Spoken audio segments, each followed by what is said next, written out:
Alright, and we are live. Yeah.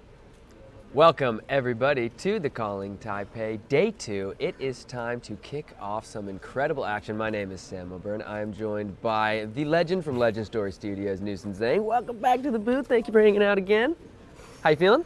I'm feeling good. Yeah? It's going to be a nice 5 rounds of spiciness, I think. Spicy classic constructed gameplay because we have got all of the final rounds of Swiss before the top 8 is getting ready to kick off, and the announcement just went off. 55 minutes, players, you may begin. So it is time to head on down immediately to the feature match and see exactly what we are working with. And folks, we have got a national champion versus a Pro Tour champion to start the day off. This is going to be an absolute barn burner of classic constructed titans. We got Nick Butcher, the last year's Australian, I believe, national champion on Dromai versus Michael Fang on Lexi. He's a Singapore champion right now. Yeah. But wasn't he a national champion last year?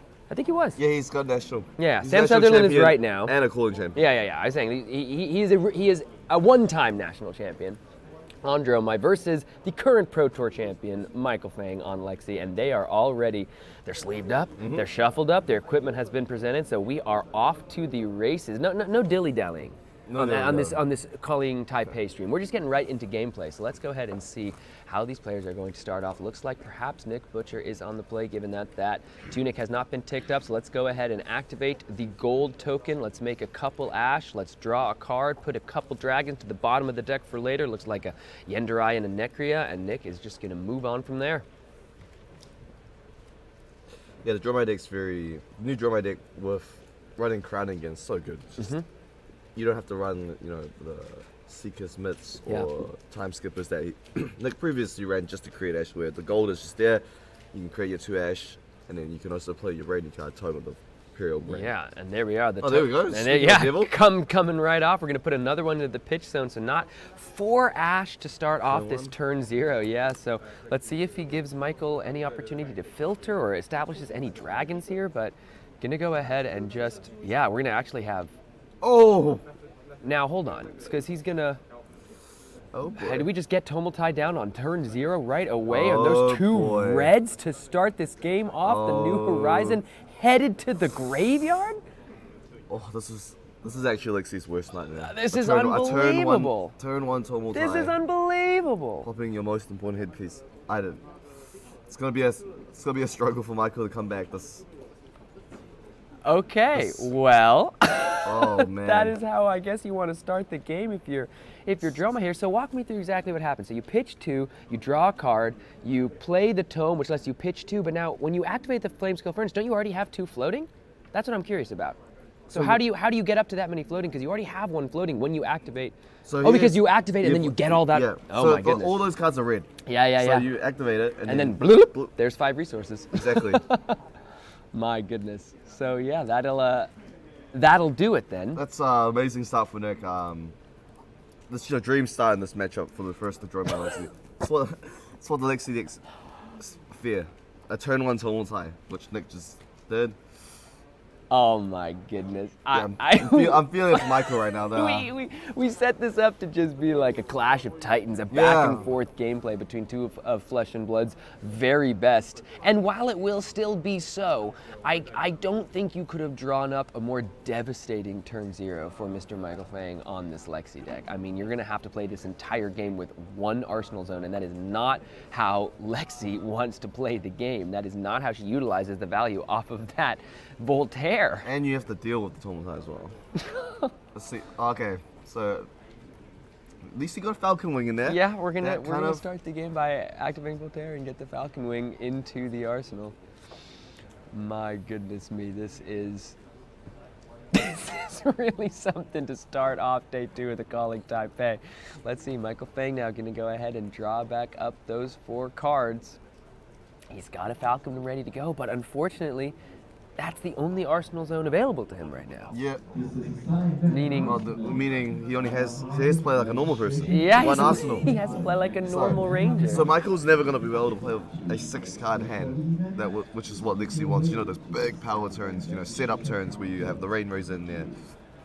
three of a kinds in there, Codex is in there, and then the ability to flip it face up, Arsenal a card, play with 4 cards. Oh, and we heard Nick on a little interview at the end of the stream yesterday talk about, this matchup is not necessarily something that feels really great about, but if he wins the die roll, he's feeling good. If he loses the die roll, he's feeling a little more shaky on his ground. And as we saw on this beginning of this game, I have to imagine he perhaps won that die roll, put himself first so that he could go ahead and see how crazy and powerful his first turn was. Now, he's definitely feeling good now. Oh yeah. It's almost on turn 1. It's like your dream good. start against Lexi. I think he's feeling good. Now, for Michael here, so many cards all of a sudden have lost a significant portion of their value in this Lexi deck. You think about Heatseeker triggers and Ponders and the incredible, powerful interaction between those 2 cards when you have those 2 arsenal zones. But now all of a sudden, if a Heatseeker hits, you don't get to decide what hits your arsenal at that point. Exactly. And if it's something without go again, you're going to have to commit the Snapdragon Scalers. And once those have been committed, all these effects that you're used to getting all this incredible value out of, you're going to have trouble parlaying into the type of turns that you're used to, given that you only have 1 arsenal zone. Yeah, well, there are also cards that will get stuck in the arsenal Yeah. with the Heatseekers. Let's say, I'm pretty sure you'll be playing Battering Bolt and so on like that. Now we're going to just have to go ahead. That Falcon Wing, is going to be pumped up by a Rain Razors, which is how he was able to clear out the Tomal Time. But now this is just going to be a CNC pitching a Codex of Frailty. It's going to threaten the arsenal here, but I think if you're Nick, you got 3 Ash, you got your Wave of Reality still online, multiple cards to work with, and it's just going to be a massive challenge for Michael Fang to crawl out of this hole. Got a Sand Cover in his hand as well, so plenty of Ash to use. So we're going to go ahead and immediately commit the Flamescale Furnace to the block, and then that Sand Cover is going to go ahead and cover up the rest of the 4 that Ward 4.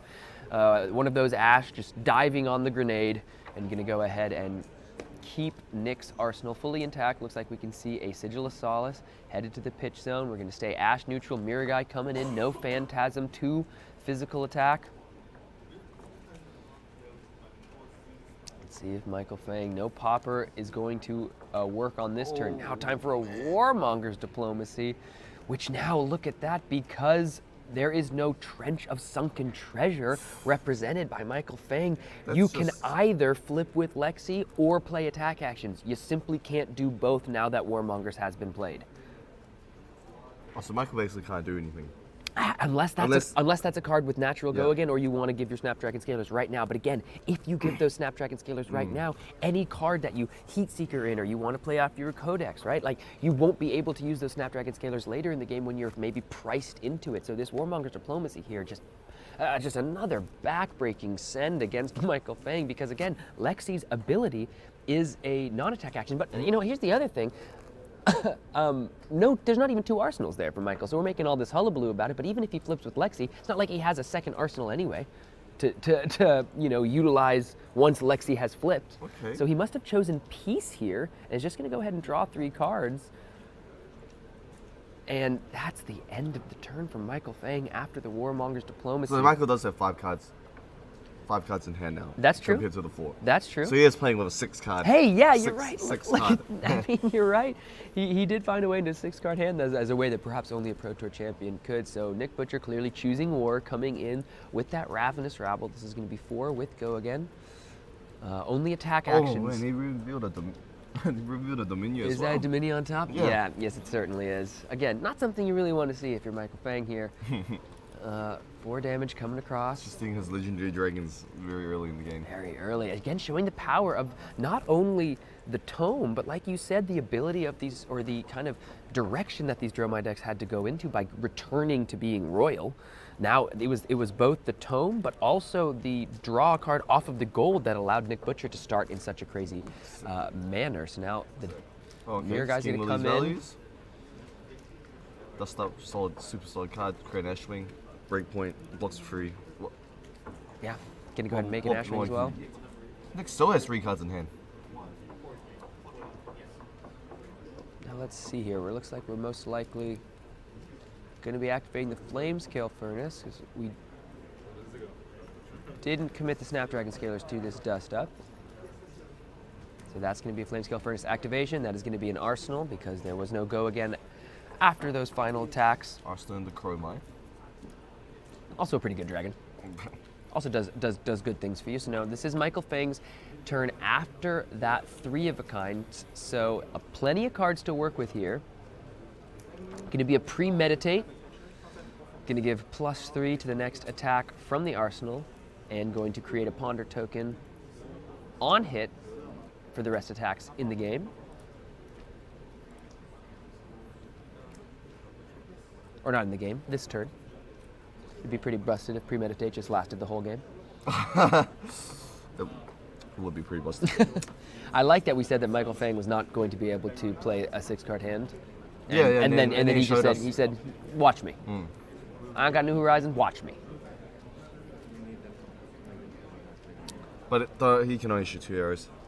Yeah, absolutely, because I mean that's the thing. Like a 6-card hand is much less powerful when you only have the 1 arsenal zone to work with. No arrow loaded in from Voltaire right now. You want to be shooting 3 arrows, 3 or 4 arrows. Yeah, so a turn. Let's see. He's gonna go ahead and pitch Remorseless, maybe setting up a pitch stack for himself for later. This is gonna be a hamstring shot, buffed up by the premeditate, coming in for 8 on hit. Gonna go ahead and also force the next attack made by Droma here to cost an additional resource.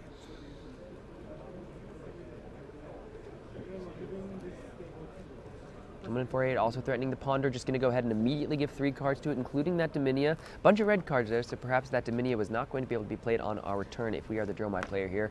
Going to go ahead and use Tunic to go ahead and come in with a CNC now, threatening the Arsenal. And we've already given those 3 cards to the hamstring shot, so this is a very powerful CNC here. No defense reactions can be played to the chain link. This is coming in for 6. Does Nick want to just eat all 6 of this, lose the Arsenal right away? You know, on stream I've seen a lot of CNCs connect this. We actually have seen a lot of CNCs. You're absolutely right. Usually I don't see CNC. No, you're connect, absolutely but, right. A lot of CNCs have connected. That is very funny. Throughout this tournament, we have seen a number of this powerful card just gobbling up arsenals left and right. Looking back at some of our games from yesterday, I did notice Yongzhao, the Azuri player, is the other lone 7-0 coming out of the day. So that Azuri player is going to be facing off against Nova-chan right now in the 7-0 game. I heard he versed 7 Rangers yesterday. Really? Yes. Well, that is what you want to see if you're playing Azuri. Now he's versing his 8th. Yeah, that's Nova-chan as well. They're playing that 7-0 game right now, but that Chromite is going to be donated to the Command & Conquer cause. Only 5 damage coming across thanks to the Wave of Realities Ward 1. Now it's time for Nick Butcher's turn, coming in with the Mirage guy 4-2. That's going to be the end of the turn here. No Phantasm, so Michael Fang most likely just going to go ahead and accept that damage, unless because of the no 2 Arsenals, he can't use all of those cards. But we're going to have to see here. It's rough. Like, now he's playing with 4 cards again, 4 cards isn't that great in League C. There's none of that setup element. You need to take a turn more without that double arsenal. Now the thing is, Michael Fang, one of the world's absolute top Flesh and Blood players. If there is anyone who would be able to find a way out of this challenging situation, it would be a player of his caliber. So it will be definitely exciting to see the way he chooses to navigate this game plan right here. We've just seen 2 poppers be committed to offense. First, the Command & Conquer taking out a Chromai and getting 5 damage across, and now a big old battering bolt coming across. There's 7 damage. That's a card that's really, gotten into favor in these Lexi decks, even back into some of this, back in the old him meta, as they were using it to kind of, quote, fatigue some of those Guardians. You'd see a lot of battering bolts just be played out. Here's 6 damage, I'll remembrance it back, and now still being committed to the offense here. Gonna go ahead and get, I think, no damage across thanks to the Spectral Shield, the 2/3 blocks and the Spectral Shield, shoring up that damage there. So now Michael Fang once again drawn back up to 4, playing a different style of Lexi, as it's time for a Rake the Embers for Mr. Nick Butcher. Dromai gonna go ahead now, 4 Aether Ashwings. Gonna go ahead and begin the assault. Well, this is actually really good for Nick, because Nick knows that Michael's gone through 2 Command Conquers. I think he's seen 1 or 2 battering bolts as well. At least 1. So in his head, he probably thinks there's 1 more Command Conquer. Maybe there's a Death Touch, and maybe there's 1 more battering bolt. Because they usually play around 6 to 7 poppers. Yep. So Michael's already committed 3 to 4 of them. Yep. And these Ashwings, he doesn't want to throw an arrow into it. No. But he will throw the Hornet Sting. Yeah, kind of throws an arrow. As a cool interaction, just like, Yeah. pop stay for Ashwing, deals that 1 damage to him. Gets rid of the go again. Yeah. Yeah, because it's kind of like an Icelander effect. If you kill a dragon before the resolution step has resolved and resolved the go again, that is going to spell the end of the turn for Nick Butcher here. Andre myself, saving 3 other damage with that Hornet Sting. Time to pitch a Heat Seeker. This is now going to be a Bolt and Shot 4/5, threatening the reload on hit. And now without New Horizons, that could be a pretty powerful interaction if one of those other arrows in Michael's hand does in fact have go again. Looks like we might just be seeing a couple reds in there for him. So this reload, maybe not going to be as threatening. See how Nick wants to navigate the blocks on the Bolt and Shot. This is a side event announcement. Registration for the Battle Harvest is closing soon. Yeah, the reload doesn't even that matter that much anymore, because your arrow won't have go again. It's not like you can just flip a face up, load another arrow, because with 2 arsenals. Yeah. Yeah, it would have to be an arrow with natural go again. You'd have to have things floating, maybe something like a codex that you could also use on the turn. As we can see in Michael's hand here, probably not going to be the route he's going to go down, but 2/6 blocks still being committed by Nick, respecting that reload or just respecting the damage. Maybe also understanding that Michael's turns are just going to be significantly less powerful without the New Horizons to back, but now we're just going to pitch that infecting shot into a endless arrow coming in for 5. And I think one thing we shouldn't keep notice of is Michael Fang is pretty aggressively pitching red arrows to the bottom of the deck. That's happened this turn, last maybe 2 or 3 turns after that, really setting up a very aggressive second cycle. I think he just drew quad red. Well, but he's also come on. You got come on, man. He's also doing this, because he's a really good player. Yeah. Come on, man. Pitch deck, yeah. I'm not sure if Michael will last till then. I don't think Nick will be trying to fatigue him. Yeah.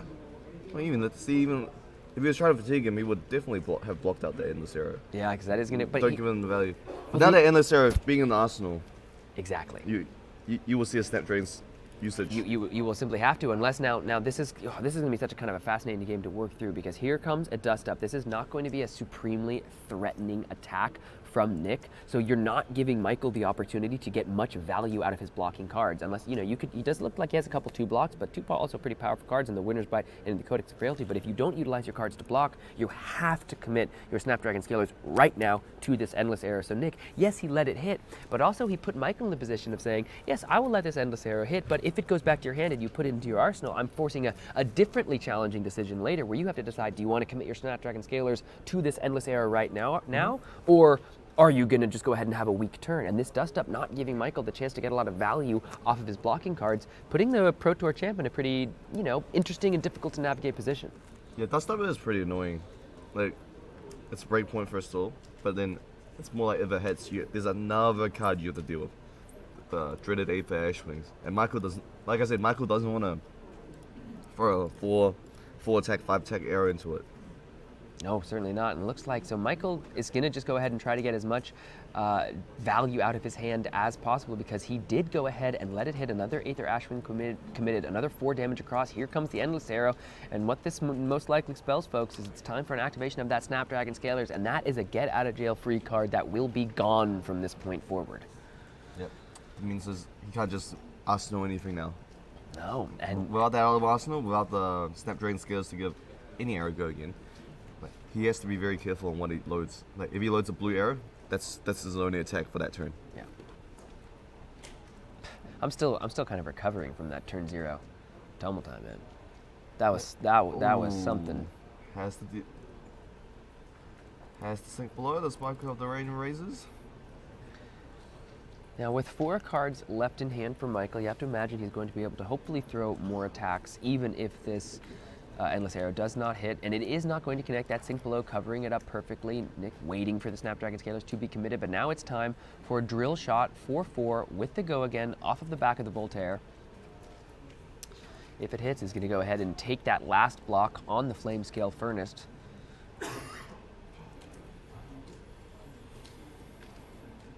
It looks as though that is,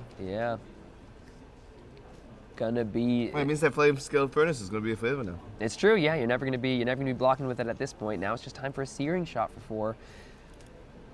This time, Nick must have found a good hand. yeah, he likes this one. That sink below just did a good job at covering up the endless air, but like we were talking about, still had plenty of uses, plenty of ways to throw damage, even without that endless arrow back to hand. And again, without the go again from this point forward, endless arrow is going to be a much less threatening card if you let it hit at the end of a chain. 5 more damage coming across for Nick here after taking the 1 damage from the searing shot, and now it's time for a Codex of Frailty into the Command and Conquer here, and Nick has been clearly showing he wants to keep a lot of these cards, but now with the Tunic up, with the 1 floating, this Command and Conquer is going to go ahead and pressure the arsenal, and you're going to have to give a couple cards if you want to keep that arsenal around. Michael Fang showing an ability to really navigate some still pretty powerful turns. Yeah, I don't think I've seen Alexi player play as much Command and Conquer as Michael has. I think this is his third. This will be his third Command and Conquer play. But then again, you have to know that Ponder token. If it's not a card with natural go again that clears it up, and it's a like say blue arrow, that's it. That's going to be stuck there till the end. Unless you have to make a decision at that point. Do I even want to arsenal this card, or do I keep it in my hand because I don't want my arsenal to be clogged up at this point forward? Time to activate the Find All Spring Tunic. Here we go, folks. Command and Conquer.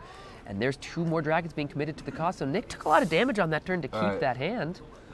So Michael's not going to I don't think he's going to arsenal. Yeah, look. Yeah, not going to arsenal. That's the biggest problem with using the Snap Drain Scalers and obviously the New Horizon getting blown up turn 1. Yeah. You can't just put anything in your arsenal. And so much less value off of stuff like the Ponder tokens from stuff like the Codex of Frailty. Yeah. If you Heat Seeker something bad, like your turn could just be attack for blue arrow for 2. No go again. Yeah. So now it looks as though turn has passed to Nick here. Let's see if he's going to throw that dust up that he grabbed off of the Codex of Frailty.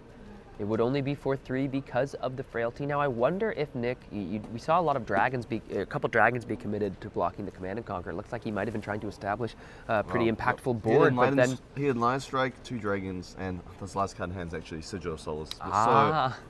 So all these Ever Ashings will be connecting this turn, followed up by a dust up. Yep.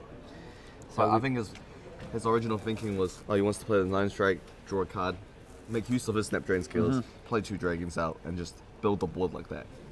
Yeah, still a pretty, powerful turn for Nick after having to give 2 cards to the Command and Conquer. 4 damage coming across from the Aether Ashwings. Committing the dust up. Probably wants to keep it for the break point, given that it would only be for 3 with the Frailty token. Now it's time for a Premeditate that's going to go ahead and power up. That must be a Remorseless because it's coming in for 8. So Remorseless going to go ahead and no defense reactions from the arsenal against this chain link. Also, any attack action cards being played from hand or just action cards being played from hand are going to cost an additional life if the attack hits. It's coming in for 8. Still a powerful arrow here. 1 resources float. Ponder on hit. Ponder on hit, yeah, but it's going to be more challenging for these Ponder tokens to get that same value, but 8 damage is 8 damage. Dromai sitting at 27 to Michael Fang's 18, the Pro Tour champ going against the current Calling Singapore champion. A battle of the Titans here, folks, but Nick Butcher really putting Michael in a hard spot with the loss of that New Horizons to start this game, but Michael navigating plenty of powerful turns in his own right. Going to go ahead and take 5. At this point, if you're Michael, you've gotten your Dromai opponent down to near half health, and there's not a lot of dragons on the battlefield yet. 4 Ashwings is usually enough. 4 Ashwings will be impactful, absolutely, But Nick's going to have a good big turn this turn. For sure. He's got the dust up. It looks like he's Chromai, Revenous Rebel in hand, so he's going to go wide. Yeah, and this is, I think, if that's a 3 damage represented on that die, that would just be a blue drill shot being committed from the Voltaire here. But given that we have the Ponder token, and again, it's not easy to make use out of our arsenal at this point. Still got to throw it here, still got to pressure the damage. The on-hit not going to be relevant, but the 3 damage certainly is.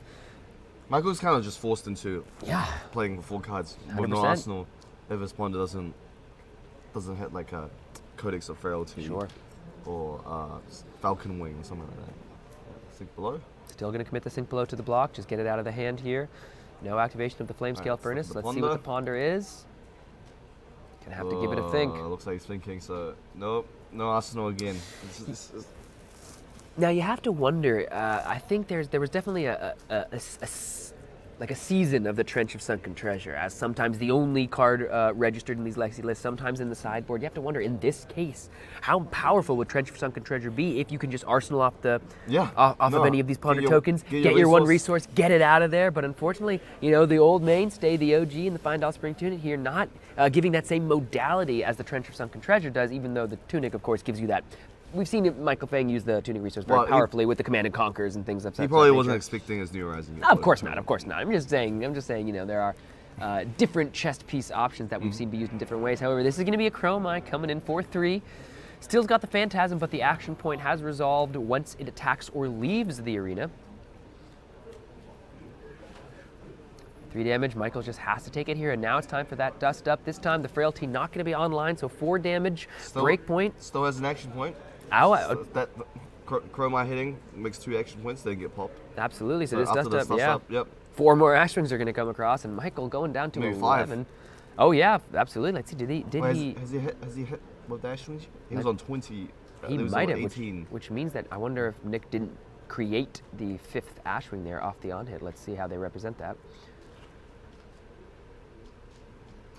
Sorry. He attacked all the Ash Wings and Chromai, and then the dust up. Michael's still thinking about. Oh, he went Ash Wings first. Yeah, he just didn't represent that for us. He expected us over here to just get that. Yeah, he probably thought we. He just thinks we're just thinking we can read his thoughts for him. Yeah, exactly. Yeah. Okay, taking 4 as well. Goes the Ash Wing. And there's going to be that 5th Ash Wing represented. It feels like Michael is just kind of priced into some of these turns, just has to play what the cards have given him. And he can't really block. He has to play with cards. Every single card, yeah. It's going to be a Bolton Shot. Let's see if we're going to clear out a dragon here or if we're just going to throw it straight at Dromai. This is going to be 5 damage. If no dragons have been cleared already, that means that Nick might be having to make a decision about blocking. Another red card being committed to the pitch here. So, yes, we talked about good pitch stacks, and we talked about pitching good red cards at the bottom of the deck, but again, also might just be drawing a bunch of red cards in a row. Okay, so... Oh, no, there was no free return. I thought that Falcon one was there. Oh, Michael finally getting an Arsenal, but... Yep. Oh, it's... You're staring down 5-8 for Ash Wings. And a bunch of cards in hand. Nick's got 4 cards in Arsenal. Ravenous Rebel. This one doesn't have Phantasm, so have to actually deal with this just like normal. 4 damage here, representing that Asvalai on top. Nick's got a 9 strike too. And we still have the Snapdragon Scalers up. This might be... Command and Conquer as well. Do we have any popper there in the hand for Michael? Does not look like it.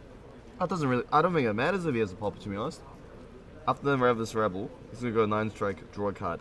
Pop Snapdragon Skills. You have to block those. You can't just drop a popper and then think. Then you have to deal with the dragons after that. Yeah, he's going to have to commit 3 block into this Ravenous Rabble. 1 damage coming across. Michael Fang, Pro Tour champion, going down 2-5, in danger of dropping to 6-2 here to start the day of day 2 of this calling. Not out of the woods yet by any stretch of the imagination. Can absolutely continue on into the top 8, but now we do have to move on into an Enlightened Strike. This is most likely, like you said, going to be the draw card with the go again off the Snapdragon Scaler. So here's just 5 more damage. That is lethal. Currently sitting on the combat chain. Michael has to respect this. Still 5 more Ash Wings. Yeah. 3 cards in hand. Yeah.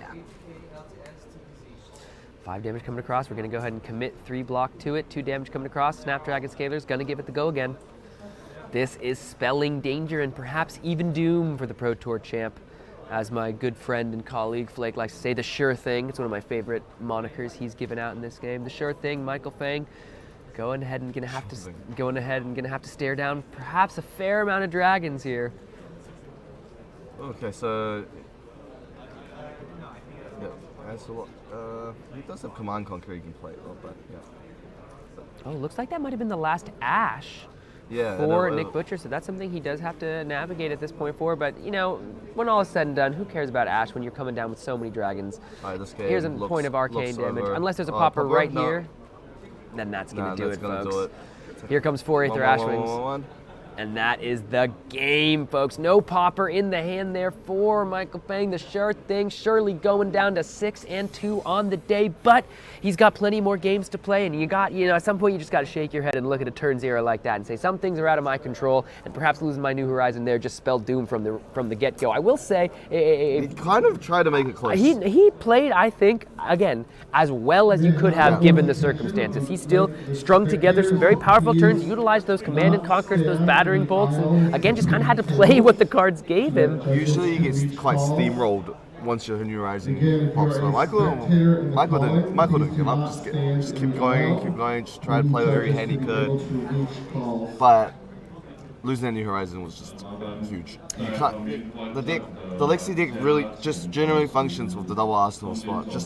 It's so important to have an Arsenal for a backup and an Arsenal for plays. Absolutely. Which was why the Ponder tokens and then the other, why Michael never had an Arsenal. Could never Arsenal.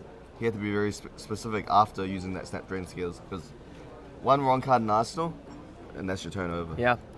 One thing I do know from speaking to Michael Fang as well, he very much values gathering information. He was playing after an entire day of CC. He played in 2 separate CC events.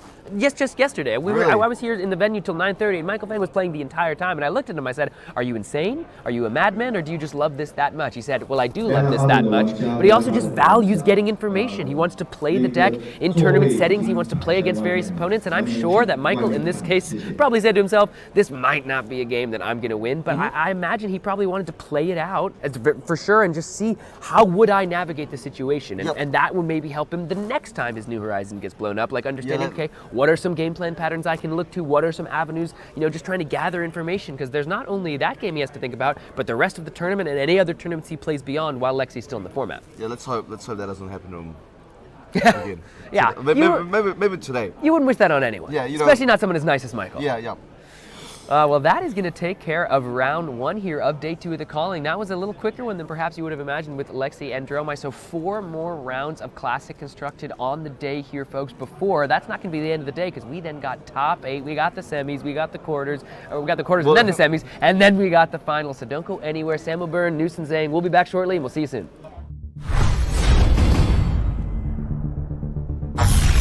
Welcome to Metrics, the greatest city in Wraith. Not because of our soaring skyscrapers, advanced technology, or even wealth and power,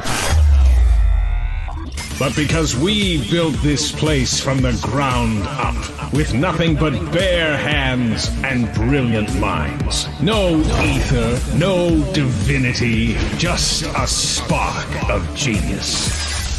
Greatest city in Wraith? Yeah, right. Let me show you the truth buried underneath this scrap heap. Metrics was beautiful, until they steamrolled it into a parking lot. Now, it's survival of the fastest. And if you can't keep up, then it's off to the junkyard. But I think it's time we rewrite the script, break the mold, and blow it all apart! Haha, there's better ways to blow off some steam, you know. This becoming more than human thing is a real hoot. It's actually kind of incredible, this symbiosis between muscle and machine. But while technology races ahead, simple problems remain unsolved. And this relentless pursuit is coming at the expense of our humanity. And without that, what do we become? Maybe, when we can see our way forward. When the bombs go off. When we transcend our limits. The future will be bright.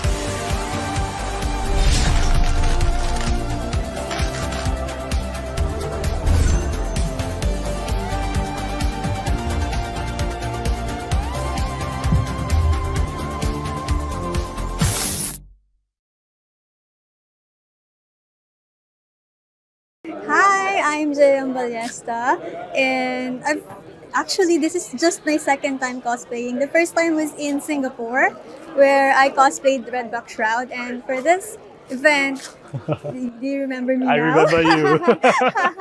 And then for this event, I went to Levaya because I find it so intricate. As you can see, it's very difficult to make, so I had to prepare it before you guys announced that we are having cosplay here, so it's like more than 3 months.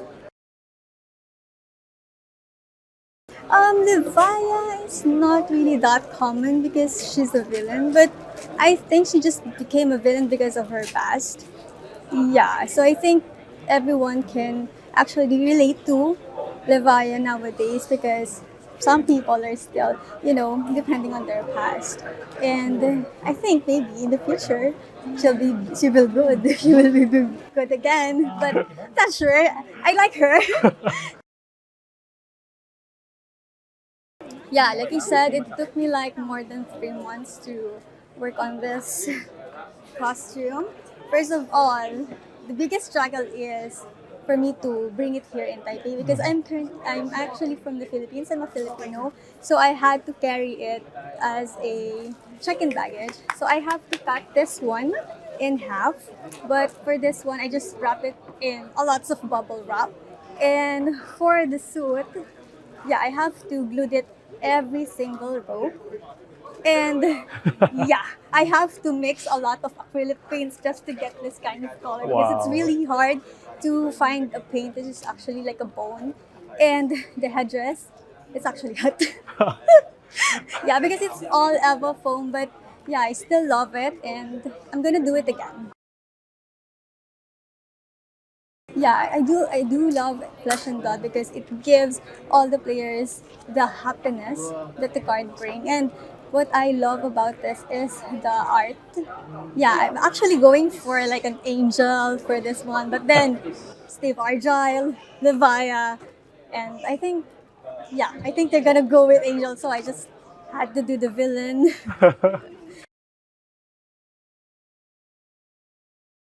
Hey everyone, Elliot from 1-2 Juice here at Calling Taipei.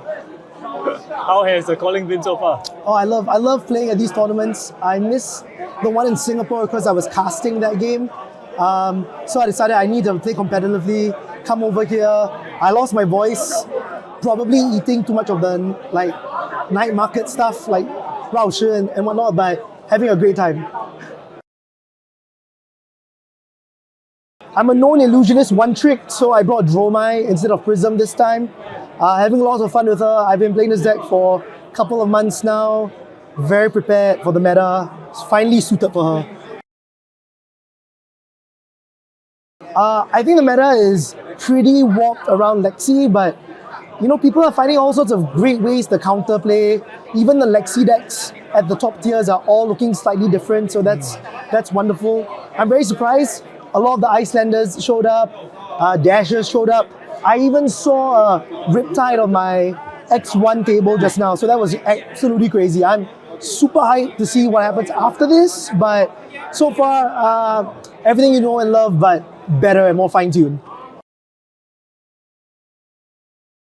I'm very excited. I think the 3 new heroes from Bright Lights bring a lot to the table.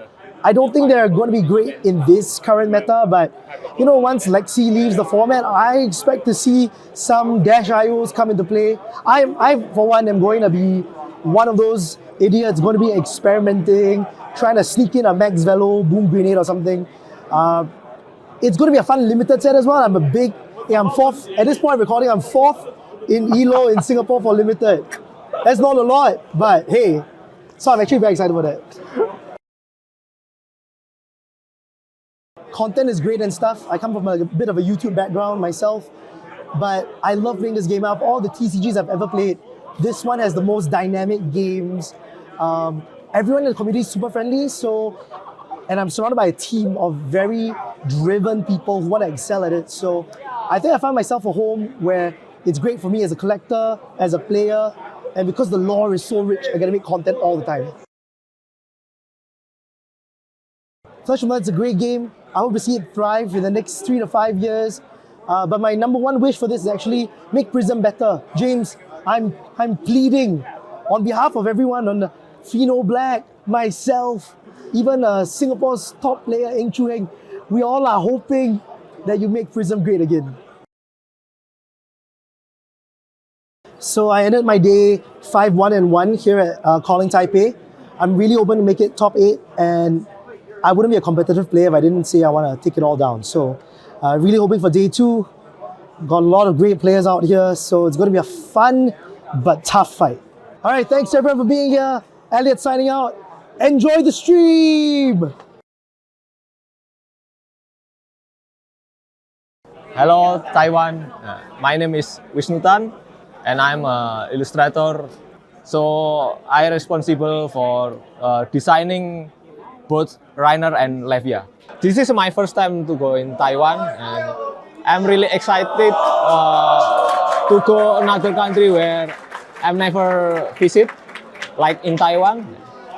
And I think this is a very excited experience. The best part is meeting with a lot of fans, FIB fans, and yeah, chat, do a small chat and do a commissions like sketching and do a signing. Favorite hero? Rainer.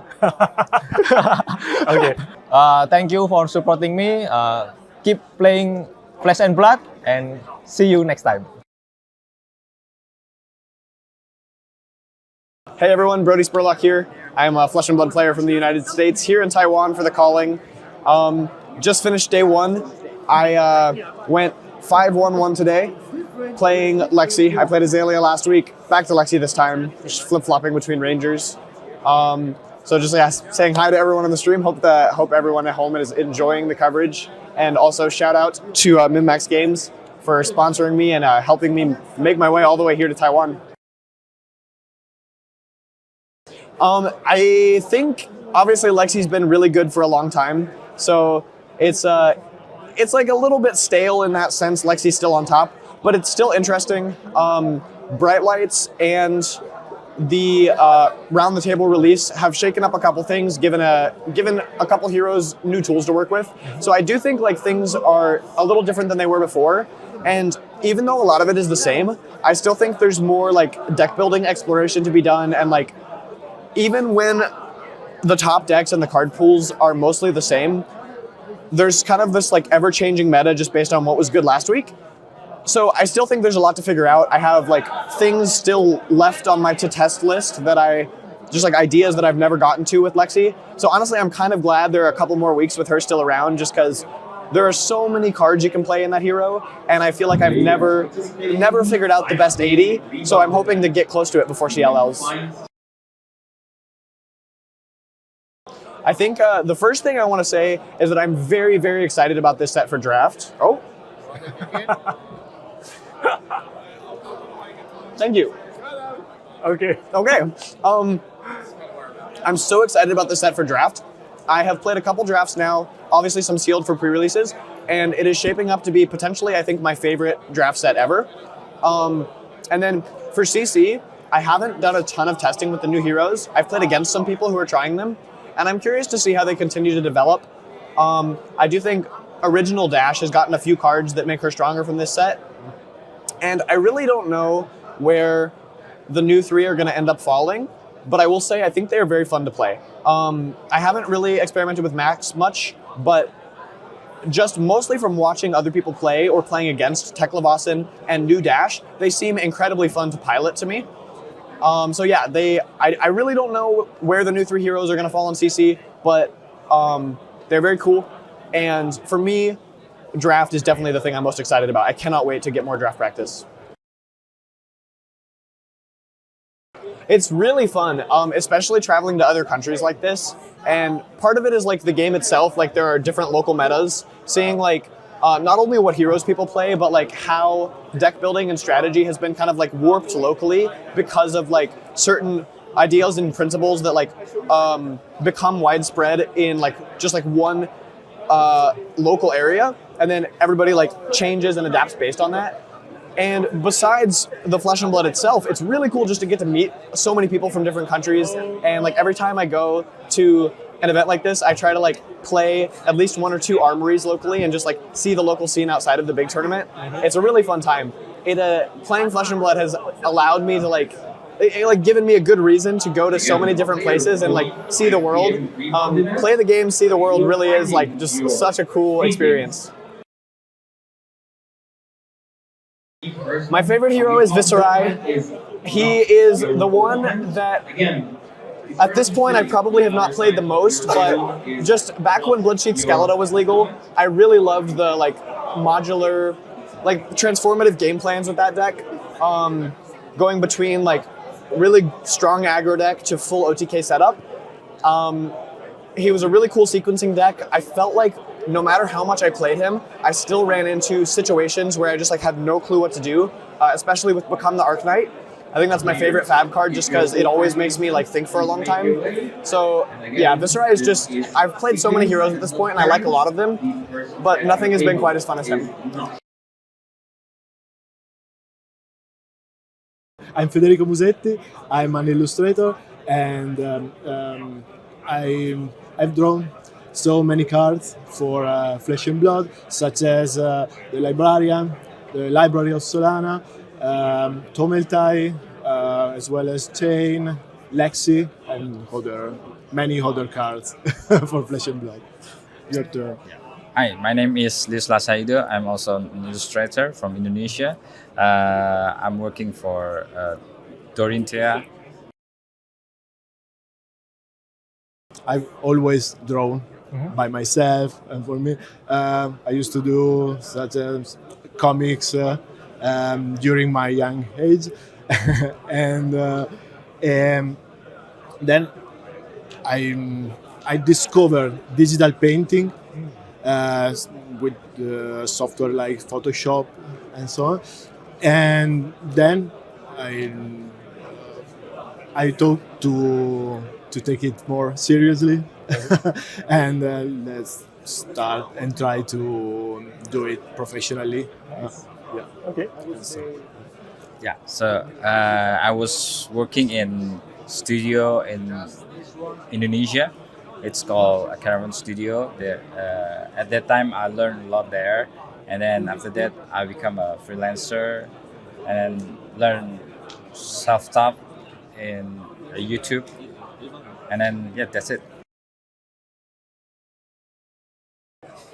For me, it's I start reading the brief clearly provided by LSS clearly, and then I start thinking about the sketches, and I usually take and do something like 4-5 sketches, initial sketches, and I send to LSS waiting for the feedback, and then it's something like okay, I send a work in progress waiting for me, LSS provided me the feedbacks and so on.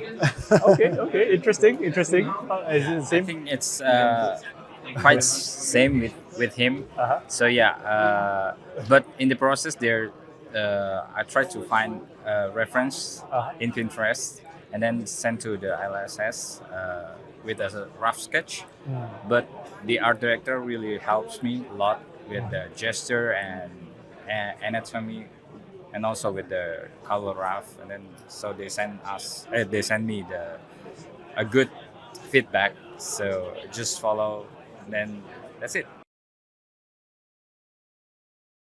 It's super cool because you can talk with the people. You can talk with the people. You can have feedback because it's not so the same to you. But I work alone mostly of the time alone, and so having feedbacks and talking with people and seeing that they are so excited about my art and playing my heroes and my cards. It's so cool. Very cool. This is one of my favorite country, Taiwan, and because they have a lot of good food. But the event, it's actually I'm really excited to see fans of Flesh and Blood. So they are very energetic and so excited when they are looking their heroes, right? Yeah. Okay. Yeah. These are artist proofs. I received this card, limited number for each card I did, I see. and the back is originally blank, and I can sketch on it, so it's a unique piece. It's numbered, signed. Wow. And so. Okay. And there are a lot of. You've done a lot of like dragons. this. Yes. Not a lot, two. 2 dragons. And this is the last one I did. Wow. of Lexi. I see. Okay. And the other. Sure. Yeah. Yeah. I'll just zoom in. Okay. You can just talk about it. Ah, You okay, can point okay, at okay. it. Yeah. I love doing this kind of card because originally they are equipment card, like the Oh, I front see. is blank and the back is like a normal card, flesh and blood card. And I sketch on it. That's cool. With different subject and different series, unique series. In this series, I blended two different style, the Flesh and Blood heroes or card, and the with Lord of the Rings. And so My artist proof. So this is the left. This is what's And- left. Yes, this is what's left. So that's it. Ah, I see. And Okay. this is all my playmates. Ah, you have playmats. Here. Oh wow, so you're really a Dorinthia specialist. Yeah. Yeah. And this is a artist proof? This is the artist proof. So I yeah, see. the commission. Oh, commission. I see. Right.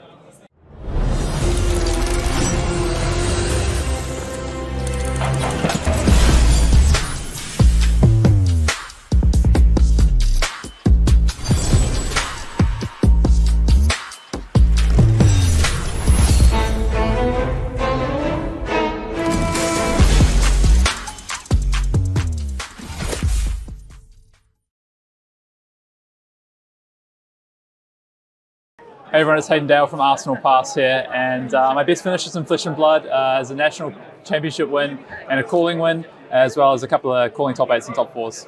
And who's your favorite hero? Oh, that's a tough one. My favorite hero, it's either Rhina or Viserai, and honestly, it changes all the time. Well, currently right now, what's your favorite hero? Currently right now, my favorite hero is Dromai.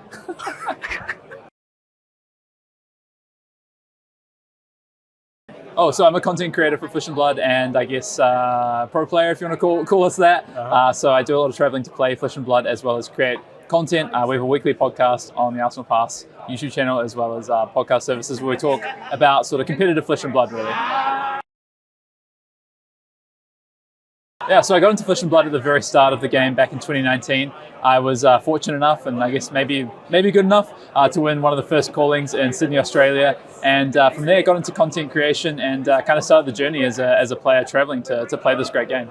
Yeah, traveling to different places to I guess play the game, see the world has been amazing. Been to Europe, to North America, to Asia, Singapore a couple of times. Now Taiwan is my first time in Taipei and Taiwan. And honestly, it's an amazing part of being able to play Flesh and Blood and travel around the world. Yeah, I mean, I have so many great memories of Flesh and Blood, but I think, you know, being a content creator and one half of a channel with my good friend Brendan Patrick of Arsenal Pass, the first time we got to meet was a year into our journey together creating content. We never got to meet each other in person, and we finally got to do that in November 2021. And we got to unite for the Calling Florida and US National Championships, and that's definitely a highlight for me. Was you know, just meeting people has been awesome. I have high, I guess, objectives for myself. I'd love to be a Pro Tour champion or a world champion in Flesh and Blood, but really I just want to continue to be a content creator in the game and enjoy the game and continue to play the game, see the world as much as possible, and hopefully make a few top 8s and wins along the way if I can. For this calling, I'm not as prepared as I have been for others, but you know, I would really like to achieve a cash finish. I'm aiming always for top 8. I think that's my kind of minimum expectation myself, but you know, we'll see once the rounds start going tomorrow. I like to play it round at a time and just see how we go. Bright Lights is an interesting set, I think. You know, for limited play, I'm really excited about it. We've played some Sealed today in the Bounty event, been doing some drafts, and I'm excited to draft it come the World Championships in just over a month's time. For Classic Constructed, I think it's a real unknown right now what it's going to turn out like. For me, right now, I honestly don't know. I like Mechanologist, but I'm kind of focused on, I guess, some of the other heroes, and I'm excited to see if anyone else can kind of break the set and come out with maybe a Dash or a Max or a Teklo deck this weekend. Hi, we are Finder Hobby. We have been running our store with our sister company Agra Hobby for quite a while. Yeah, we're here selling some accessories and Flesh and Blood TCG. We are from Singapore. It has been a quite tedious trip because we've been carrying a lot of heavier luggage, bringing along all along the way, walking and coming down to the venue here. Quite rewarding and of course tiring. So far it has been a very good experience. It's a very nice place here in Taiwan to meet all the players and the artists. So far our playmat has been quite a good place for them to take a look at the artworks of the new cards in FAB2. The valuable we have part. heart. We have our Eye of Ophelia. We have our first set foils and the marbles. So far, yeah, all mid-range higher prices that people can afford. Hello, my name is Chu Eng. I'm from Singapore. My top finishers are top 16 Proto Liu and a top 4 at I think Wolves Calling. I think that's San Jose. My favorite hero is Prism. Well, I mean it's Prism.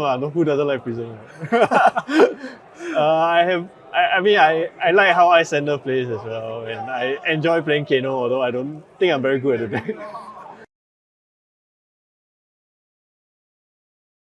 Okay, so I got started in Flesh and Blood because one of my closer friends runs a LGS, and then one of his closer friends brought in Flesh and Blood, and then we introduced it to our local game store.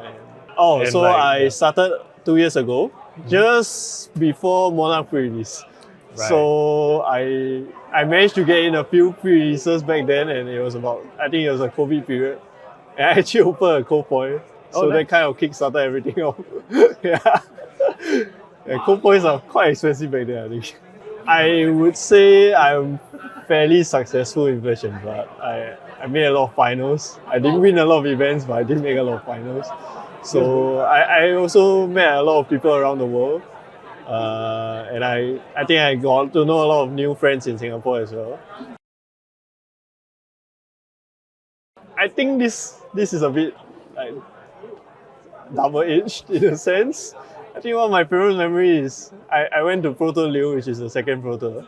And I was doing really well. I went 10-0 until I stopped winning. Like literally just needed one more game for top 8. Yeah. I mean I think that's a great memory. That's great. Even though it's a little bit painful near the end. Yeah.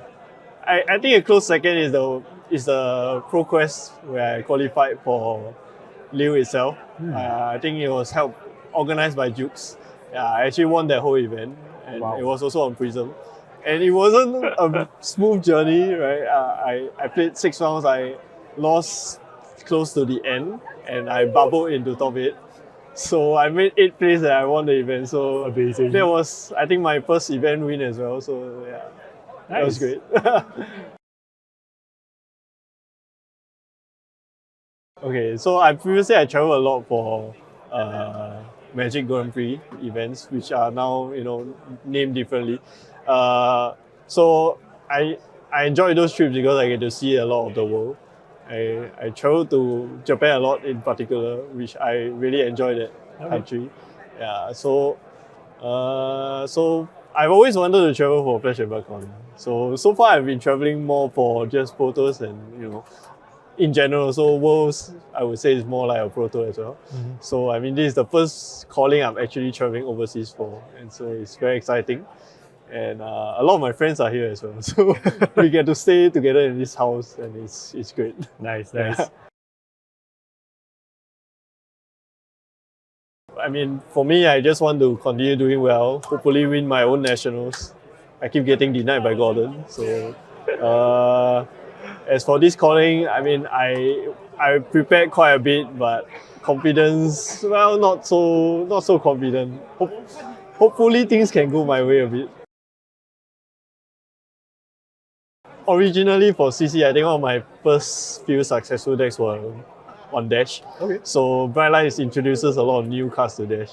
So while I'm not playing Dash, for many reasons, I honestly I like the set a lot. I think I was actually very interested to play Tackle Person. I tried a bit of Dash IO, but it didn't really work out for this calling. And I don't really like Max, but yeah, I think the set is interesting. Hi, I'm Elvin from Premier Card Grading, and what we do is we actually grade cards for trading card games. If you like to grade our cards, you can find us at premiercardgrading.com.my. We are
Welcome back, everybody. Calling Taipei. We've got round 9 for you all here today, and it is time to get ready to see our first Bravo of the tournament on stream. We've got Youngtaek Chia versus Sensei Fei, and this is going to be, you know, yesterday we were doing our best. We were trying to feature, you know, a variety of heroes, but we're on to day 2, y'all. And in this format, that means the top tables, we've got plenty of Lexi just all throughout the top table. So it's going to be a little bit more of a challenge to feature our, you know, the variety of heroes without also featuring our powerhouse of an elemental ranger that sits at the top of the metagame. So it's time to see if this Bravo deck has what it takes to take down the elemental ranger. So we definitely want to show, you know, the older heroes have game against the boogeyman. We'll see if they do have the this game. Bravo player did not make it this far without beating a couple of Lexies, right? You have to imagine.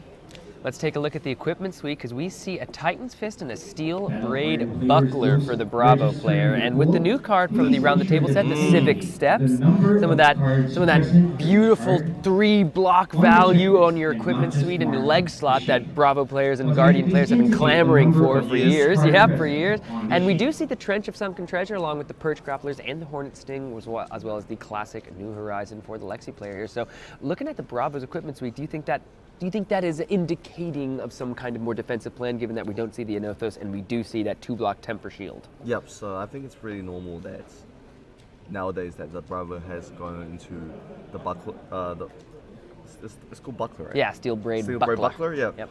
You know, it's just the Bravo's fridge. You know, it's kind of like 8, so what's that? It's 3, 2, 9, 11, 14. That's 14 extra life you're playing with. Yeah. So that's pretty good. Yeah. And I think Bravo usually has a better time. It's got a good time. If your deck's built correctly, it can actually fatigue. Yeah, and I think that is a good chance that is what Youngtaek is going to be trying to actuate in this game plan here. It looks as though we're going to be starting the turn off on Lexi's side. Going to go ahead and pitch Heat Seeker to the bottom of the deck. Let's load up a Bolt and Shot, a great pump effect, or a great card that can be utilized with the pump effect to have that go again if you need it, and not have to worry about utilizing the other card from your arsenal if that is how it works out. But it's most likely just going to be a 6-card hand. We can see some of those sleeves. I believe that might be this. I was told, I think that might be the Singapore national champion, but we see a Grandeur of Valahai being pitched in the Bravo deck. You're going to create 2 Seismic Surge tokens and then immediately come in with that Spinal Crush with Dominate with 2 Seismic Surge tokens left over for your next turn. So if you're the Bravo player, is this like, are we seeing for our first 2 rounds today, are we just seeing dream starts from a Dromai player and a Bravo player moving into the Lexi game? Alright, the Tomotai thing was probably a lot better. Okay, fair. But this is not too shabby at all. You know, Dominate, Spinal Crush. Lexi doesn't play any defense reactions. Maybe the old Tar Pit Trap, but yeah, that just means that Lexi will be able to only fly. I believe that maybe just that Bolton Shot, because I think the card in Arsenal is actually free of a kind, or just Trench it away. Trench away, utilizing the active effect of the Trench. Get the resource, get it to the bottom of the deck, and now it's just time for a Sleep Dart 4/6, utilizing the resource gained off of the Trench of Sunken Treasure, as well as that blue card in hand to fire it. Looks like he's already posturing that. We know that second card is going to the arsenal, so even though no go again here, only 6 damage, 2 Seismic Surges left over for Youngtaek there on Bravo. How does he want to navigate? No arsenal, but the 2 Seismic. I love seeing that Grandeur of Valahai. Yeah, super cool to see. It makes your things like a lot cheaper in specific turns to line up with your pummel. You know, very your true. Starstrucks, your very Spinal Crushes, your Crippling Crushes, even your Cranial Crushes. And do something like a 3 of a kind Cranial Crush can be fantastic. Now, Starstruck as well, a new card from Dusk Till Dawn. One of the rare ways that you can get 2 Seismic Surges on a turn. The new Unity mechanic allowing, give it a card, you know, you give that card to block and another card, they are unified. Yep. And they create a Seismic Surge together. Yeah. But the Grandeur of Valahai showing that there was a way to do so even all the way back in Everfest. It's just not often played. Maybe, why do you think? Because it doesn't block, or just? I think 100% doesn't block, and it's very niche in some scenarios. And doesn't power up your Anothos. It didn't power up your Anothos. That was the biggest reason. Yeah. But now that people are playing Titan Sliver,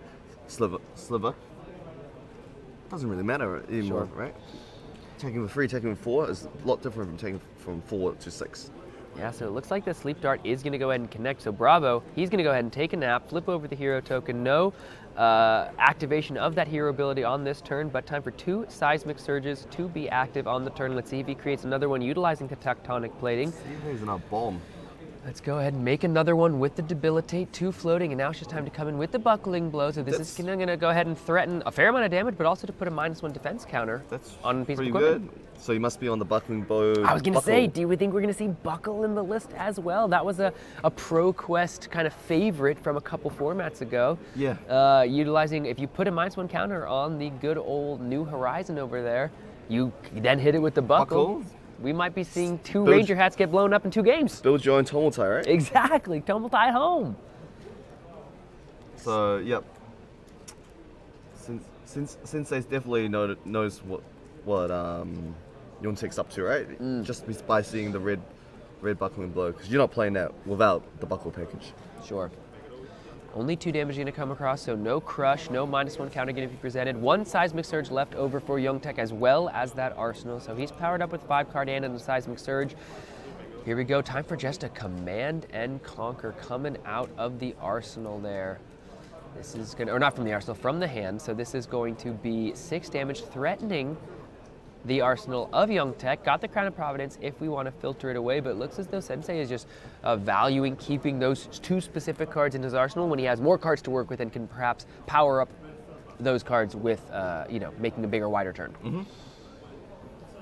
CNC, you're going to go ahead and threaten the Think arsenal. about the CNC, you can use your Crown if you want to keep going on the aggro side. Just play with 5 card hand, take the 4, maybe set up a... Yep, that's exactly what he's doing. He wants to keep up the pressure. He wants to keep attacking Lexi player with, crippling crushes, spinal crushes, starstrucks. Just stop him from playing the game. Yeah. And 5 cards, you're probably gonna do that.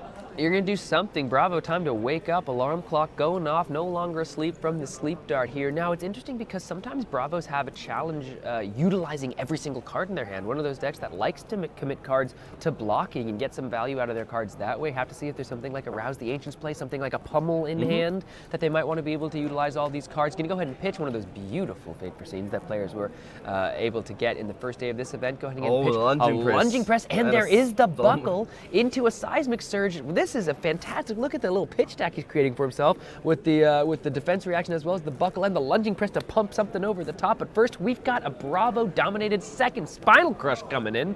Like you said, we're putting the pressure on, and perhaps we were talking about fatigue, we were talking about defensive package, but Youngtek is definitely trading damage to throw disruption in the early parts of this game. Yeah, that lunging press is quite special. It can actually really catch people off guard.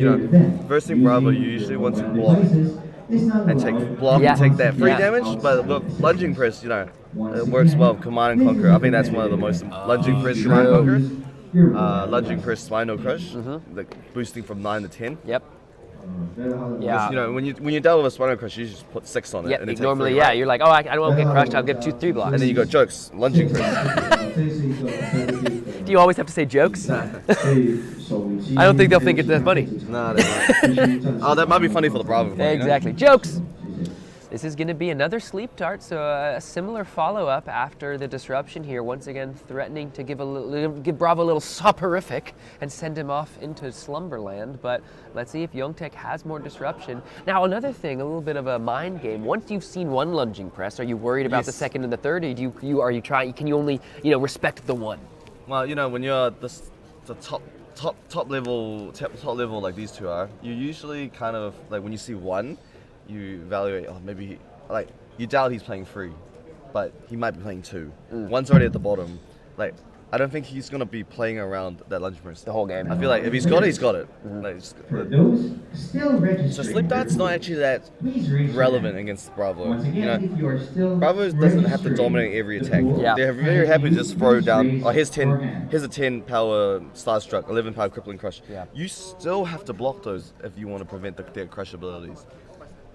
Yeah, absolutely. And if your Lexi opponent is giving 2 cards to block, you're probably happy knowing that those 2 cards aren't going to be coming your way. And they're still leaking damage. Yeah, 100%. And it looks as though Bravo might be once again taking the whole 6, taking a nap. Let's go ahead and get into our. Bravo has a king bed. He doesn't have anything like. He's not rocking a full Not a twin nor a queen. That Bravo needs as big a bet as possible. Look at all the mass on that guy. My goodness. Let's see how he wants to utilize this turn.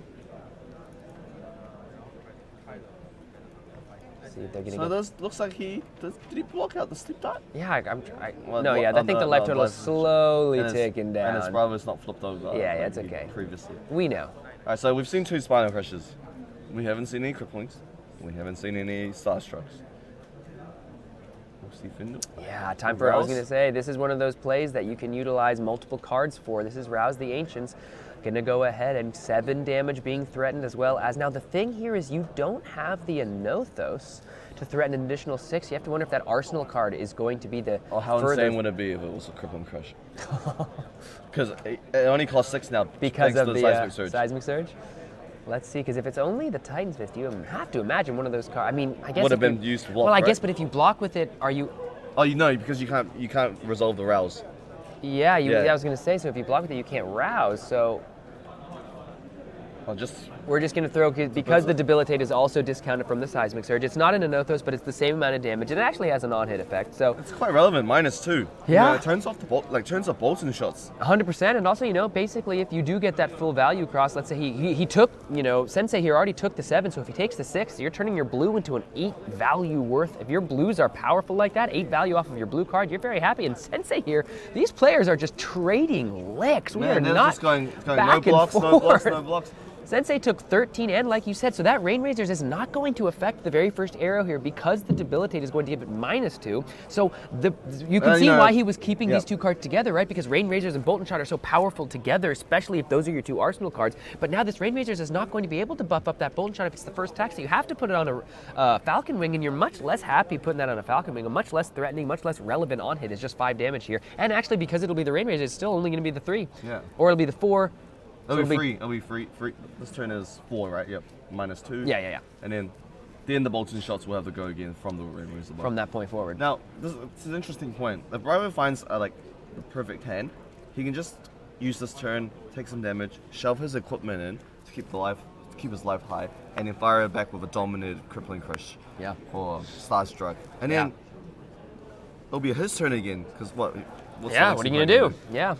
Now, like you said, there was so much armor block, so much life represented from the Bravo here, and even though you've got, let's say if you're the Lexi, you've gotten your Bravo opponent all the way down to 23, you have to be factoring in the equipment block as well, especially on threatening on hits if you want to preserve or cancel, take away the threat of this reload. Any combination of 2 of your armor blocks down there will go ahead and take care of that on this turn. Actually, it'll be for 6 on this turn, so you would need to put all 3 in front of it for this Bolt and Shot because of the Rain Razor. So a little less easy for Bravo to cover this up with just the armor. You'd have to commit it all. But let's see how. No, you can put your Tectonic, Crater, and Buckler. Oh, right, you have the Buckler as well. Yeah. I was just looking down here at the normal ones, but he's not running the Anothos. He's got the Bucklers, and we still got, It's very important to know. Lexi's only on 13. Exactly. Two big attacks dominated, and that's just game over. I mean, yeah, man. So, maybe throw in a pummel somewhere like that. Just haven't sneak seen it the out. pummel. We've seen the lunging press. So Bravo here, it's interesting. Sometimes you see an equipment suite, and maybe even if you're the Lexi player, you see all those blocking equipment be flipped over, and you have to you maybe think you're in for a slightly longer game. But Young Tech here is just throwing haymaker after haymaker. Time to see how he wants to represent or respect this Bolt and Shot. The 6 damage here, absolutely relevant, but the reload on a Rain Razor's turn when your opponent has already committed 1 activation to Voltaire, also extremely relevant. So something you're going to have to consider, even though you don't know what on hits are going to be coming from this point forward. So after a couple of fast and furious turns, now we're seeing these players take a moment, descend into the tank, get a little thinking going. Let's see how Young Tech wants to respect the block here. Gonna give a showtime, and that's Starstruck, so Unity Mechanic gonna trigger, create that Seismic Surge. If we have another one of those 4-power Guardian attacks, gonna be able to play it with just a single blue. Now it's time for a Heat Seeker. This is gonna get the +1 most likely, so gonna be coming in for 8, and representing the Heat Seeker effect of grabbing a card from the top of the deck, just yeeting it into your arsenal there. This might be 2 cards and an equipment if he decides to defend us. Yeah, I mean, we're going to have to see. Does he want to get value off of the seismic surge that he created from the Starstruck? If so, probably have to give equipment plus a bunch of your armor, and that's only if your attack in your arsenal is one of those 4-spot Guardian attacks. So Yontek was probably thinking about playing Starstruck next turn, but the thing is, because Sensei, his equipment has Perch Grapplers, Hornet Sting, and Trench, that can easily, that's 4, and then you defend another 3 drops, so 7. So that wouldn't actually hinder the Lexi play that much. Say if it was Crippling Crush, for example, he can actually defend that even with his armor. Yeah. Which is why he's like, okay, I'm going to slow it down, keep my life high. Yep. Just swing with Titan Sliver. That's 4 damage. Like, that's 1 card if he wants to resolve it. It looks as though, yeah. Just Command and Conquer? Jokes. just as good? Jokes. This is going to be a Seismic Surge created, not utilizing the Seismic Surge from our last turn, but like we said, we're going to utilize a couple pieces of armor to block, as well as that Sink Below from Arsenal on our last turn is Youngtek to be able to threaten the Command and Conquer here. So when you've got an Arsenal set up already, you certainly don't want to see it be lost to the Command and Conquer, and we've already seen Command and Conquer get plenty of work done in the calling so far here in Taipei. So I'm going to have to imagine a couple cards be committed to the block. Two blocks left in hand there for Sensei, so might have to commit the Perch Grapplers if you want to use those 2 cards. You definitely don't want to see a Codex of Frailty head to the graveyard, such a powerful card, especially when your opponent is off an Arsenal. But now that they've used the Command and Conquer, you can grab the Command and Conquer off the Codex. You can actually grab any attack. Yeah. If you have, let's say you draw up 4 blues. Sure. They play your Codex. You're literally giving them a free bomb. Like, they're probably going to take your 5 and then just going to fire up with a huge attack, right? Because I know he has Spinal Crushers in his grave. He has Starstruck in his grave now. Command and Conquer. Yeah. There's a lot of possibilities, a lot of disruption. Codex of Frailty is such a boogeyman of the format, such a boogeyman of Classic Constructed, but against Sometimes certain heroes, like it's not as great to be giving them really powerful cards back onto the block. So we're going to see the Command and Conquer be just covered up by 2 different 3 blocks. Let's see if Sensei does elect to go for a bit more of a setup turn. I believe we saw an Ice card in the hand as well as that Codex of Frailty, so could do a Lexi flip into either of those 2 cards to see to get some value out of this turn. We're going to flip over. Yep, okay. We're going to go ahead and just load with Voltaire to get that card out of our hands so we don't have to discard it. And now we're going to go ahead and get our Command and Conquer of our own, because we're going to be putting a card into the arsenal. So if you, like we said, if you want to put one of those bombs into the arsenal, now we're going to be able to threaten it utilizing the 2 resources from the Winner's Bite that we pitched to the Voltaire. So the cool thing is that he can get a big bomb, you know. I don't know if Crippling Crush is in there. I don't know if Starstruck's in there, but he can actually defend that Command and Conquer efficiently with his free equipment. Like, he has 6 ready and good to go. Tectonic, the legs, and Buckler. Yeah. So. Yeah, that's true. Once you have received the pulley open, please make sure that going to go ahead and discard the Fate Foreseen here. Not going to get any value on the Fate Foreseen against this Command and Conquer here. So even though it's pretty, still got to head to the bin. 6 damage coming across. Going to go ahead and just give the 2-3 blocks. Did he grab the Command and Conquer just to threaten the 2 Arsenal zones? Let's see. 100%. We'll probably see the Perch Grappler's usage of his hand. Should there be any errors in the registration? Because it's only coming for 5. Yeah, oh, and looks like we just had the Starstruck left in hand, so not able to even create a Seismic Surge for our next turn. So this might be a place that we start to see the Lexi really move into the driver's seat of this game. Only a 3 block, and the Perch Grapplers are needed because this is just coming in for 5 off of the Command and Conquer. Hornet Sting available to block with as well. So gonna have, for the first time in this game, Lexi plenty of cards to work with and not a lot of disruptive effects holding her down. Looking at his hand isn't that great. I think it's just 4 arrows. So, and he really needs to use keep those Perch Grapplers for those Crippling Crushes, those turns. You don't want to just throw it away. It will come back to bite you when you're missing that tail. Ooh, and if you look, I think he's just flashed as another Bolton shot in the arsenal there. So without the Snapdragon Scalers, there's not going to be much fireworks on this turn at all from the Lexi player. So on a turn that you really fought and utilized the Codex of Frailty and the Command and Conquer to put yourself in the position to really, again, throw off a bunch of fireworks, Lexi here, top of the deck, not cooperating and not going to be able to find a way to power up either of those arsenal zones. So gonna give the Perch Grapplers here, even though we're not probably going to be able to do much with the cards in our hand, unless I see a pump in there. We see the Codex of Frailty, can we utilize that? But if that is a Bolton shot in the arsenal, I just don't see how he gets the go again. Or the treasure sunken treasure. The treasure sunken treasure is Just about to say how, that. Sam. So now we're gonna go ahead and just load up with the Voltaire because we're not used to Trench Sunken Treasure after this last game, but Trench Sunken Treasure, again, we talked about it, about how impactful that modality is of utilizing the ability to just put a card to the bottom of the deck and grab a resource. So all that hemming and hawing, it don't matter. It don't matter at all. Yeah, it kind of reminds me of Crown of Siege, you know. Yeah. You can be very easy with your arsenal. Absolutely. If you want it, you can keep it. If you don't, it goes back to the bottom. Get your value. Infecting Shot here, gonna buy the Tectonic Plating block. Now it's once again time for the Codex of Frailty. Now these Codex of Frailties doing such a good job of disrupting the Bravo player here. Even though they are able to get those powerful cards back, it does on turns like this, when you're getting powerful on hits, you've already used something like an Infecting Shot and you have less cards to block with for the Bravo, you're slowly turning through the armor block over there. Bravo doesn't really, I don't think the Bravo is minding the Codex with an empty arsenal spot. I feel he's just going to get Command and Conquer again. Yeah, and just keep doing the same thing. Keep doing that, pressures two arsenals, because this era doesn't have Go again. Looks as though they're still deciding. Sensei, as the active player, is going to pick first. Frailty given out, Ponder created. Looks like we're still deciding here if we're Sensei. Very, very cool, honestly, to see the interplay between something like the Trends of Shrunken Treasure and the Findall's Spring Tunic from last game. I mean, even here, you look at something like this turn specifically, how gummed up it would have been, like you said, like it was just 4 airs in the hand. I was all worried about being able to find the Go again, but because Trench of Sunken Treasure allows you to just get that card at the bottom of the deck. You don't take discarding a Command Conqueror, you're getting a Command Conqueror. I'd love to see it. All right, once again, now here's another Infecting Shot. Might be an equipment, or is he happy to just take?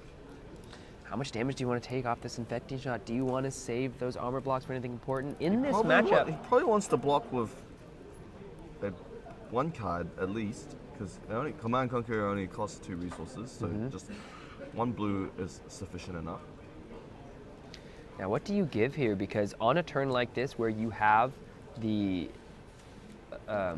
Endless Arrow already there, looks like we're going to give a buckle to the cause and utilize 2 different one-block equipments. I was about to say, because if you give the Civic Steps here, that Quicken Token could be absolutely relevant. We don't want that. Yeah, when you have the Endless Arrow and a Mystery card. That is up. Let's see. Bad hand. Terra Sunder being pitched, going to go ahead and grab a Seismic Surge from Tectonic Plating. Look at Sensei's hand. It has all 3 power cards in it. 3 of a kind, Rain Razors, Codex, Command and Conquer. So he actually has to use a piece of equipment. Oh no, he doesn't. Sorry, he doesn't need to Command Conquer. It's only coming 5. Yeah, the Frailty going to go ahead and turn it on down to 5. That's his last Codex. That's his third Codex, right? That's true. That's true. Command and Conquer here doing a great job of pressuring after the Codex of Frailty. So those Codex of Frailties, like you were talking about. And now it is time to just, before we talk about the Codex of Frailty, we got to see the Trench of Sunken Treasure powering up the 3 of a kind off at the back of a Rain Razor. So we were looking for fireworks. This is the first time we're going to see Lexi perhaps really do some pretty disgusting things. It's time now, once again. Here's a red Bolt Shot being pumped up by the Rain Razors, being pumped up by the Voltaire. So this is 7 on hit, no reload, but still just got the Go again. And plenty of damage following with that Endless Arrow and 2 floating. You have to imagine if there's another arrow in that hand, this is going to be pretty wide. Yeah, this is them. Oh well, he won't be able to get the reload ability. Yeah, no reload here. But there's one more Voltaire usage. So you're looking at a 3 arrow turn, around maybe 20 damage probably. I don't think he should be. I don't think Unitek should be blocking this one. The reload doesn't matter because Endless Arrow is already here. He should really be focusing on blocking the Endless Arrow or the next arrow like that. He still has the equipment up. He's up on life. I feel like he can trade some life and fire it back. Absolutely. Because we don't want Lexi to have you don't want Lexi to have free reign of those, 3 of a kind Rain Razor turns, right? And these are cards we haven't seen yet from Sensei here on Lexi, meaning there Well, might be more. We've seen one Razor. But yeah. He knows he has no more codexes, and there's 2 3 of a kinds left. Time now for a Sleep Dart. As you said, just 7 damage being taken by Young Tech. Gotta see if we can handle the further attacks. If that's only for 5, must be a blue Sleep Dart. So small mercies here if you're Bravo on the back of a Rain Razor Thief of a kind here. It's not going to be 3 red arrows. One of those arrows is going to be blue, so 2 less damage represented. Right now at table 141. I think you're happy to take this, block it out, block the Endless Arrow with 2 cards, have 2 cards to play with. You can either maybe have another Command and Conquer or Fist. Gonna go ahead and give an imposing visage to the block. So 2 damage coming over. Bravo once again gonna be hit by the sleep dart. Now, of course, the important one gotta give the 2 blocks here to the Endless Arrow. So now Lexi's gonna be working off of an only 4-card hand on her next turn. Gonna see, we got the Seismic Surge coming up. Now it's just time. Interestingly, gonna not save the buckle for the arsenal here, because like you said, all 3 codex have been used. There's not as worrisome to lose a card to the arsenal zone here, and just going to put the Titan's Fist you forward. You probably don't want the buckle because there's no minus. There's no minus one on any equipment from Lexi side. Taking over 4. If he blocks it, that's great. If he takes it, he's on 9. 9 is getting to dangerous territory against Bravo, right? Big dominant attack with pummel. On your checklist. Since this is a competitive event, looks as though, Lexi's just going to take it here. 1 3-of-a-kind could really start to change the tempo of this game. Doesn't look like he has it in the hand there. Bravo going to go ahead and drop those 4 cards. Pitch an Infecting Shot to fire an Infecting Shot. This one comes in for 5. Let's see, Young Tech probably going to look to block some of this, or if not all of it. Can see a Fatigue Shot in the hand as well. Perhaps. Fatigue Shot's like my favorite arrow against these Guardians. Absolutely. So, it's a must block. Turning your 10 power into a 5 power is so big. All of a sudden, though, if we get into the rhythm here of Bravo giving 2 cards to a big arrow, and then giving 1 or 2 cards to another arrow, if we're not able to keep a card for the Titan's Fist, it's going to become, if Bravo's having to be the one to block with 3 to 4 cards a turn, and especially if these are really impactful arrows like Infecting Shot, all of a sudden you're giving Lexi the rain to find another 3-of-a-kind, right? Or find a Rain Razors into that 3-of-a-kind, and then all of a sudden that's when you go so wide that Bravo is going to have to eat some of the damage here. Honestly, with at this point, Bravo could be thinking of fatiguing. Yeah. He knows that 2 Rain Razors are gone. All the Codexes are gone. There's one. I think there's 2 3-of-a-kinds left. Yep. But 3-of-a-kind isn't that great against if you a fatigue strategy if it's not paired with something a like or Rain Razors. Yeah. And with already seeing most of those power cards be used in concert, that you'd like to use in concert with the 3-of-a-kind, I think that's a good point. Sometimes just drawing 3 cards is going to just put you closer to running out of cards in your deck. Exactly. And this deck does look a little. He has gone through a lot of cards. Going to go ahead, and that's part of high-level tournament play in Flesh and Blood. There's many different strategies that you can enact and actuate throughout the course of a tournament, throughout the course of an individual game. Since they're counting all the command conquerors that Yontech has used, really thinking about this Endless Arrow. Considering he might have a huge impact from Crush card. Yeah, well, the thing about Infecting Shot is if you take the 5, you basically take the 7, and now we're going to give the Civic Steps here. Going to go ahead and give the Quicken token. Can you, because you've already used Voltaire once, that Quicken probably doesn't matter. Not going to matter here. So a perfect time to use the Civic Steps here for Young Tech. Now, interestingly, I wonder, will Sensei elect to? No, the answer is no. We're just going to fire it for sure. We can't let Bravo keep cards when we're at 9. So this is again, I think, just the blue. Oh man, blue that's just one Fatigue card Shot. in Crater Fist. Absolutely. So now being able to keep 2 cards here. Let's see what he's able to do if he's going to give, or just going to take the 1. So perhaps just throwing the Titan's Fist and keeping a card for Arsenal. All right, 1 damage, able to leak across. Lexi playing with 4 cards again. Yep. Terra Sunder heading to the bottom of the deck. Fatigue Shot doesn't affect that. Now, he probably has to consider starting to defend these Titan Silvers. 9, you might be able to get away with it. 5, you're probably not getting away with it. Looks like, we're going to give another Fatigue Shot. Not sure the color pitch here, but maybe is a red one. Looks like he's going to put. We've seen 2 Terra Sunders head to the bottom of the deck, and even though you don't have a Nothos, Terra Sunder onto your weapon can be a powerful way to disrupt the Lexi later in this game. Lexi barely has any armor. He's used the Perch Grapplers, can still commit the New Horizons trench and thing, but you never want to commit your New Horizons until you have to. There we go, battering shot for 7. Big old battering bolt here, threatening to take away any non-action cards from the hand. And just 7 damage, a big part of how the Lexis were dealing with Bravos and Oldhams in the past. However, in this game, I wonder if enough deck damage has been done to Bravo for cards like Battering Bolt to be the key to victory here. Still got, let's see, I think we're just down to the 1 block on the Crater Fist. No, and the 1 block on the Civic Steps. We have 2 breakpoint blocking pieces available to us if we're the Bravo player here. Here's just 7 damage as well with Bravo at 13. Got to be considering life totals as well.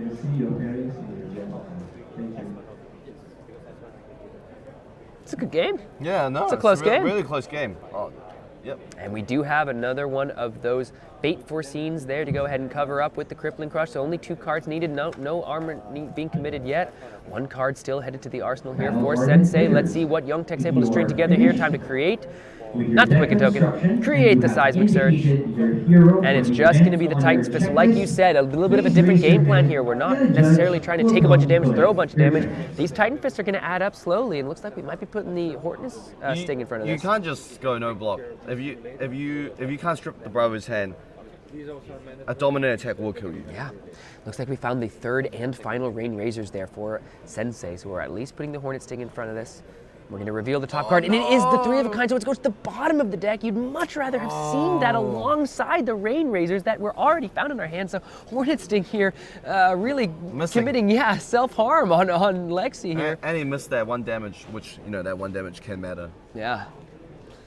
Alrighty, so Searing Shot going to go ahead and be flipped up from the Lexi ability. Time just for the Bolton Shot. No reload threatened here because we have a card in our arsenal already.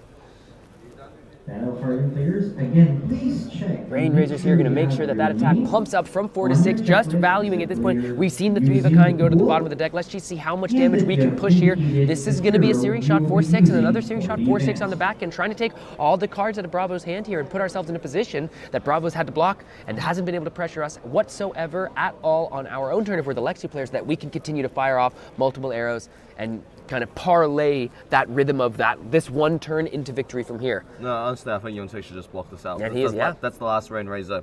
There's no more Rain Razors. Yep. There's no more Codexes. Yeah. He knows that a 3 of a kind is at the bottom of the deck. So he's happy to play the long game now.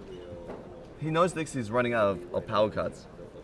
Now, 1 card that can change some of the math here, we do see a Winner's Bite. Frostbite maybe not too impactful if we're just going to be doing a lot of blocking on the Bravo end, but stripping a card absolutely is. Unfortunately, no arsenal here for the Lexi players. Only 2 arrows because we don't have the ability to work another Codex in and grab a card from the graveyard. So let's see, like you said, with the 2 Rain Razors, with all 3 Rain Razors already having been used, Bravo. And Codexes. One 3 of a kind at the bottom of the deck, 1 of 3 of a kind hanging out in there somewhere. Bravo done a good job of putting on the pressure when it mattered, and now putting on the brakes when Lexi's having a hard time getting over the finish line. Gonna be a Heat Seeker. Most likely with Go Again. Most likely with Go Again, given that we have 1 floating. 5 damage representing indeed just the Go Again, not the +1 being put onto this arrow here. Bravo looking like right now he's staying alive. Either of these players have a 9 dominate attack. Next player ideally can only block 3 from equipment, 3 from hand. So that's 6. Oh, so he needs Crippling Crush. If he had a Crippling Crush with dominate, I think that could smell the death for Sensei. Gotta imagine gonna be tough for Young Tech to string together Dominate, Crippling Crush while also maybe staying the Crippling alive. Crush is an arsenal. That's true. It's just free cards, blocking 1. Yeah. Go down to 2. So you're gonna go ahead and check really the graveyard. What it is. Yeah. Both players want to make sure that I've seen all 3 Rain Razors. I've seen there's no tricks. Yep. Both players as well sitting at X and 1, 7 and 1 for both of these players. Moving into round 10 at 8 and 1 is a fantastic place to be. Keeping yourself firmly in the race for the top 8 of the Calling Taipei, Sensei Fei versus Young Tech Chia. Both players here fighting to stay alive here in the tournament. Move on to 8 and 1. Bravo versus Lexi. Been some great games so far. Heat Seeker still sitting in the arena. Battle Hardened going on behind us. Sealed deck gameplay being prepared. 97 players in the Battle Hardened here. 64 players battling it out here in day 2 of the Calling Top 8 approaching. What else is going on? It's Sunday, 10:39 in the morning. Announcements going on. Until you have submitted your checklist to a judge. Once again, please. No, honestly, I actually think Young Tech has a game shot right now. That's why he's considering. Oh, you think he has a chance to push for finish push for right push here? the game or hitting an opponent where it's game. You parlay that into winning the game, sure. So he's, That- he's really thinking, what's the worst that he can do? What's the worst error I can face? He can face. He's probably looking at like we can't really so you can't fatigue shot them. So it's a zero cost error. Because you ping one for the full tier, play zero cost. So he does have two blocks, but it's just deciding to. Starstruck as well, going to go ahead and create a seismic surge. So that could, if it's could be relevant. Crippling Crush with 2 blues in hand, attack for 11. Oh, it might not have dominate, but that was the that was an activation of the Quiver of Rustling Leaves, and he flipped that card over so quickly that I didn't quite see what it was. I thought it might have been a Searing Shot. But it looks like this is just going to be a Winner's Bite here. I'm pretty sure that's what that was, an activation of the Quiver. He pitched a Searing Shot and flipped over the top card of his deck. Oh, it was an Art of War. That's why it looked like the red of so unfortunately wasn't able to find the Quiver there. So now we've bought ourselves another chance to just come in with the hammer here. 4 damage coming across. Gonna have to give a Battering Bolt. No cards in arsenal here. So Bravo not able to utilize the Seismic Surge on this turn. Even though the Starstruck, perhaps that was also part of the math. What can I do with the Starstruck activation? Now here's the Searing Shot. Gonna just have to pitch the Art of War away, but now 1 card left in hand. Let's see. This is gonna be for 6, so +1, no go again here. Only has to give 2 cards if we want to cover this up entirely and keep our first Guardian attack nice and healthy and as big as possible. So this could be another chance for Bravo to really just kind of take control of this game and not let go. I honestly think his arsenal is a huge attack. Yeah. That would certainly make sense given the decisions he's been making, given the thinking. Well, he doesn't have a Seismic Surge currently. But, that's true. So if it is Crippling Crush, he probably can't play it without. You're never letting this hit if you have an attack, right? So 2 cards is definitely going to come down, unless I just don't see a world where Yontek will let this fatigue shot hit if he's going to play it. Okay, never mind. Looks as though Youngtech said, "Show me what I let me show you what I got." Another Crippling Crutch being committed to the blocks. The Fatigue Shot going to cut the base attack of the first Guardian, or just the next attack. Actually, it doesn't have to be a Guardian attack. Actually, guard because we have the Terra Sunders. We've been pitching. It is now time for the Titan's Fist. This is coming in 4/5 with Dominate. We've already committed our Horn Sting. So in order to cover this up, we're going to have to give both pieces of equipment here. We do have an Art of War that could change the math of these blocks, though. The Art of War here in 4 defense could also block with a card from Arsenal. Yep. An oft forgotten part of Art of War. You can defend with attack action cards from your arsenal, so this Art of War here perhaps going to be a perfect answer to the Terra Sunder. Looks like we're just going to go ahead. It's probably going to Art of War +1 defense, block with 4, and throw the trench. Yeah, so look at this. We're going to go ahead and use the resource. Now, this is a fantastic response from the Lexi player here. Just a perfect little counterplay. Can use the Art of War for defense. Art of War not often seen necessarily, especially in the States. Haven't been seeing it as much in these Lexi decks, but going to go ahead and utilize the resource off the Trench or Sunken Treasure to pay for the Art of War, banish, draw 2 more cards, and we're going to be able to defend with a card with an additional defense value here, so just utilizing 1 card in the Trench. This could have been a pretty game-winning play. Honestly, I wonder what Yontek's thinking was. He knew there was Art of War on top from Quiver, right? Yeah, he did see it on the Quiver. Does it stay on top or Quiver goes back to the bottom? I think it just stays on top, but we'll have to double check on that one. Destroy it. Yeah, I think it just stays there. Yeah, so he knew Art of War's there. So, and he knows that there's Trench, so he knew that since they could have blocked that. Yeah. Was able to utilize the Art of War to go ahead and stay alive. This is now going to be the... Okay, this is it. Oh yeah, look at this. Just giving 3 cards, letting it go back to the hand. We utilized the Sync Blow to cover up the Drill Shot. We've given the Quicken Token. We've let the... I've been saying that Arsenal's been Crippling Crush for like 10 minutes straight. Bravo activating. It's a Crippling Crush, let's go! Yeah. And there's probably no possible way to block that. That's going to be 11 with Dominate. We can only give the New Horizon to block it, and that is the Arsenal Noose and Zhang showing. He said, I know my cards. I work at this freaking company. Let me show you what is up. This has been a Crippling Crush, I promise you. And that is going to cover the game. One of the OG heroes from Welcome to Wraith winning with his signature card. Yep. That could... It was kind of... You could tell. A little telegraphed, you think? Because it was been there for a while. he's been trying to find a window just to play it and finish the game off, Mm-hmm. which was where you could see it now. That And was usually, awesome. and usually when he puts his 2 equipment on there and not fully blocking the inner throw, it usually means he has game shot. Yeah. Well, I mean that was I think just a fantastic game of Flesh and Blood, and we have now seen Lexi twice, the boogeyman of this format. In the first 2 rounds, we featured her on stream, but she was not able to take the win in either of those games, as Dromai and Bravo showing that there is still game into this powerful hero if you find the right cards. I mean, Lewin, yes, that Tomotai was absolutely backbreaking, but if we see the Bravo player here absolutely parlaying some really well-played turns and some powerful disruptive effects, transitioning into different game plans and finding the win. Yeah, honestly, that was a very good back and forth Yeah. game. Both players saw their power cards. Bravo player played very well. He blocked at the right time he needed to, and then he pressured at the right time. And that's the most important part of playing Bravo. You need to pick your moments. You need to choose your spots, especially with like the turn where the third rain raises. He saw the third rain raises come out. All right, cool. I'm just gonna block my whole hand, save 12 life. Yeah. And then he's like, then he goes, you got no more rain raises, you got no more codexes, you have 3 other kinds that really don't really matter that much against a Bravo deck, right?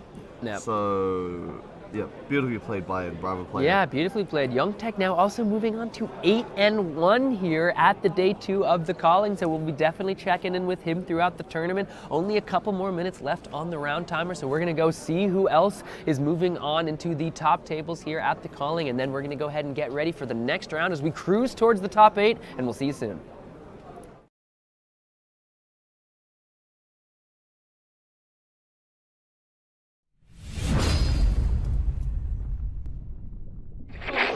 Feeling a little worse for wear? Those old Cogworks legs not holding their weight? Do you find yourself asking, to be or not to be? Well, why not be? Better. Bolder. Brilliant. Why not be a big deal? Break through your limitations and become all that you could be. With Techlo Industries, bringing you a future with bright lights.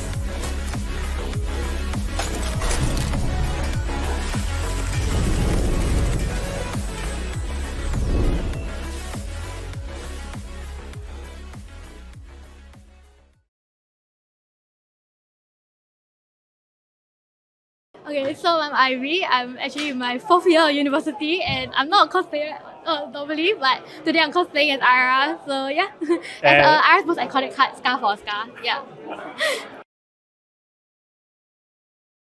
And the moment everyone thinks about Ara, Scar for Scar is the first card that comes to their mind, you know, because it's so beautiful. Like everything about it is just great. Yeah. Actually, I've been playing in the Seal events recently. Yeah. Okay. I'm really into Seal. Actually, I think it's like you get the fun of cracking the pack and also like playing against other players. And we haven't really like decided what your deck will be as well. So it's kind of interesting and all. So I'm really enjoying the new like deck and new stuff. set. Yeah. Actually, my brothers are playing in Flesh and Blood as well. So I actually got I sort of like slowly like learn from them and stuff. Yeah. So actually my brothers are like Ivan and Isaac. So watch out for them because I hope that they'll be in top 8. Yeah.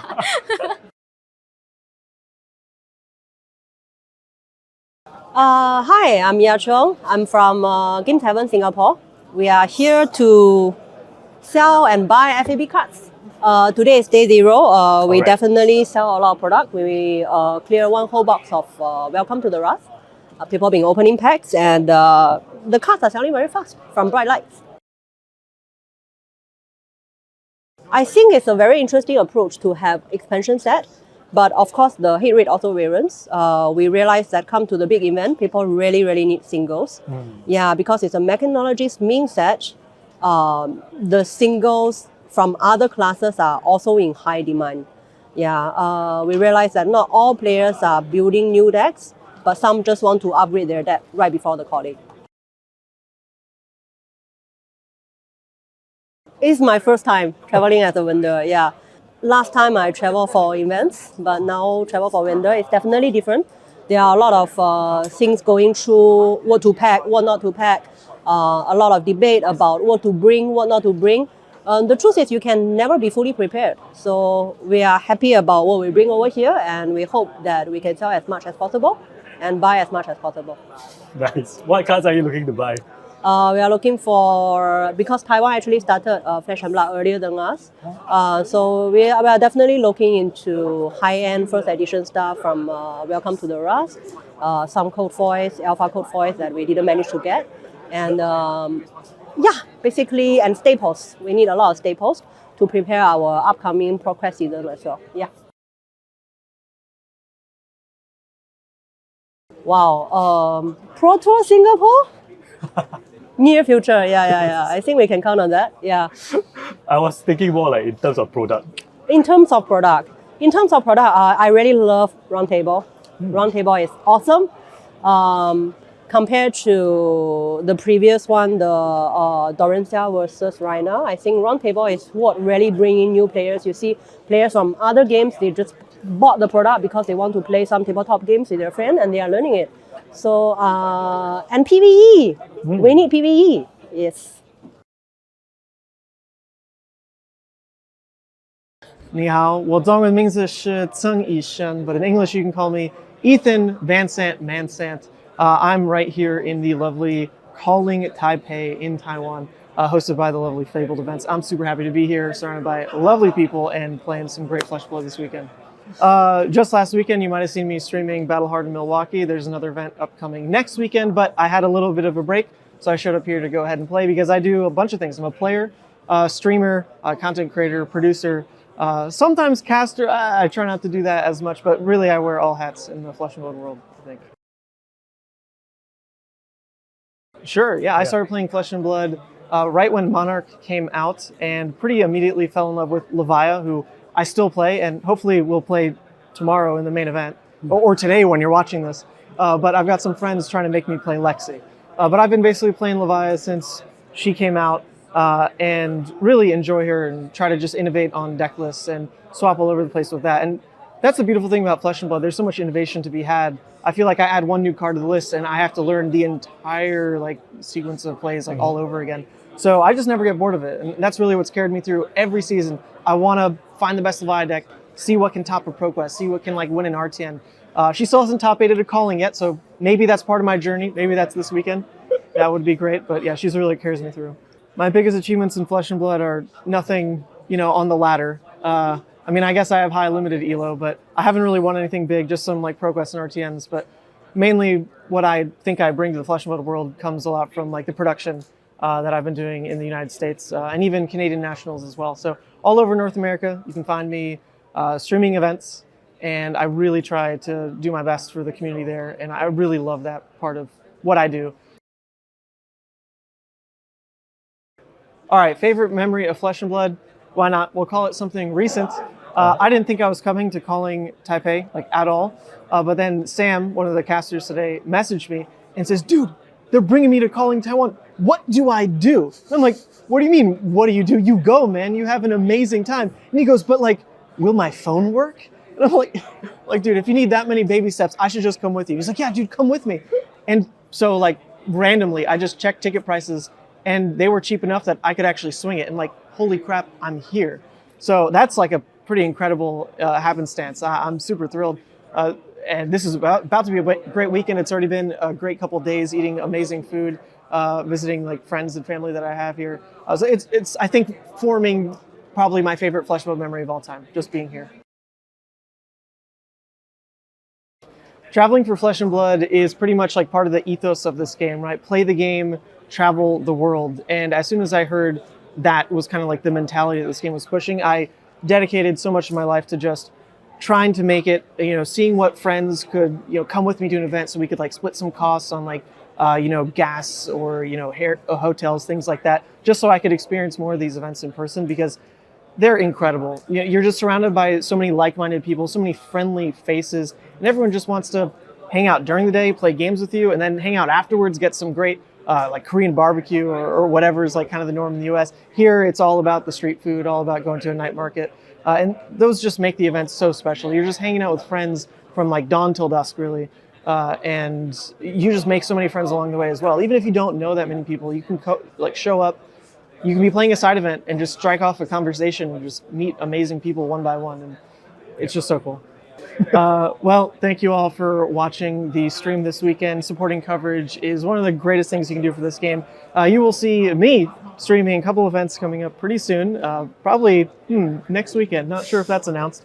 But yes, Mansant, you can find me on YouTube as well, Savage Feats for production. But thank you to everyone for watching.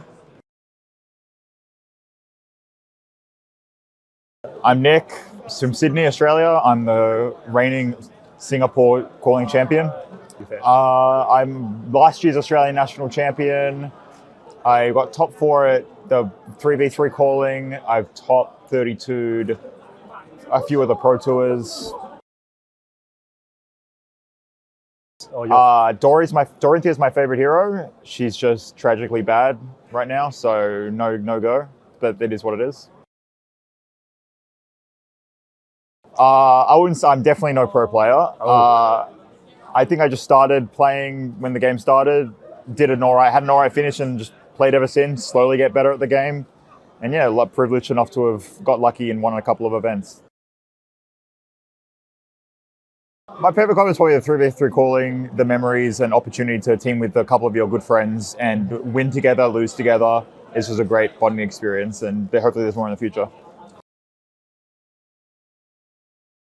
I want to be the world champion. I think that's the ultimate goal, I think, of every player. One day to be a world champion. So I'm going to try this year really hard. I'm going to Dallas. I'll be in Melbourne. I'll be doing a lot of these events. So all the prep is good. Honestly, playing helps a lot. Having a good testing team to play with. Never settle. Never be entitled. Always feel that you can do better. It's about having a good time as well. Okay, I think all of the new heroes are quite weak. It's just okay. Like, obviously there's future design potential with these cards. People don't have patience, and people will want things to be as good at the gate like Lexi was at the Outsiders, where everyone thought she was terrible and then everyone complained about her. Which any of these heroes could be that in the future, so people should be patient. Yeah, I think they're doing a really great job right now, especially with a lot of different directions that they're going. All right, thanks for watching the stream, everyone. Check out the next feature match coming up soon. Hey, hi guys, I'm Brian Kong from One Collectibles. One Collectibles is a card shop that does a lot of collectibles and also Flesh and Blood. So we sell and buy a lot of Flesh and Blood singles. We have our own inventory on our website. We run events, host events, yeah, and we do booth a lot in a lot of international events. So you'll see us at Worlds, at Callings. You guys can find us on One Collectibles Instagram or Facebook, One Collectibles. Our website is onecollectiblesfab.com. You can look through our large inventory over there. We have high-end singles to playable majestics to promos. Yep, so you can find a lot of things over there. You get to experience the whole world, you know. We go to different parts of the world. So first one was I think it was New York, into Lille, into San Jose, Baltimore. So you get to experience a lot of different cultures. It's a very fruitful experience. You get to learn many things on the job. You know, setting up the whole booth, interacting with other customers, you know, getting to know them. Yeah, and just growing your inventory and your sales. As I'm a competitive player, I think it's the first time I win a competitive event. Was probably Road to Nationals like 2 years ago or something. Yeah, so that's where I won with Dash, and that's how that's how people got to know me as what they call the Gun God, which is this guy popularized Dash in Singapore. Yeah. So we have the Marvel Leviathan, but I think you guys can take a look at the main bulk, which is here. This is our main bulk, which is a lot of the first edition Kofoys. Oh. So you have WTR Kofoys, ARC Kofoys, and Crucible Kofoys. Okay. So you can take a look at this. So, yeah. So these are Kofoys and some promos. Kofoys are from like ARC, WTR, and we have some special ones here, which is the Gold Foils. Yeah. Gold foils. Yeah. So these are some of the Gold Foils that we purchased along the way. One of it is where I won it in Nationals top 8. Oh, look, and there's another one there, which is the EA Tunic. Oh, nice. Yeah, that's a hard one to come by. Bye guys, you can find One Collectibles around the world. You know, we are going to every event, most events. You can find us in Singapore at Paya Lebar, Grand Link Square, Guillemard Road. We have a physical store, but if you ever need any singles, you can just head on to our website, onecollectiblesfab.com. Promo code. Yes, so that's our promo code. Yes, we ship internationally as well, yeah.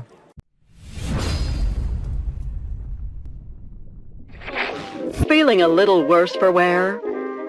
Those old Cogworks legs not holding their weight? Do you find yourself asking, to be or not to be? Well, why not be? Better.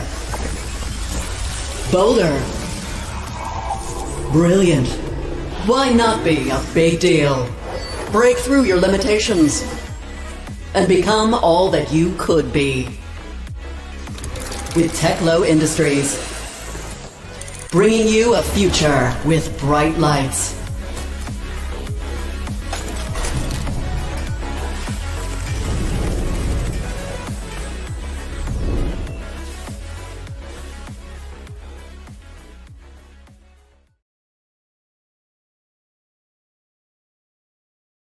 Okay, so I'm Ivy. I'm actually in my 4th year of university and I'm not a cosplayer normally, but today I'm cosplaying as Ara. So yeah, as Ara's most iconic card, Scar for Scar. Yeah.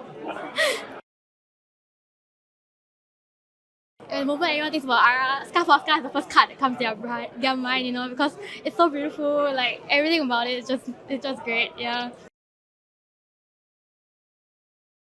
Actually, I've been playing in the Seal events recently. Yeah. Okay. I'm really into Seal. Actually, I think it's like the fun. You get the fun of cracking the pack and also like playing against other players. And we haven't really like decided what your deck will be as well. So it's kind of interesting and all. So I'm really enjoying the new like deck and The new stuff. sets. Yeah. Actually, my brothers are playing in Slash and Blood as well. So I actually got I sort of like slowly like learn from them and stuff. Yeah. So actually my brothers are like Ivan and Isaac. So watch out for them because I hope that they'll be in top 8. Yeah.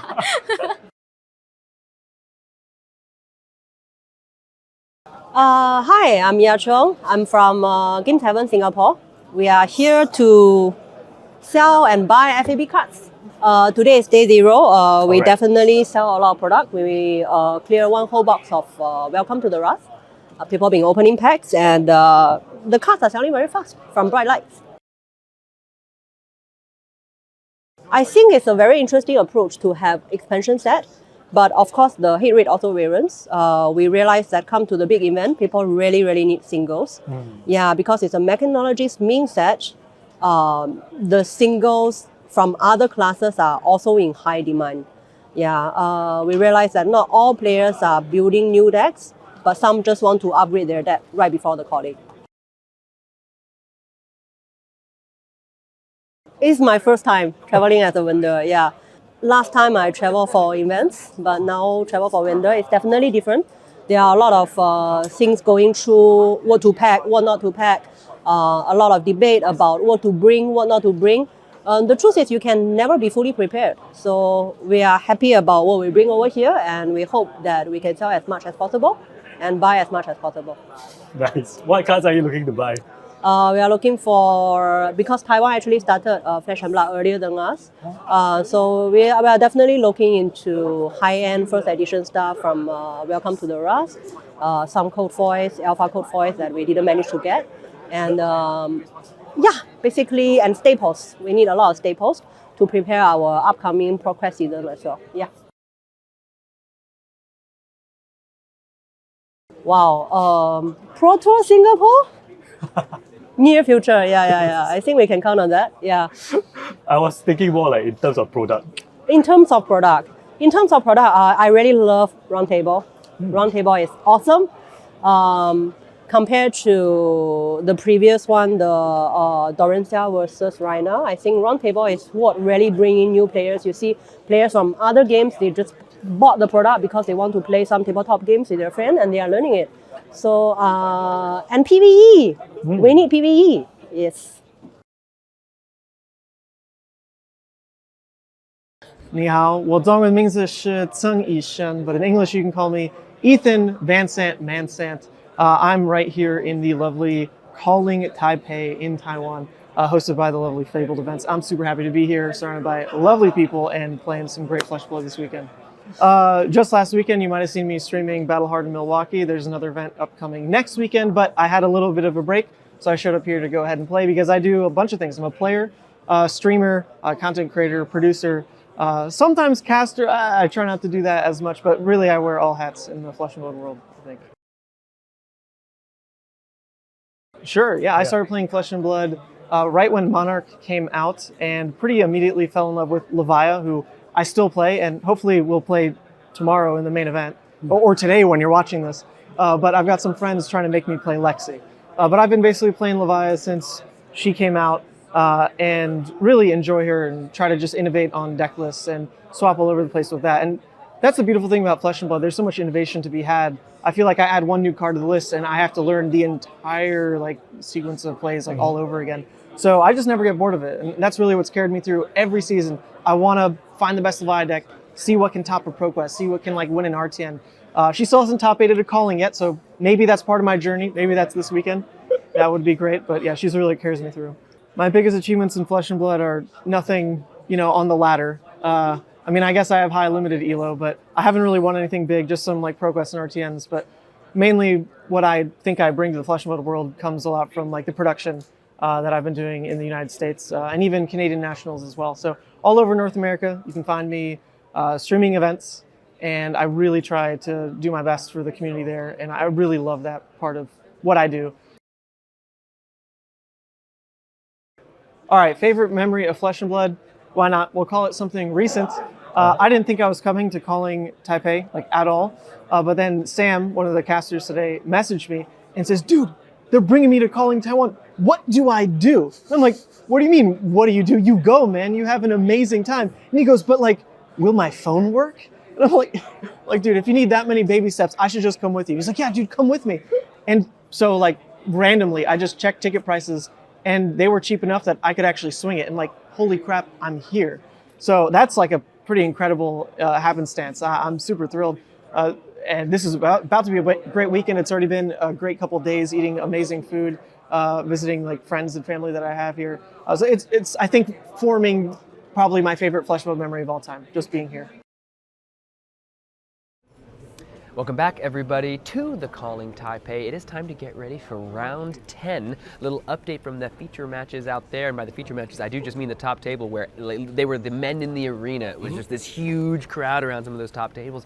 Yang Zhao, our Azuri from yesterday, currently 9-0 on Azuri, has faced, from what I have heard from the players out there, a gamut of Rangers.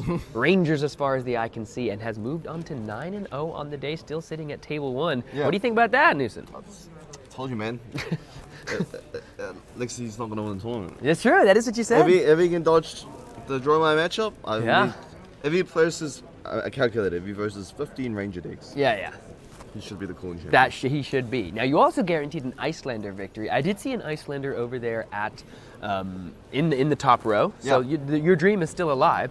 We don't have an Icelander for our next feature match. We do, however, have a hero that we have not seen yet here at the Calling Taipei that is sitting at 7-2, so should be an interesting game. We have got Dorinthia versus Azalea for round 10, everybody. This is going to be both players at 7-2, so very much alive for top 8, very much fighting to stay in contention. Justin Koo I do feel for the guy, because he was the one of those two men in the arena, just with everybody surrounding him. He just played a game right up until he had a time extension, so was playing that entire time, lost a very close game to Yang Zhao, so still fighting for his tournament life here. Now has to play a completely different game plan, but similar types of on-hit effects and similar types of attack reactions in this Dorinthia deck. Yeah, do we know the Dorinthia deck is? Decimator? I don't know, yeah. We'll look at the weapon and we'll we're gonna, so huge, now, They have played 9 rounds so far of this tournament and have been doing a whole lot of, shall we say, checking out their opponents around them. A little bit of scouting, if you will, scouting the periphery, if you will. So you have to imagine that Justin has seen Roderick play at some capacity within this tournament and might be able to know, even if we don't, if he's going to be flipping over a Dawnblade or a Decimator Great Axe, because those represent such different strategies and such different game plans. Yeah, and for Roderick, he might not know this, but Justin actually plays free Sink Below, free Tarpit Trap, and free Sigil of Souls. So his deck's just not fully all Azalea gas. It's more like there are reactions, and so if Roderick does submit Dawnblade, then there's some play around. There is some play around. Yeah. It's not all just going to be free hits. I mean, Tar Pit Trap would be another kind of a blowout, right? Against something like a Dawnblade. On hit effects not triggering if the attack has go again, and most of the time, Dawnblade does need to have go again in order to hit twice. Honestly, I feel that's going to be Decimator Axe. It probably is going to be Decimator Great Axe. You know, that is a really powerful new strategy that was given to us very recently. Decimator Great Axe, such a powerful weapon, subtracting the attack of a target defending card, so really makes it challenging to trade efficiently, at least card-wise, with the weapon when your opponent is only keeping a card in their deck to attack with a weapon, so not losing any cards from their deck at all, and then you have to try to block it. You have to most likely lose 2 cards each time. It's a very effective strategy to try to run your opponent out of a certain amount of cards here, so when we see the equipment flip over, we will know for sure. Moment of truth. Yeah, moment of truth here as both players are setting up. Wow, look at all the life games that Roderick has played on that life pad. You know this guy, he's a gamer. Azalea, Ace in the Hole, Dorinthia. Yeah. Oh, that was the verses? Okay. Survey says we're seeing the verses. We're seeing the crown. We're seeing the Dawnblade. This is a normal Dorinthia. We're going to get to see some Singing Steel Blades. We're going to get to see some Iron Song responses. We're not just going to see block. Decimator Great Axe for 4. Instead of the hammer for 4, axe for 4. Shout out to the incredible gentleman over at Push the Point. So the matchup's pretty cool. This matchup is it can be swingy. It's sort of like the Katsu matchup, but like if Dorinthia goes hard, like have the hard in the paint, the pumps, the reactions against the counters. Azalea struggles to block all that, especially with cards that like all their pumps block for 2. Only the arrows block for 3. Sure. And then it's like Rain Razors and so on like that. So it looks like Azalea is on the play. Red and the Ledger, very, very good. Well, I think that's Aspire sniping. Yeah. I mean Red and Ledger is very good against Dorinthia. But it's not, say, the best, because Dorinthia can have all those reactions, and those reactions do not care about go again. 100%, and they don't care. They're not action, so they don't care about Red in the Ledger. That's going to be. It's always cool when your hero has play around another hero's like one of their most impactful cards. When you can say, well, I actually have a bunch of reactions. So even though you might not be able to do Dawnblade twice in a turn under the effect of Red in the Ledger, you might be able to push an enormous amount of damage. Even so, with those attack reactions, Azalea here just going to start off on this first turn of round 10 here at the Calling Taipei. Energy counter on that Findall's Spring Tunic. Going to go ahead and just, looks like we're just checking the deck, making sure no cards are poking out. As I just said, Justin literally finished a game 40 seconds before the round was announced. So this guy has been in the trenches all day already. Shout out to him. Thanks. Everybody give him your energy for accepting and joining the feature match for all of us after just playing such a long, intense match. Time, right? Yeah, we saw him yesterday as well. He was, he versed, who did he versed? I think it might have been him versus the Katsu. Yeah, so he's made it quite far. Yeah, absolutely. All right, still I think resolving the Spire sniping, so we've already drawn the card off the Death Dealer. Now we're seeing if we want to switch the 2 cards that are on top of the deck thanks to the Spire sniping's effect. Also, I'm a big fan of when players will just lay their cards down rather than do the like. You know what I mean? Because it's so like you must hate playing me. No, I do it too. I'm no stranger. I actually can't play without shuffling my hand vigorously and like beating half my cards. I just feel like it's also part of like it's a different kind of almost intimidation. We're like I'm all right. Like I know what my cards are. What are you doing? Roger. Okay, he's firing off attacks turn 1. Let's see. Yeah, might be wanting to filter the hand here. Maybe his hand's a bit clunky. When we do know what the top card is, but yeah, we wouldn't be able to get go again if we do it this way. So let's see. So it might be 5 go again. Looks like it's just gonna be. Yep, looks like 4/5. We're gonna go ahead and give 2 cards to this. Now it's time to just fire. Just fire it off? Yeah, let's just get some cards out of our hand. We know what's coming up in our next hand because of that Spire Sniping, so maybe wanting to make room for those 2 cards and the card in our arsenal. Even though we get to filter our opponent in a certain way, all we're doing is giving ourselves an arsenal and filtering our own hand if we're the Azalea player here, because we did get to see those top 2 cards, and if those 2 cards work better with the arsenal than with something like this Enlightened Strike, and whatever card we put to the bottom is, perhaps that's what Justin's going for, but that is going to be the turn for him. Seeing we got an Iron Song response there, one of those powerful 0 for 3 reprise attack reactions in the graveyard. We see a powerful Steel Blade Supremacy. Yep. Absolutely. One of Dorothea's specializations. When it hits, you can draw a card. Absolutely. Super strong. Yeah, absolutely. Also going to go ahead and pump up the next attack by 2. Coming in for 5 here. Yeah, so this is so awkward. You know, in block of 5, you usually want to throw 2 cards down, but Dorothea has so many cards with reaction, attack reactions, and so many cards with reprise. So sometimes you kind of have to like really soul read Roderick, what he has and what he might, because one wrong read and it can cause very bad issues. I like that soul read. You have to read the guy's soul. Huh? Yeah, you do. Like you have to stare deep into the eye and say, what are you I going think to this do is to me? worse than Azuri. You know, Azuri, there's only a couple cards that you can expect. Dorothea, you can expect anything. Yeah, and it looks like we are just going to let the attack hit here. So if we want to get go again, gonna have to immediately bro up the refraction bolters, and that's going to be the play here. End of turn, draw a card. No go again must have been represented in that hand. So now it's time for the Iron Song versus. Next weapon attack, if it hits, is going to go ahead and get a Courage token. Now the second swing going to come in and buff up our next Dawnblade attack by quite a lot. So that's coming in for 8. Free. Yeah, this is going to be coming in for Courage 8. on hit. And Dawnblade counter. Dawnblade counter. And on draw hit. a card on hit. And draw a card and hit. Still have a card in our hand Yeah, as well. Looks as though Justin here might be posturing just take this damage. So 13 damage here on the first turn of the game for the Dorinthia player here. Gonna go ahead and draw a card. Gotta also remember to put a counter on our Dawnblade. We have now hit twice, and there it is. Dawnblade, until it doesn't hit once in the turn, is now coming in for at least 4. Now, did we find? No, we did not find a Twinning Blade or any other go again. Once it hits, they can't get going. Yeah. Next up here is going to be Justin's turn. We're going to go ahead and Arsenal for Roderick. So, hey, I mean, you got to start the game with a Dawnblade counter and 13 damage coming across. You got to be feeling pretty good here if you're the Dorinthia player. Justin must have some pretty good gas in his hand. No, I think he does. But it will be enough. Just like I said, Red and Ledger, super powerful card. Yeah. But you just one Dawnblade attack with 4 cards in hand. You don't know if those are actions or those are reactions. It could be 4 damage or 10 damage. Bolton shot here revealed off of the Skullbone Crosswrap. Do we have a pump up? Most likely, knowing this Azalea deck, to give it the go again effect and threaten the reload. Going to be a Lace with Inertia if that's a red Bolton shot. Going to be coming in for 7. If it hits, make a Inertia token, and if it hits, going to reload. Death Dealer hasn't yet been used, so turn wouldn't be over even if the reload doesn't connect. Go again, still going to be very impactful on the turn. Justin Koo sitting at 27, just took 13 and allowed his opponent to have a Dawnblade counter. Have to imagine got a lot of good cards in the hand. Courage token too. Yeah, I was going to say that. So that Dawnblade is coming in for 5. 5 at the very least. And it looks as though these players, once again, taking haymakers. They're just keeping it real. Yeah. Gonna go Throw ahead. numbers at me. Yeah, exactly.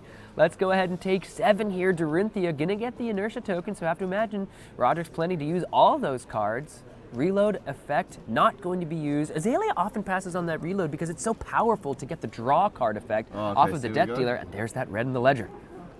So that's coming in for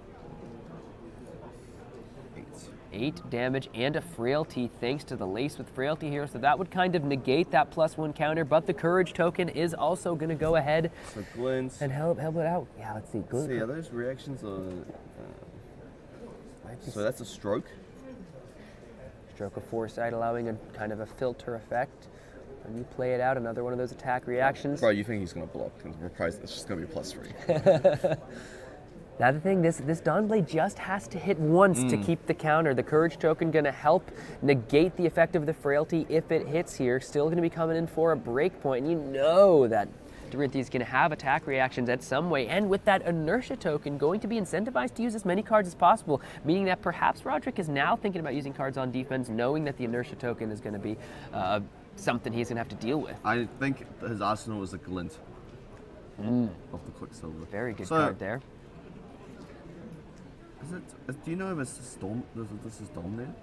This is not dominated. This No, was no. loaded off the Death Dealer, so just 2 cards and equipment. That's can get yeah, you and we do talk about a fridge. Warrior players have a very nice fridge of their own. The Courage of Blade Hold, the Iron Song Versus, and the Crown of Providence representing a fair amount of block. You can utilize 3 block off the Courage of Blade Hold, though most of the time it's just used for that 2 block and then cashed in for the effect of making the Dawn Blade swings free on a turn that you might need it. Super powerful. Super powerful card. In aggro matchups. 100%, and still can be used in certain matchups where you really just need the turn, where all of your hand is used for either your resources for your attack reactions, or you want to play a bunch of 0 costs. So that's when the Courage of Blade Hold can be cashed in for the effect. The Iron Song Versus blocked for 3 over the course of the game, and of course the 2 block on the Crown of Providence, so plenty of armor to work with if Roderick wishes to go ahead and block out with just 2 cards and a piece of armor here, really having to think. This is an impactful card. Only 3 more rounds, including this one of Swiss today, Noose. And then we're looking ahead to the top 8. These players are fighting for, and look at that. 7. Just throw in the fridge. Yeah, let's go ahead and give it all right now. 2, 4, 6, 7, See a Crown of 8, 9, Yep, 10, we are. it looks like. Don't need the glint. Might just have another card with going in.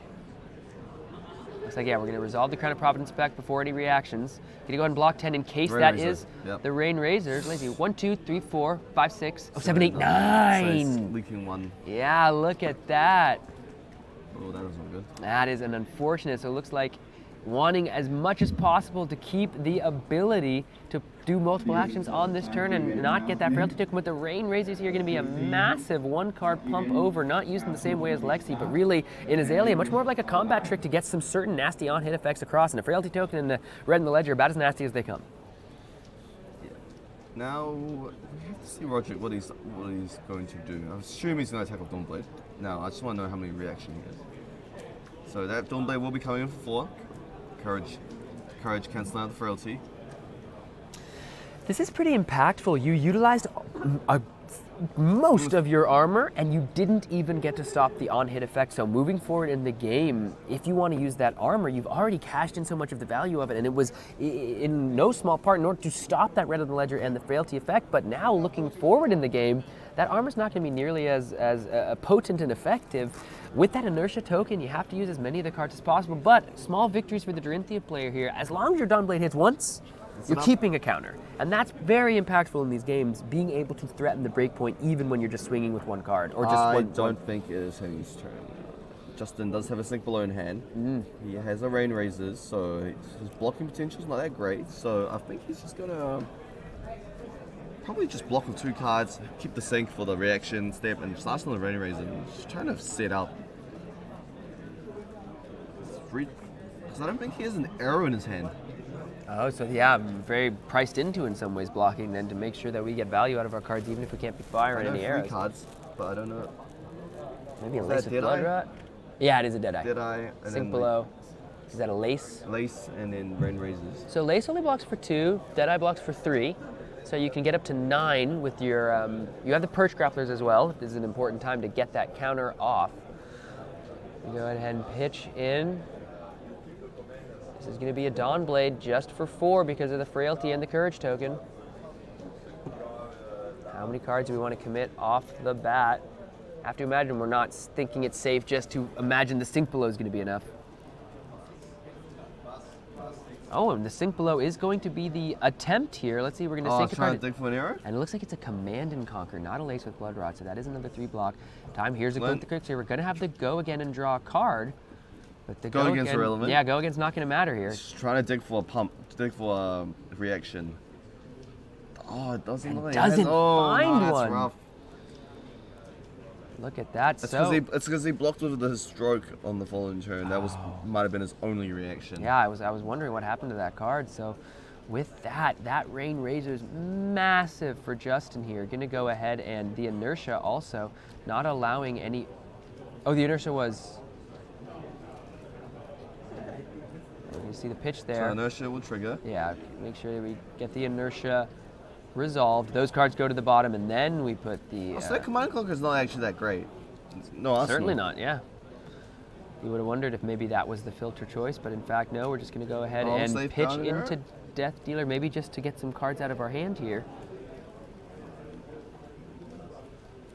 So even though Justin was able to shut down that Dawnblade counter, unfortunately not able to have a powerful, threatening, disruptive turn on his own turn to kind of utilize the value gained from what you just did to your Dorinthia opponent. And you took 13 on the first turn of this game, so you're already looking at sub 30 life. Yeah, very heads up from Justin saving that Rain Razor on that Red Ledger. You know, committing 3 pieces of equipment and a card in hand, and getting rid of the Dawnblade counter. This turn I feel like this turn. Oh, we did find the arrow. Infecting shot. Gonna go ahead and pitch the Command and Conquer. Draw a card off the Death Dealer. Gotta be one of the most powerful weapons in the game. Just draw a card almost every turn. What do we find? Oh, that's good. That's pretty good. Premeditate, Tunic counter, going to allow us to go ahead and fire off this Infecting Shot 4/8, and with no cards in the arsenal here, and again, all that equipment has already been used. 8 or 10, there's a Rain yeah. Razor in his hand. Oh, another Rain Razors, absolutely.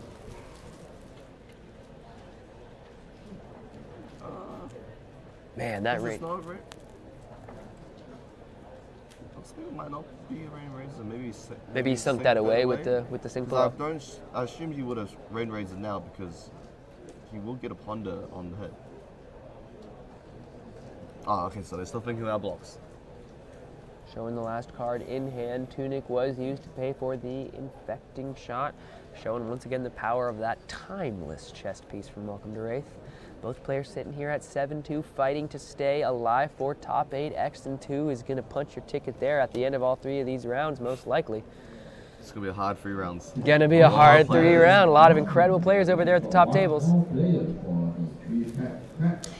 Again, Dorinthia, a hero. Both of these heroes really rewarding specialists, players that love to play their heroes, and you can really be rewarded if you play well and have favorable matchups. You saw Justin has been, he's got the Red in the Ledger playmat. Looks like he might be just going ahead and taking the 8 here. That's going to basically represent 10 damage along with the Blood Rot Pox. So Roderick, again, Dorinthia likes to use a lot of cards in her hand, right? Let's go ahead and make the Ponder and the Blood Rot. So powerful is that Premeditate, pumping up that card to a way that it's hard to block and creates the Ponder. 2 more damage represented from the Blood Rot Pox. Card in arsenal, card in hand for Justin as he goes ahead and begins to draw up. Roderick's ready. He's pitching away that Warrior's Valor and coming in with the Dawnblade. It's just for 3, but as we know, anything can happen. Yeah, just 3 2 cards in hand. 3 cards in hand, just tech for free. I think it was pretty impressive and heads up of Justin there to bait talk about a soul read. He soul read on that turn that the Sync Below was going to be enough to cover up that Dawnblade. That was really after ballsy. the sync, he maybe saw the way that he used the Crown of Providence. We're going to go ahead and see a run through here to give it a go again, and the next attack is going to get +2. So this is going to hit now all of a sudden, going down. Justin will be to 24. Next attack's going to get buffed up as well by the run through. Got the go again. Let's go ahead and activate the Irason versus with our last floating. Next attack will also, if it hits, go ahead and create the Courage token. This is now coming in for 4/5. Swing Dust Path Pilgrimage? Yeah, that's +3, and if it hits, go to Soul? No. No, that's no, Monarch. that's Bolton. Yeah. That's the, whatever that one is. I think you're... Yeah, I forgot what that card did. +3 and... It's +3 and I think it... We'll get Dust Path Pilgrimage online for us in just a moment. In the pitch zone there, but this is an attack coming in 4/5. Dusk, yeah, just write Dusk. Get that one. Survey says. So? Oh, attack with an additional time with the weapon this turn. Very powerful.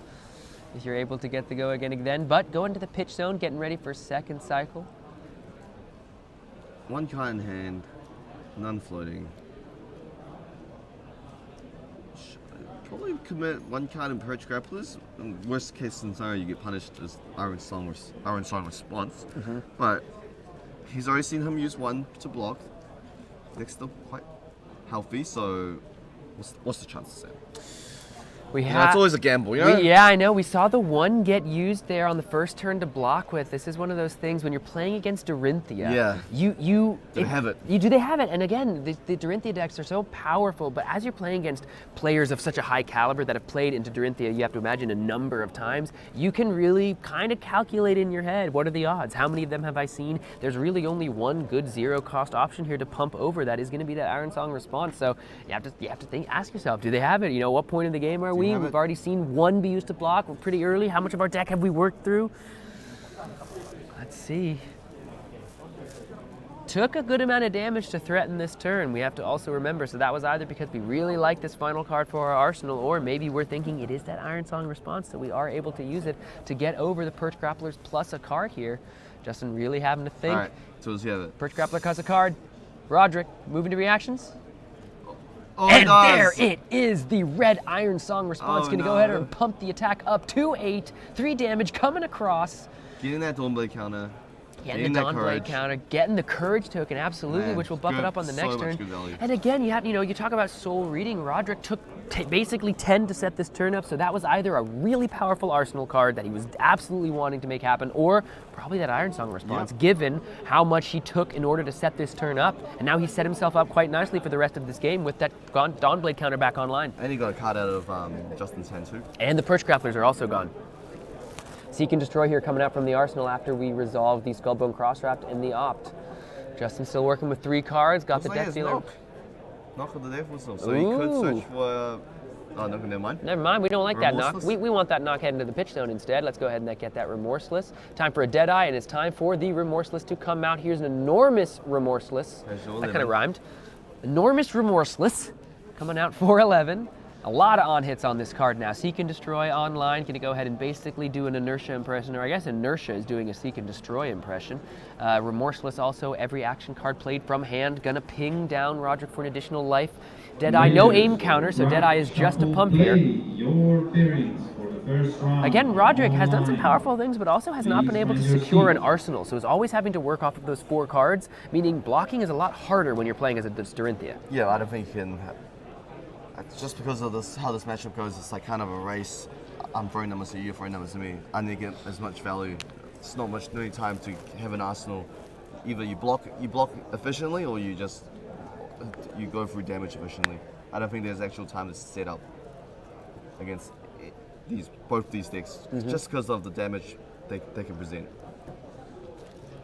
Yeah, absolutely. Now, which player is more advantaged in the race here? Does Dorinthia parlay the counters on that Dawnblade into the victory? Will Azalea be able to utilize the Dominate effect? This 11's pretty... Yeah, it's pretty big, impactful. With a Remorseless on top, so if he decides to take it, probably expect to take 2 or 3 damage on your turn That's as well. the thing, So if you keep all these cards, right, the Remorseless gets even more value. But again, if you take any damage, you have to use all the cards because the Seek and Destroy effect will be online as well. So Roderick in a little bit of a rock and a hard place, staring down damage, but also staring down very powerful on-hit effects. Now, he can't throw his whole down. He needs to try to keep pressure, keep that Dawnblade counter on. Utilize the Courage as well. Yep. Wow. Take 11. Roderick gonna go ahead and just smack 11 to the face here. Seek and Destroy online, Remorseless online. You might see the Courage get popped this turn, Sam. Yeah, absolutely. If you're not popping it now, yeah. You don't want to die with it on the table, exactly. right? You don't want to lose the game. First. So he's pitched Wars of War. So the red card heading to the pitch zone here. What do you think that means? Wanting to use Courage. You can see, It's got Glistening Steel Steel Blade, Blade, which we didn't want to play. Maybe we have other reds in our hand. Because Glistening Steel Blade, such a powerful card, giving go again and threatening the +1 counter on every single hit. This attack's coming in for 5 on the back of the Courage token. He must have Flint or a run through or something like that to give it a go again. Still has to hit in order to hit an additional time, or in order to attack an additional time this turn. So Justin now able to keep a card in the arsenal there. Roderick once again not been able to really secure a 5-card hand at any point in this game. So been having to work off of just 4. Ooh. Iron Song Pride gonna go down and give a +1 counter at instant speed. We're pitching the Glistening Steel Blade. We have 2 of them, my goodness. So 2 no blocks in hand. That's going to go ahead and... No wonder he took that. Yeah, no wonder he took the damage. So those 2 cards are going to ping Roderick down to 11 because he went ahead and played 2 action, or 2-9 from 11 because he played those 2 action cards. But now that Dawnblade is huge. And he didn't take any life from Remorseless effect. Why not? Shouldn't he have? Aren't those still actions? Oh, because they're not actions, they're instants. My goodness, it's not just cards from hand, it's instants. Well, that's pretty cool. That is cool. So he's on Sigil. However, now Justin here, There's a game shot, and we can do 15 dominate. if you can just do a lot of dominate damage. 16, 15, 16, Yeah. 16 dominate. That's the thing, is Justin now got 5 cards to work with here. Like, we have seen those crazy later turns. Okay, please. Probably not a 16 dominate team. Yeah, but 3 life, very impactful here for the Azalea player, but that Dawnblade is just massive. So Huge. how many cards can you pressure out of the hand here if you are Justin? Here's gonna be a Bolton Shot reloaded off the Death Dealer, so without something like the Bullseye Bracers of the time of, of ye olden times, this is a very impactful on-hit now to stop, given that the Death Dealer has been used, so it'll be very challenging to get an arrow in unless we have something like a Codex in hand for Justin. But before that, because that's a really impactful decision here, we might be also throwing the Bracers of Belief on just to see if we can make sure to get this damage across. It's going for 6. Oh, nice. Is it a red If it's a one? red or a 7. yellow. So we can Oh, see. me the money. It's a red, so it's going to be 7. We can see 2 cards in Iron Song versus Swan, just to fully prevent it. Play with 2 cards. Maybe pop the Courage next turn. Your Dawnblade is taking 6. It's a lot. And there's all the ways the potential of further attack reactions from there. Ironsong Pride, a bit of a contentious card in Dorinthia deck. Some people are pretty high on it. I've heard Josh Lau kind of go up and down on the card himself. But here, showing you can get around, at least you can get around Remorseless. That was a pretty cool little interaction. The failures for round 4 is enlightened, and you can check it on the channel. Thank you. 7 damage represented on the Bolton Shot. The reload here absolutely relevant given that the Death Dealer has not been active. Azalea sitting at 17 after the Sigil of Solace. Roderick took 11 from the Remorseless but was able to set up a Dawnblade of his own all the way up to 6 power and 3 counters. Both players once again at X and 2. Round 10 here of the Calling in Taipei. Newson, how you feeling? How you feeling about this game so far? Who would you rather be? The Azalea player or the Dorinthia player? Yeah, that's a tough question. I think I would rather be the Azalea player. Okay. Yeah. I feel like Azalea is slightly ahead. Mm-hmm. Just The life lead, the ability to dominate. yes. Is that what you? Not Is that the why? ability to dominate, it's just the ability to throw. It's just the life lead, and the Dorinthia player doesn't have much armor left. So like all these on hits matter. Like even though your Dawnblade is on 6. Like, they can't just randomly kill you. And I don't think it should be understated that he is having a nice twinning challenging blade. time. Oh yeah, there's that beautiful twinning blade. Extended arc, can you go ahead and cover it up? Could. Oh, another Sigil of Solace. So going back up to 20. I mean, that's...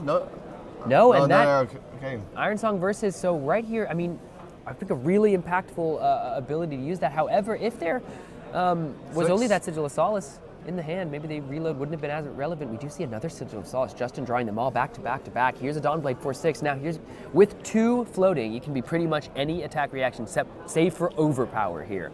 So Route is online. Route. All of the out for blood, 1 cost effects as well. Stroke. Singing Steel Blade. Singing Steel Blade would be massive here, representing 2 separate attack reactions, 1 from the deck and the +1 from the Singing Steel Blade. So, and with a no block in the hand there off the Sigil of the Solace. Could be Glint's. Well, Glint's also a very good option.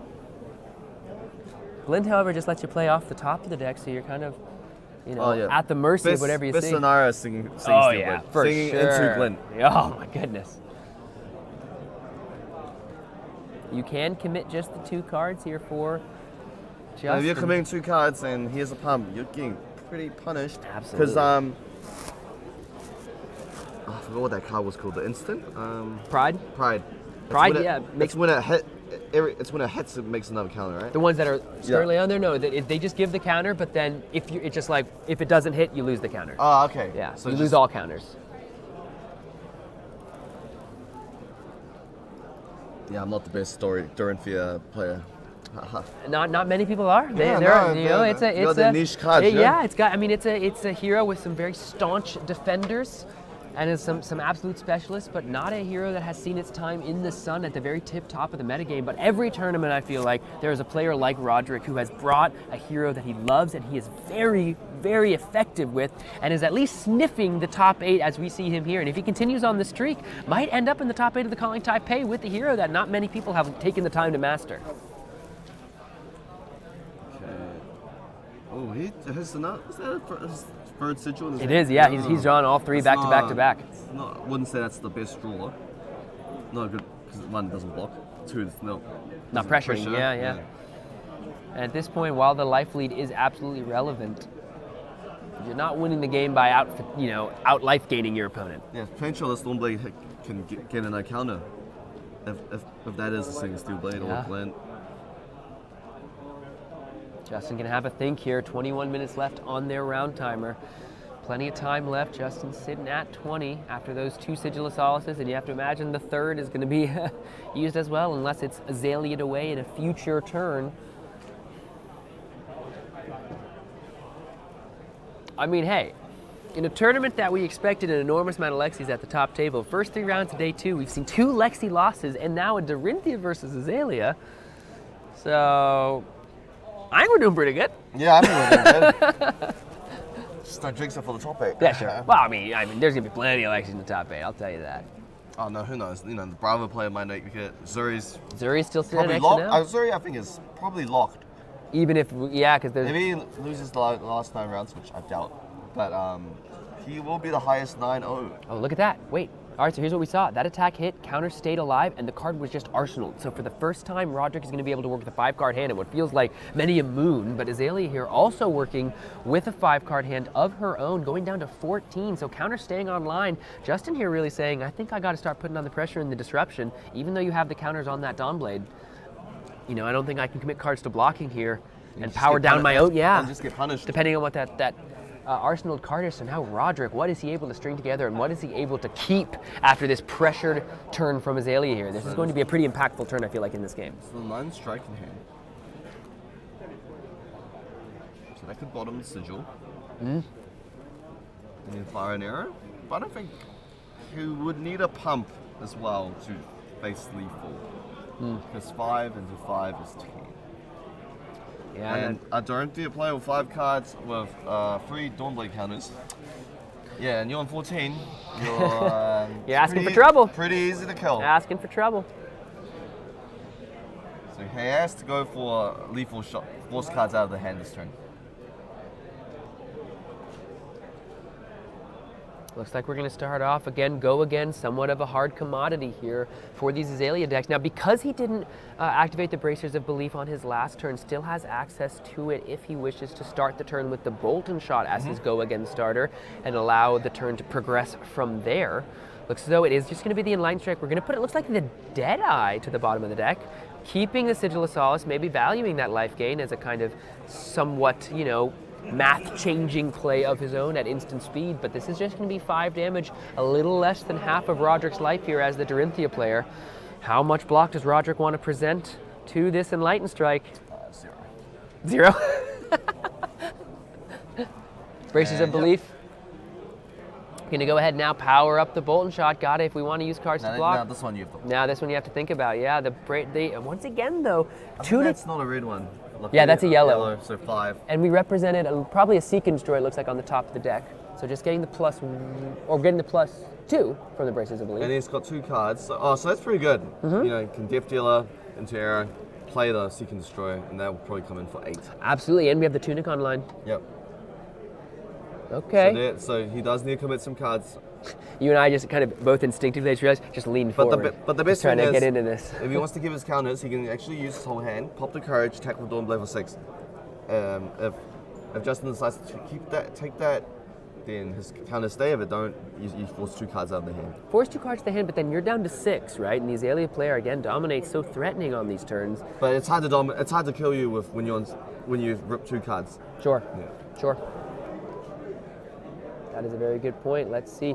Roderick going to go ahead and take the damage. Sigil of Solace, Codex of Frailty here, going back up to 17. Going to grab a card, have the Tunic counter to throw a powerful arrow. 5. Roderick's gone all the way down to 1, so you know he wanted to keep his whole hand here. Does he use Azalea?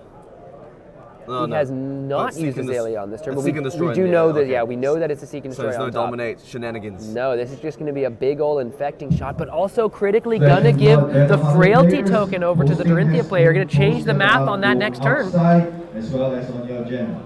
Big play here from Justin. There's 2 cards. Thank you. 2 cards and Roderick having taken all this damage, you have to imagine he was hoping to use those 5 cards to maybe even go for the kill, but again, that Sigil of Solace changing all the math. Yeah, those 3 sigils, 9 and life. The Codex of Frailty here too, going to give not only present this infecting shot representing 7 damage, and also just if any of it hits, you're dead. But also, 7 damage. yeah, but also at any damage, you're damage dead. you're dead. But the Frailty token also perhaps changes the math for what Roderick was hoping he was going to be able to push, and you have to imagine you were pushing, you were thinking of pushing that damage when your opponent was at 14. Now he's all the way up to 17. Yeah, this will need 2 cards. You still have courage. You still have 2 cards, and you still have your arsenal. But you've gone down to 1. 1. And it's, you said it's hard to kill from 6 with 2 cards, but 1's a little bit of an easier bargain to get. Yeah, man, for. those Sigil of Solaces have been actually been pretty huge. Game breaking. Like the last 2 turns, he's gained 9 life. Yeah. Like he should be on 8. 8 dealing with a 6 attack Dawnblade, no problem. But because those Sigils are played, now he's on 17. That's a bit harder to kill. And looking at Justin's kind of ingenuity there, you might imagine that a no block in a Sigil of Solace might be dangerous playing into something like a Dorinthia play, into something like a warrior. But the Sigil of Solace, Justin's showing he's a master of this deck and he knows what his sideboard plan is, of course, better than anyone. And those Sigil of Solace is putting in good work. Honestly, it all comes back to that Red and Ledger turn where he used Source Armor, blocked for 9, and he got Rain Razor to 10. Yeah. And then he didn't have any reactions to pressure, just attacked with Dawnblade for 4. He still had 3 cards in hand. Yeah. And even going back on the turn prior with those refraction bolters, imagine if he hadn't had to use those. You know what that means? You know what that means? He has an additional block in his refraction bolters, and he's able to block 10 on that turn. But because on that very first turn of the game, he was not able to find go again otherwise, he wasn't even able to get the value off of the refraction bolters, especially on a turn like the Red and the Ledger turn. Sometimes those refraction bolters, if you pop them too early without using the block, it's like your 1 Snapdragon scalers, but you really want to take advantage of that 1 block, right? Every life matters. Absolutely, and especially on a turn like the one we saw prior. One of my favorite things about Flesh and Blood is sometimes you can go back and point to 1 turn and think about, could I have done something different? Look at that, there's a Glint, the Quicksir, and a Route. Those are 2 incredibly powerful attack reactions, but they have to be committed to the infecting shot. Given that you have put yourself down to 1 if you're the Dorinthia player, is this a time for the Courage of Bladehold activation given what we're priced into? Frailty token is online. Roderick has gone down to 1. First time for a Warrior's Valor. Overpower being pitched. 2 floating here. Going to go ahead and activate the Courage of Bladehold. So does that represent a route or does that represent a route? No, that's not a route. It might not be a route. Yeah. So that's coming in for 9. Given that there's Ever hits gets go again. Gets go again on the hit. Still definitely have to imagine have some kind 9, of... goes to 8, and then Dawnblade will attack again for 6. So what do we he think? would still have 2 floating. So this could be lethal. If we let everything hit? If this hits. If this 9 hits, it could be dangerous. Now, what do we think that attack reaction is if it is not something like a route? 2 floating. It is Singing Steel Blade. Because then you can get 2 1 cost? Yes. You just add it to the chain. Do you have to pay for it? Cost 1. No, but then what you get off is Singing You still have to pay for it. You still have to pay for it. Okay. It's good. It's not good. It's not that good. Great. It's because when people played against me, they played the 0 costs. Yeah. It just feels like it just gets added to the chain. They can't just go Singing Steel Blade at a free overpower. Yeah. That's fair. Alrighty. 8 damage here. Okay, Justin says, send me the bill. Gonna get the go again, which means we don't even have to use whatever that attack reaction here is. Now it's time. Courage of Bladehold, make sure it's gonna come in now. This time it's just for 6. But that 6, we don't know what that attack reaction is. Should it be 5? Or with the Frailty. With the Frailty. It should be 5 with the Frailty. Does that mean the last one should have been 4? Are they gonna remember it here? I never remember. I think he's changing it now. So that was the 5. Now, does that mean that last attack? I think he took 8. Okay. Oh, yeah. Okay, so they did it right, but they just didn't represent the right die. All right. Just 1 dominant attack from winning the game. So let's see, is he able to calculate these blocks? This is for 5. That Frailty What is that token. 2? What can that 2 floating be? So I think he's trying to play around Reprise. By not using any cards in his hand. So because that's 4 damage. I don't think there's a card that can sneak out the other 5 without blocking with the card from hand. Oh yeah, that's right. Oh yeah, so the counters are going to stay online. So Justin's definitely playing against turn fear, turning off that Reprise. Really important, like a very good call there, Newson, because those Reprise abilities are so impactful. But if you are able to put yourself in a position, literally just because of those Sigil of Solaces, Singing Steelblade, incredible card, but needs to have a card be blocked from hand in order to trigger that reprise effect. And so many of those other cards as well need your opponent to block with the card from hand, so you can, I mean, think about it, you reprise, you like counter them. It's very, very warrior, right? You like, exactly. Bing, and you kind of come back with another attack. So I think that is actually technically, right? It's a spling, it's a spling and then a splah. Right? Yeah. Okay, thank you. Whatever you From say. you heard it from LSS's mouth. Bob. So yeah, with just one dominant attack, will you steal the game? Now we are resolving an opt here. Let's see. Or attacking with 13 will steal the game as well. That's very true. Did so 9 strike that will rip 2 cards. Looks like We're still maybe resolving the opt from the Skull Brome cross trap. Did we find something like a knock the death whistle here? Justin Koo going down 2-5. Roderick going down to 1 off that last turn. Okay, these an arrow, right? Just 5 into anything that's over 6. Yeah. That should do it here. Gonna go ahead and see if there's a way to shore this up as quick as possible. 10 minutes left on the round timer. Even though this has been a very aggressive game, both players playing disciplined, playing slowly, thinking through their turns, utilizing the I clock. thought this game would end a lot faster. Yeah. Judging by how it went at the start. 100%. Bam, bam, bam. Yeah, but given that these players are sitting here at 7-2, you have to imagine that they have been playing diligently and slowly throughout this The top 8 tournament. life is on the line, right? 100%. You lose this, you're most likely not going to make top 8. And look at that. Not only is that prizing and the incredible, honor, but it is the, I guess, I mean, it is the honor. It's the honor of being the Calling Taipei top 8 competitor and potentially competing to be the champion. There's a short list of people that have won Callings, especially of this magnitude in this region. So this is a very important game for both of these players. All games being played right now are for, or at least at the top tables, to get Moving into the on top top. 8. Yeah. Just calculating, he wants to make sure I have game. Oh, he's Ooh, really got to think about it making here. Sure. It's on top. Is it? You put it On top? Yeah. On the bottom? I just don't On top? see. Maybe he doesn't know he's on 1. So Maybe we're going to he's leave it on top. Reading like a shunt, maybe? Well, I mean, even that, like you're at 5. But it's time to go ahead, and it's time. Enlightened Strike going to be 5 with the go again here. Given 2 cards, simply have to do it. We are at 1. Nice. Azalea, let's go ahead. Grab the top card. It is a drill shot. I think we see. We're going to go ahead, and it looks like maybe even give the aim counter here. Doesn't. You give the aim counter? Yeah, give the aim counter, but it's not going to matter. This is going to have dominate. Do we have the shunt in the arsenal to get over that? The answer is no. Roderick going to take the I hope he shows me the there. arsenal. So you want to see what it is? Let's see. Flip it over. Oh.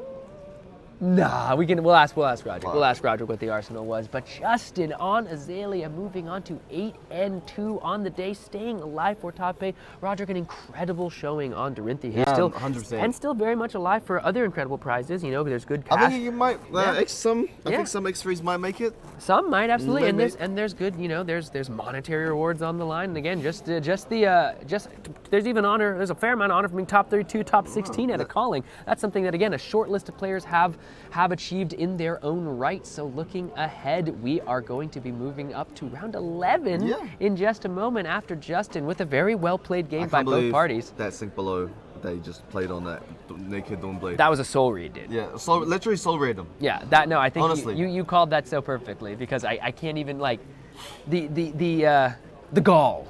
The gall to throw that down. There are other words. There are other words I could use, but I'll use gall. You really must believe in yourself. Just throwing your demonstration on a Dawn Blade with 3 cards in hand. And that's one of the beautiful things about these type of games that we love, isn't it? Is that sometimes you just have to make a read, and sometimes because this isn't chess, there is variance inherently as part of these games, and sometimes you just have to make a decision, make a read. Talking about making a read, let's go ahead and read some numbers as we look at the metagame breakdown for day 2. How you like that for a segue? Yeah. We're gonna go ahead and look here. This is the breakdown for day 2. Do you like Lexi or do you like Lexi? Lexi's alright. You said, Well, there is no Nixies that are, guaranteed in top 8 at the moment, right? Yeah. So I know those Zuri's probably most likely guaranteed. I think he was versing another Lexi. He was playing Alan Lau, who we talked to at the end of the day yesterday. Yep. So we've You got... see my Icelanders, there's 5 of them, Sam. There are 5 of them only still takes alive. one of them to come 8th. And then... Hey, and that's all we need. See a couple 5s as well, and look at that. See that on the bottom? See that Riptide? My old Riptide. That's our boy. That's PFG right down there, who has made it into day 2. Couple of Boltons as well. Kano? So the Maybe Kano that still Kano kicking guy? around. I think it is, Yeah, yeah. Reiner? Still kicking around from our round 2. I saw 2 Reiners. There's a Reiner up at the top tables, I believe, either X and 1 or X and 2. 6 Katsus as well. So the Katsus converted very well on their conversion rate. And then the 4 Azuris, especially Yang Zhao, just up there, absolutely tearing through the top tables. But if you look at all the heroes that did make it, a fair amount of different spread, though. Lexi, once again, retaining her place at the top of the metagame. 23 making it out of the 50-something, near 50% conversion rate, just under 50% into the day 2 here. So got a lot of heroes out there looking to take the crown from our Elemental Ranger. The question is, which one of them is going to be able to do it, or will Lexi once again rise to the top of the cream of the crop? Please don't. At the Calling Taipei. But we are going to go ahead and get ready. Just about 5 minutes left on the round timer here, folks. That was a great game. We only got 2 rounds left to Swiss, so it's getting ready for the top 8. I'm loving this. I'm fired up. How you feeling? Ready to go? I'm ready to see my Icelander make top 8. Okay, let's go. And maybe we'll get the Maybe Icelander we'll on get next game. Or maybe they lost all the runs. Let's find out. So everybody, don't go anywhere. Thanks for hanging out, and we will see you very soon. Feeling a little worse for wear? Those old Cogworks legs not holding their weight? Do you find yourself asking, to be or not to be? Well, why not be? Better. Bolder. Brilliant. Why not be a big deal?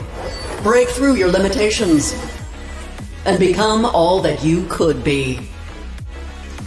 With Techlo Industries, bringing you a future with bright lights.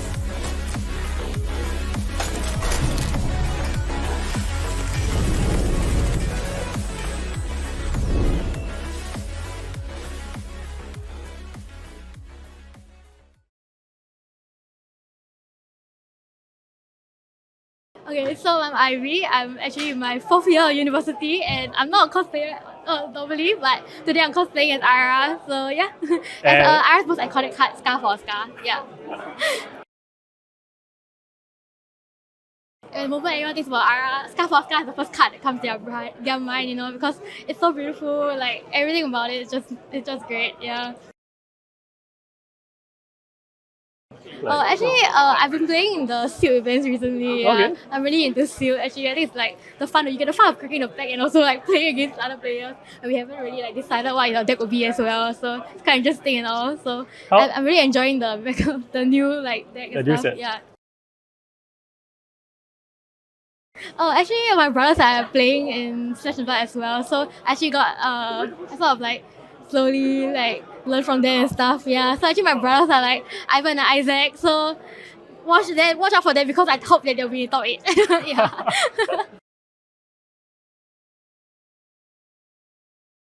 Hi, I'm Ya Chong. I'm from Game Tavern, Singapore. We are here to sell and buy FAB cards. Today is day 0. We definitely sell a lot of product. We clear 1 whole box of Welcome to the Rust. People been opening packs, and the cards are selling very fast from Bright Lights. I think it's a very interesting approach to have expansion set, but of course the hit rate auto variants. We realize that come to the big event, people really need singles. Yeah, because it's a mechanologist means that the singles from other classes are also in high demand. Yeah, we realize that not all players are building new decks, but some just want to upgrade their deck right before the calling. It's my first time traveling as a vendor, yeah. Last time I traveled for events, but now travel for vendor is definitely different. There are a lot of things going through, what to pack, what not to pack, a lot of debate about what to bring, what not to bring. The truth is you can never be fully prepared. So we are happy about what we bring over here, and we hope that we can sell as much as possible and buy as much as possible. Nice. What cards are you looking to buy? We are looking for, because Taiwan actually started Flesh and Blood earlier than us. So we are definitely looking into high-end first edition stuff from Welcome to the Rust, some code foils, alpha code foils that we didn't manage to get. And yeah, basically, and staples. We need a lot of staples to prepare our upcoming ProQuest season as well. Yeah. Wow. Pro Tour Singapore? Near future, yeah. I think we can count on that, yeah. I was thinking more like in terms of product. In terms of product, I really love Roundtable. Roundtable is awesome. Compared to the previous one, the Dorencia versus Reina, I think Roundtable is what really bring in new players. You see players from other games, they just bought the product because they want to play some tabletop games with their friend and they are learning it. So, and PvE, we need PvE, yes. 你好，我中文名字是曾以生, but in English you can call me Ethan Vansant Mansant. I'm right here in the lovely Calling Taipei in Taiwan, hosted by the lovely Fabled Events. I'm super happy to be here, surrounded by lovely people and playing some great Flesh Blood this weekend.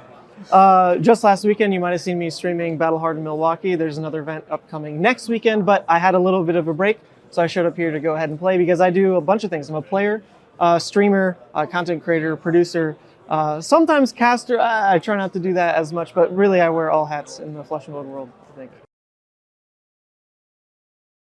Sure, yeah, I started playing Flesh and Blood right when Monarch came out and pretty immediately fell in love with Levia, who I still play and hopefully will play tomorrow in the main event, or today when you're watching this. But I've got some friends trying to make me play Lexi. But I've been basically playing Levia since she came out and really enjoy her and try to just innovate on deck lists and swap all over the place with that. And that's the beautiful thing about Flesh and Blood. There's so much innovation to be had. I feel like I add one new card to the list and I have to learn the entire sequence of plays all over again. So I just never get bored of it. And that's really what's carried me through every season. I want to find the best Levia deck, see what can top a ProQuest, see what can win an RTN. She still hasn't top 8'd a Calling yet, so maybe that's part of my journey. Maybe that's this weekend. That would be great. But yeah, she's really carries me through. My biggest achievements in Flesh and Blood are nothing, on the ladder. I mean, I guess I have high limited ELO, but I haven't really won anything big, just some ProQuest and RTNs. But mainly what I think I bring to the Flesh and Blood world comes a lot from the production that I've been doing in the United States and even Canadian nationals as well. So all over North America, you can find me streaming events, and I really try to do my best for the community there. And I really love that part of what I do. All right, favorite memory of Flesh and Blood? Why not? We'll call it something recent. I didn't think I was coming to Calling Taipei, at all. But then Sam, one of the casters today, messaged me and says, dude, they're bringing me to Calling Taiwan. What do I do? And I'm like, what do you mean, what do you do? You go, man. You have an amazing time. And he goes, but will my phone work? And I'm like, dude, if you need that many baby steps, I should just come with you. He's like, yeah, dude, come with me. And so randomly, I just checked ticket prices and they were cheap enough that I could actually swing it. And holy crap, I'm here. So that's a pretty incredible happenstance. I'm super thrilled. And this is about to be a great weekend. It's already been a great couple of days eating amazing food, visiting friends and family that I have here. So it's I think forming probably my favorite Flesh Blood memory of all time, just being here.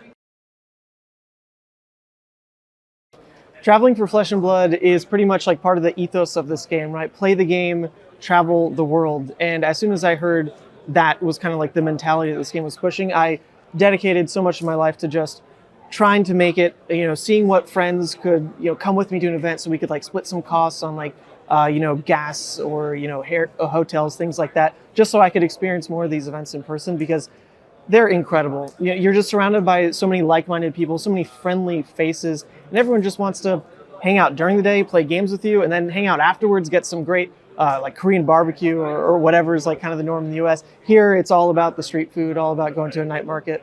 And those just make the events so special. You're just hanging out with friends from dawn till dusk, really. And you just make so many friends along the way as well. Even if you don't know that many people, you can show up. You can be playing a side event and just strike off a conversation and just meet amazing people one by one. And it's just so cool. Well, thank you all for watching the stream this weekend. Supporting coverage is one of the greatest things you can do for this game.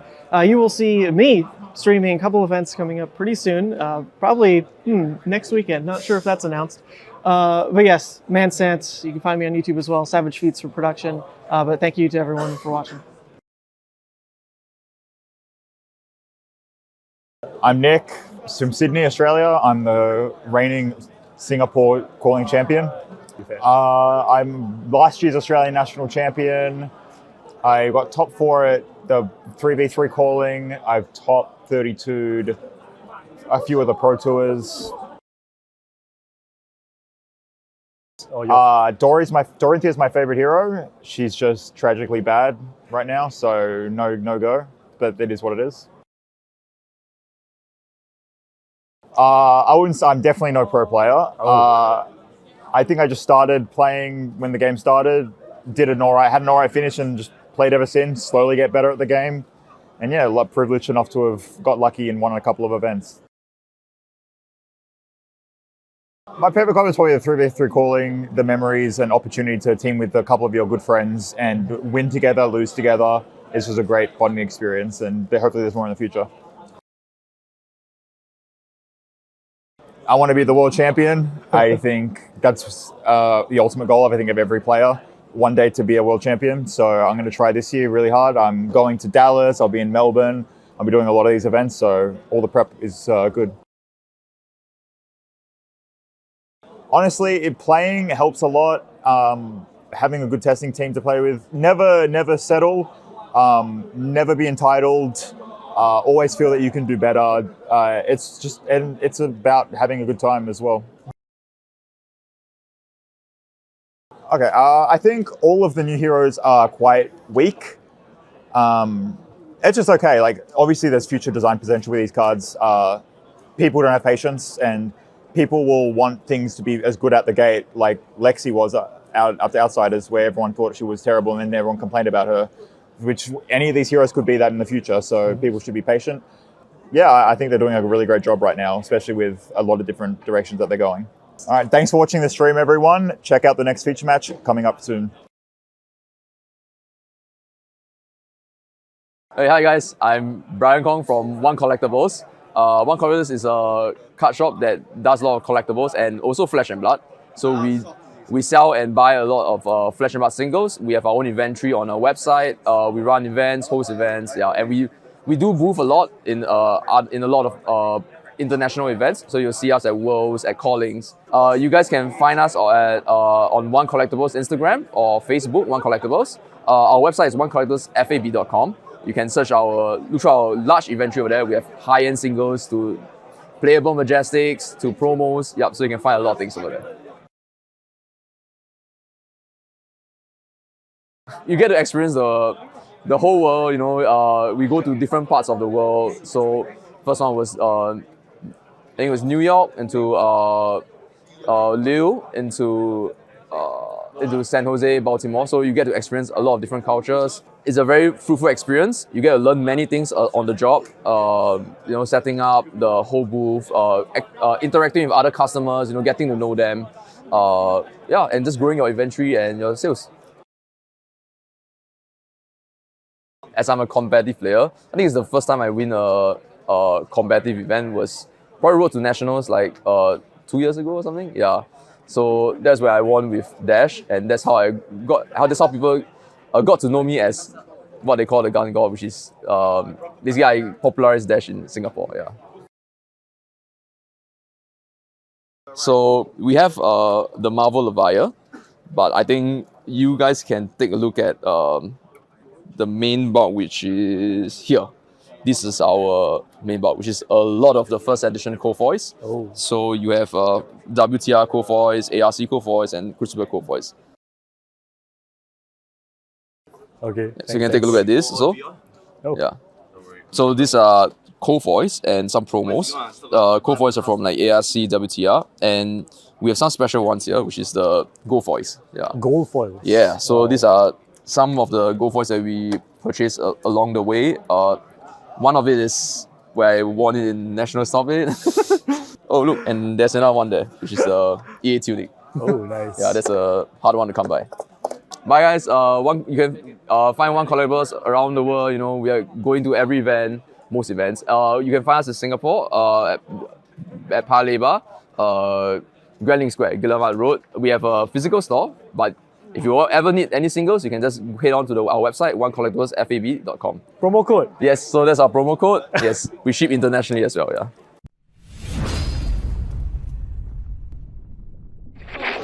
Feeling a little worse for wear? Those old Cogworks legs not holding their weight? Do you find yourself asking, to be or not to be? Well, why not be better, bolder, brilliant? Why not be a big deal? Break through your limitations and become all that you could be. With Techlo Industries, bringing you a future with bright lights.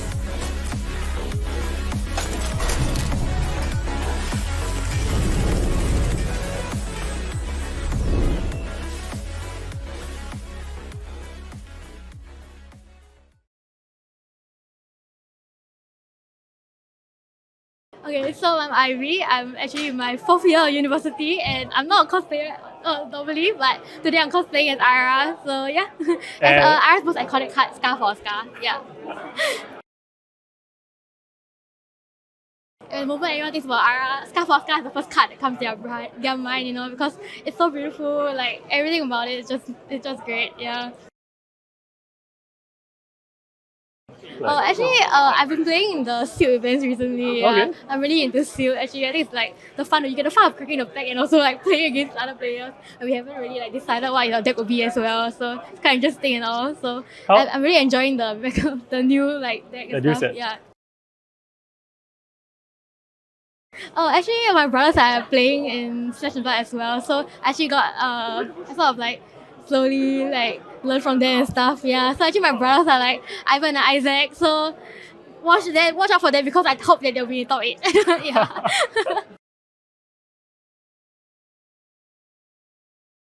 Hi, I'm Ya Chong. I'm from Game Tavern, Singapore. We are here to sell and buy FAB cards. Today is day 0. We definitely sell a lot of product. We clear one whole box of Welcome to the Rust. People have been opening packs and the cards are selling very fast from Bright Lights. I think it's a very interesting approach to have expansion set. But of course, the hit rate auto variants, we realize that come to the big event, people really need singles. Yeah, because it's a mechanologist means that the singles from other classes are also in high demand. Yeah, we realize that not all players are building new decks, but some just want to upgrade their deck right before the calling. It's my first time traveling as a vendor, yeah. Last time I traveled for events, but now travel for vendor is definitely different. There are a lot of things going through, what to pack, what not to pack, a lot of debate about what to bring, what not to bring. The truth is you can never be fully prepared. So we are happy about what we bring over here and we hope that we can sell as much as possible and buy as much as possible. Nice. What cards are you looking to buy? We are looking for, because Taiwan actually started Flesh and Blood earlier than us. So we are definitely looking into high-end first edition stuff from Welcome to the Rust, some code foils, alpha code foils that we didn't manage to get. And yeah, basically, and staples. We need a lot of staples to prepare our upcoming ProQuest season as well. Yeah. Wow. Pro Tour Singapore? Near future, yeah. I think we can count on that, yeah. I was thinking more like in terms of product. In terms of product, I really love Roundtable. Roundtable is awesome. Compared to the previous one, the Dorencia versus Reina, I think Roundtable is what really bring in new players. You see players from other games, they just bought the product because they want to play some tabletop games with their friend and they are learning it. So, and PvE, we need PvE, yes. 你好，我中文名字是曾以轩 but in English coming down to the wire, folks. Getting ready for round 11 here at the Calling Taipei. Sam O'Byrne and Newson Zhang, and we are continuing the trend of getting some heroes in there that are very much live for top 8, but are not perhaps the heroes you would expect, as we are going to be featuring someone who has got a bit of a reckless rampage under their belt. It's going to be Dash. No, I'm kidding. It's Reinar. It's Reinar. Dash.io? Yeah, it is Reinar. A Reinar that has been absolutely working some of the best players in the world on a very, from what we understand, pretty innovative list, utilizing some cards you might not have seen before at your armory decks that you have played against. Maybe you're not used to the normal Reinar decks, right? Yeah, sorry, yeah, you know what I'm saying. You know what I'm saying. This Reinar is going to be perhaps a bit of an innovative take on the hero. Now, what do you think about Reinar into this meta, Newson, with all of the kind of Rangers still around and the Icelanders still kicking about? I honestly feel like Reinar can beat any deck if it draws well. Yeah, Reinar's like, how we saw against Haydendale. If you draw like that, I think you can beat any deck. Sure. Yeah, I mean, we did see that earlier. It's all about when you see the Blood Rush Fellows, when you have your huge crazy turns, and when you decide to block. Because Reinar's blocking is pretty good. It's all most of them block for free, except for the special ones that don't block at all. The pearls that don't block at all. Yeah, no, those are special is a word for those cards. Certainly. Now we've got Boway versus Thomas here. Reinar versus Lexi. As again, the Lexis are absolutely prowling around those top tables, but we have yet to see one take it down on stream today. Yeah. So it's not the stream curse. They're not infallible, folks. They can die. She can be killed, and we're going to see if Boway here on Reinar is going to be able to take it down. Now, looking even ahead to the next format, I kind of feel like Reinar's a pretty good pick moving forward. Once Lexi's out of the format, you got a good amount of item disruption. You got a good amount of 3 blocks, like you said, if you want to run those. If players are just trying to boost with all the new Bright Light cards. Yeah, Swing Big, insane. Swing Big's crazy. Probably one of the most insane. It's a crazy. Yeah, it's a crazy card. Tooth Weight. Yeah, come on. Come on. Come on. What are we doing out here? Okay, round 11, folks. It's time to buckle up. We've only got 2 more rounds. Can you believe it? Only 2 more rounds of Swiss. Can't believe it. We have been moving through this thing. Time has been flying as we are just getting to watch game after incredible game. Even just that last one, getting to see Azalea versus Dorinthia. Yeah. That was such a cool game to see at such a high level of play at such an important part of the tournament. And both of these players, again, very much alive for top 8. Either of them win out from here and they are very much locked. Even potentially if they win, depending on where their losses came in the tournament before this could be a win and in for these players. We don't know their specific breakdown of their record, but an incredibly impactful game for both of these incredible competitors. Yeah, so I've heard this Reinar deck is a little bit different. Yeah, I don't know exactly, but I've heard rumors. Yeah. Razor Reflex. Have you? I've heard. Okay. So I don't know if those are false, but we'll be seeing it now. Like this Reinar player definitely knows what he's doing. He's 8-2. Yeah. And hit Lexi heavy meta. He's definitely taking down Lexis. Yeah, I have to imagine, right? You just simply have to imagine. You don't play 10 rounds and not versus Lexis. Yeah, you unless simply the have 2 to losses are imagine. Lexis and his And 8 wins are What? Yeah. I even think that maybe Alan Lau yesterday when we were chatting with him told us about a Reinar deck that's not playing as many Reinar cards as you'd expect. So gonna see how much intimidating we're actually going to witness versus just good stats, good exchanges, and good flesh and blood. Both players going ahead and getting ready to shuffle up. Top 8 is approaching quickly. Oh boy, oh boy. It's just been the most amazing tournament out here, the most amazing opportunity to get to experience Taiwan and Taipei. Yeah. I could not be more grateful that you all are allowing me to hang out and bring you some incredible flesh and blood gameplay. And it's been Play the game, see the world, right? Yeah, That's the right. motto. 100%. Such a joy. So honored. All right. Let's So go ahead and see these equipment suite loaded out. Should be mandible claws, yeah. Scowling flesh bag, scabskin leathers. Oh, barkbone. Barkbone strapping, and that's the Skull crushers. Yeah. Then is that the 1 block battle worn, right? Yeah, and if you roll 1, it breaks. Okay, so not the gambler's gloves here, and But if you roll 5 or 6, you get a +1? All brutes get +1. Okay, I like that. I like that. So Scowling Flesh Bag, amazing equipment. From Absolutely. Just that card can literally hinder, in your turn, used at the right moment. Game-changing piece of equipment there. The intimidate reaction on your opponent's turn. Oh. This is also pretty good. How about just a quick little Alpha Rampage to start the game? Does that feel good on turn 0, you think? Of course it does. Let's see. So Alpha Rampage here going to intimidate twice and come in for 9. So that spells like damage to me. We're going to go ahead and trigger the Intimidate No, off. the Lexi can load, but then how much damage do you want to take if you load? They'll take 9. Because the Intimidate... 1, load the arrow, Intimidate 2 cards. So an immediate decision here for Thomas. Do we want to Do you wanna start the load or do you game? not? Yeah. Do you want to load and say ow, or do you want to block 6 and not get the same value as you often get as Lexi from that arsenal with the instant speed of Voltaire when you get to go second in Classic Constructed? Alpha Rampage here, gonna go ahead. Let's see, Intimidate on the stack and Intimidate from the Alpha Rampage as well. Alpha Rampage, such a cool card. Oh, Such yeah. a big card. Oh yeah. Look at him, it's just ripping that Poor Sod. Poor Sod. Is that a deer? In half. Oh, it looks like we are just going to go ahead and Intimidate twice. So damages we're still going to get through, but we're not going to load until we at least see what cards get intimidated away to the Banish Zone face down. We go ahead and do some rolling. 2 cards going to go ahead and get intimidated to the Banish Zone. 2 cards left in hand. 9 damage here on the chain. And look at that, we're gonna go ahead and give I think that's 2 infecting shots, and they might even be 2 red infecting shots, which means, save for a Codex of Frailty, you're probably pretty happy to see that those are not getting loaded into Voltaire right away in this race. Instead, they're heading to the graveyard. I think that's a pretty big turn for Boe. taking free damage. Yeah, absolutely. We've seen, I think, some pretty impactful turn 0 plays. From Runner. Pretty much like throughout the day today. Like, this has been the day of turn 0. You know, Dominate. Intimidate. Yeah. All this leaks of damage. New Horizon. Yeah, it's been a day. Almost high. Yeah, exactly. It's been a day of that. So arsenaling up is Boe here.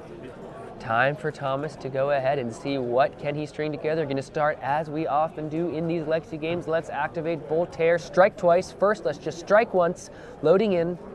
Survey says Bolt and Shot, gonna be given the +1, so gonna get the go again, gonna get the reload on hit, given that there is no further arsenal. This is coming in for 5. How does Boe want to handle this? Flesh and Blood Battle-Hardened players, time is up. Please take the current turn, followed by the next, and the game will come to an end. Thank you. Already seeing some, like we talked about, some of that innovation from the equipment suite there for Boe. This is gonna be Beast Within given to the block, so 2 damage. Reload is gonna be online. Let's see if it's activated. It's an interesting block. Voltaire still able to be loaded the second time. We either are passing on the reload trigger or going to go ahead and, yes, reload a card. We still have Lexi available to flip with. Next up is just going to be the Heat Seeker for 5. So unless... so he doesn't have to use Voltaire because he probably doesn't have the pitch for to play the Heat Seeker. So he kind of got a free Heat Seeker from that reload. So instead of getting the +1 off of the Voltaire here, right, we're just going to get to fire it for 5, but we get to keep our second card to pop into the arsenal here. 2 cards going to be going ahead and given to the block there. That's going to be, I think, maybe a Clearing Bellow and a Reincarnate. So Reincarnate, when it's attacked with or discarded, is going to go ahead and hit at the bottom of the deck. But instead, just being blocked with here, so go into the graveyard. 4 cards drawing up is Thomas. Tome of Findall into Command and Conquer, all right. So that's a little bit of a difference than we perhaps were expecting from the Rhinar player. You're going to hear us like a broken record being excited when we see cards we don't expect. Oh man, I love the interaction of Tome of Findall into Bloodbone Strapping into Scab Skin Levers. Think about it. Okay. Scab Skin Leathers get you the action points. Bloodbone gets you the thing. And then you play it. Gain 6 life. And then you just keep going from there. Yep. That's pretty good. Looks like we're just going to buy a couple blocks there, so now we know we're not going to be pressured nearly as hard, given that 2 cards had to be committed to that Command and Conquer. We have seen a lot of use out of Command and Conquer today in this part of the calling. An impressive card from Arcane Rising, always been a staple in this game and will most likely be a staple forevermore. This is going to be Heat Seeker, this time coming in for 5 because it has the go again, because we have the Searing Shot ready in the back. You always block, yeah. This Heat Seeker most likely will get blocked unless there's a Blood Rush turn, but you always block this. It's just gives you too much value. Yeah, basically draws you a card. Not even basically, it does in fact just draw you a card. Looks like we might be immediately committing the 2 block on the Scab Skin Leather. Second Reincarnate being committed. So gonna go ahead and just block for 5 here now. You're, basically priced into playing the Searing Shot, or else you're getting much less value from your Voltaire if you didn't give it the +1. Now this is going to be probably just taking the 5 here. On hit of damage is much less scary than something like the Blood Rot Pox or, other inertia tokens, frailty tokens. This one's just going to be 5 points of damage. Boe heading on down to 33. Still got 3 cards to work with here because...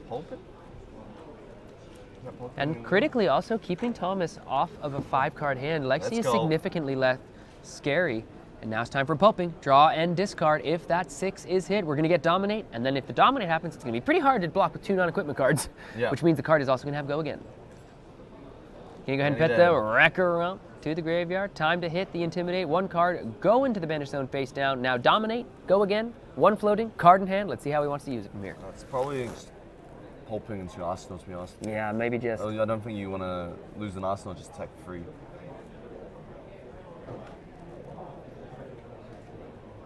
Time to intimidate. Let's go ahead and see. Roll the die. 1 is rolled. This is where you want to see 1s rolled, folks. Not No, during this- your Scabskins turns. Shout out to Blake Meyer, the king of the 1.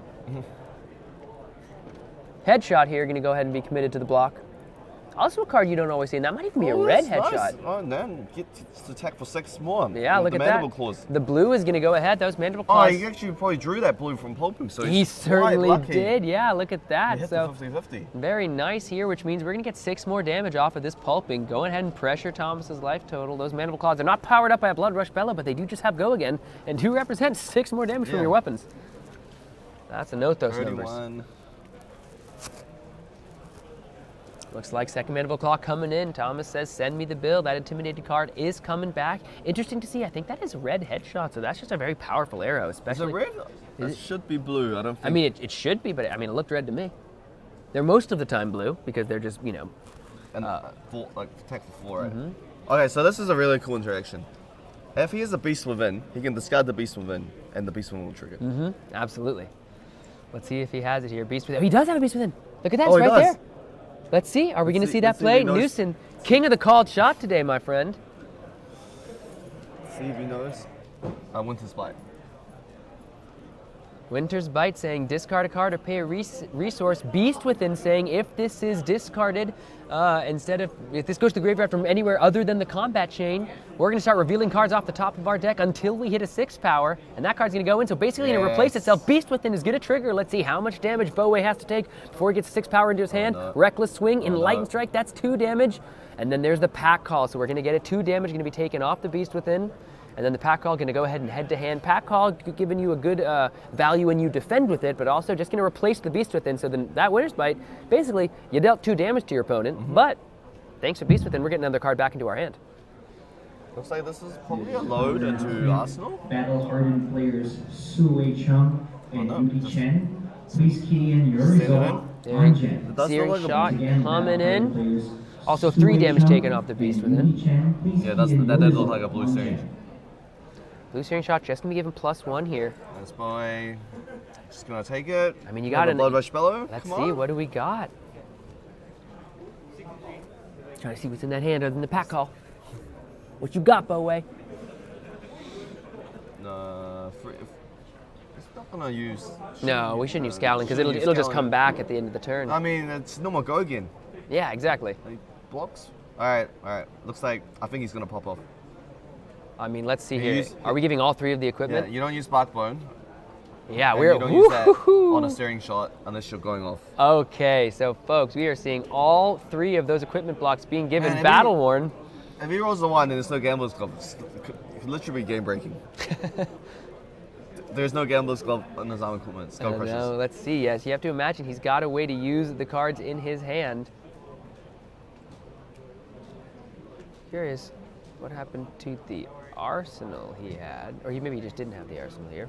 No, I didn't have the Arsenal because he pitched the blue too. Yes. I thought I must have seen one on the bottom. So this is going to be a Blood barraging Rush. beatdown into the Yes. Blood Rush Bellow. He said, I don't want to take 4 off your steering shot because I want to attack you for everything I got. Time to discard. It is going to be Oh no, that Savage Feast. So we're going to go I ahead. think he wanted to discard that. Pro was looking to discard the Pack Call because Savage Yep. Feast does extend your plays. Yeah, quite a bit. absolutely. Part of the variance of playing these Rhinar. Intimidate number 1. Yep. Let's go ahead and put a card face down to the banish zone. Send in the claws First, for 5. Mandible Claw for 5. Blood Rush Bellow, let's see, he hasn't even looked at his hand yet. It looks like another barraging beatdown. Now if you block here, the barraging beatdown will guarantee the buff because you'll intimidate a card away immediately. Is that going to be the play depending on what else is in the hand here. Going to commit a withering shot to the block, 2 damage coming across. Thomas going down to 26. Lexi has a card in arsenal. Going to pitch the second project beatdown. That's pretty good. 1 floating. 2 cards left. Looks like Lexi's really respecting. Blood Rush Bellow doesn't want to take. Yeah, I doesn't mean, want to eat 20 damage. Yeah, I don't blame Thomas here on Lexi. Going to go ahead and take another 2 Mandible Claws. Such powerful interactions with the Blood Rush Bellow here. Let's see. Are we going to intimidate that final card away? And the next attack should be an 8. Oh, it is just going to be. Oh, is that the riled up? Okay. So that's coming in for 9. I think it's +1 if you discard a 6. So it's base 6 attack. Oh, which means it made me a. Yeah, Turns right. into 9, right? Yeah. The yellow one, yep. Yep, so +1 if you discard a 6 this turn, Blood Rush Bellow +2. Not a bad turn. Not a bad turn. And you know what? The Lexi player only has 1 card. And Arsenal, 1 card and thing. So it's kind of back to the Rhiner's turn. Yeah, so the Rhiner can keep stringing together these kind of powerful turns. Second Blood Rush Bellow. Yeah. Okay, just going to go ahead and fire off the Falcon Wing from the arsenal here, folks. Lexi at 18, Bowie sitting at a pretty comfortable 30. This is 3 with go again. Do we have something like a Codex in our hand here? This was, remember, the card that was intimidated away, so did not have the choice of which card stuck around, did Thomas. Just being priced into whatever was left after the intimidation following the Blood Rush Bellows here. Also want to bring some attention to that Legend Story Studios 9+. That's probably a gold foil Snapdragon Scaler sitting over there for Thomas. You can see it in that beautiful PCG grading.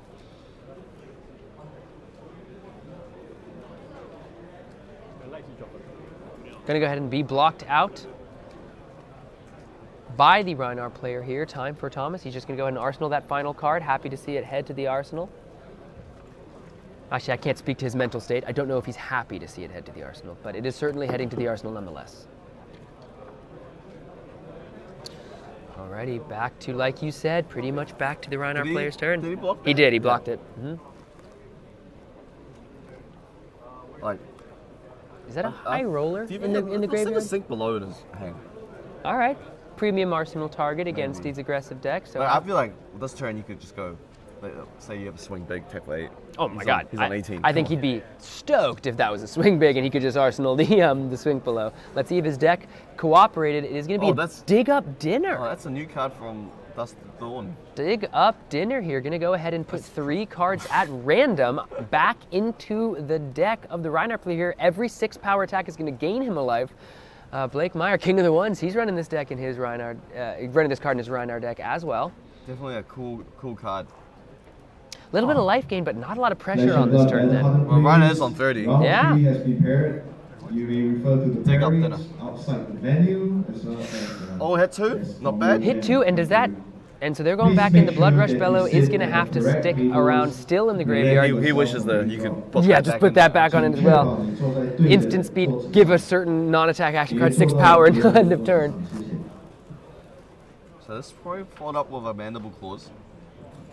Most likely. We'll see, unless if it is that sink below, right? Perhaps it's going to stay around the arsenal. I think it was sink below, I'm not sure. Yeah, so we'll have to see what Bowie wants to go with. That means Thomas might be fully on the, fully have that 5-card hand kind of for the first time in this game, able to put on as much pressure as he can. But Bowie has given himself such a significant life advantage at this point that he does have that resource to trade with if he has something powerful in the future.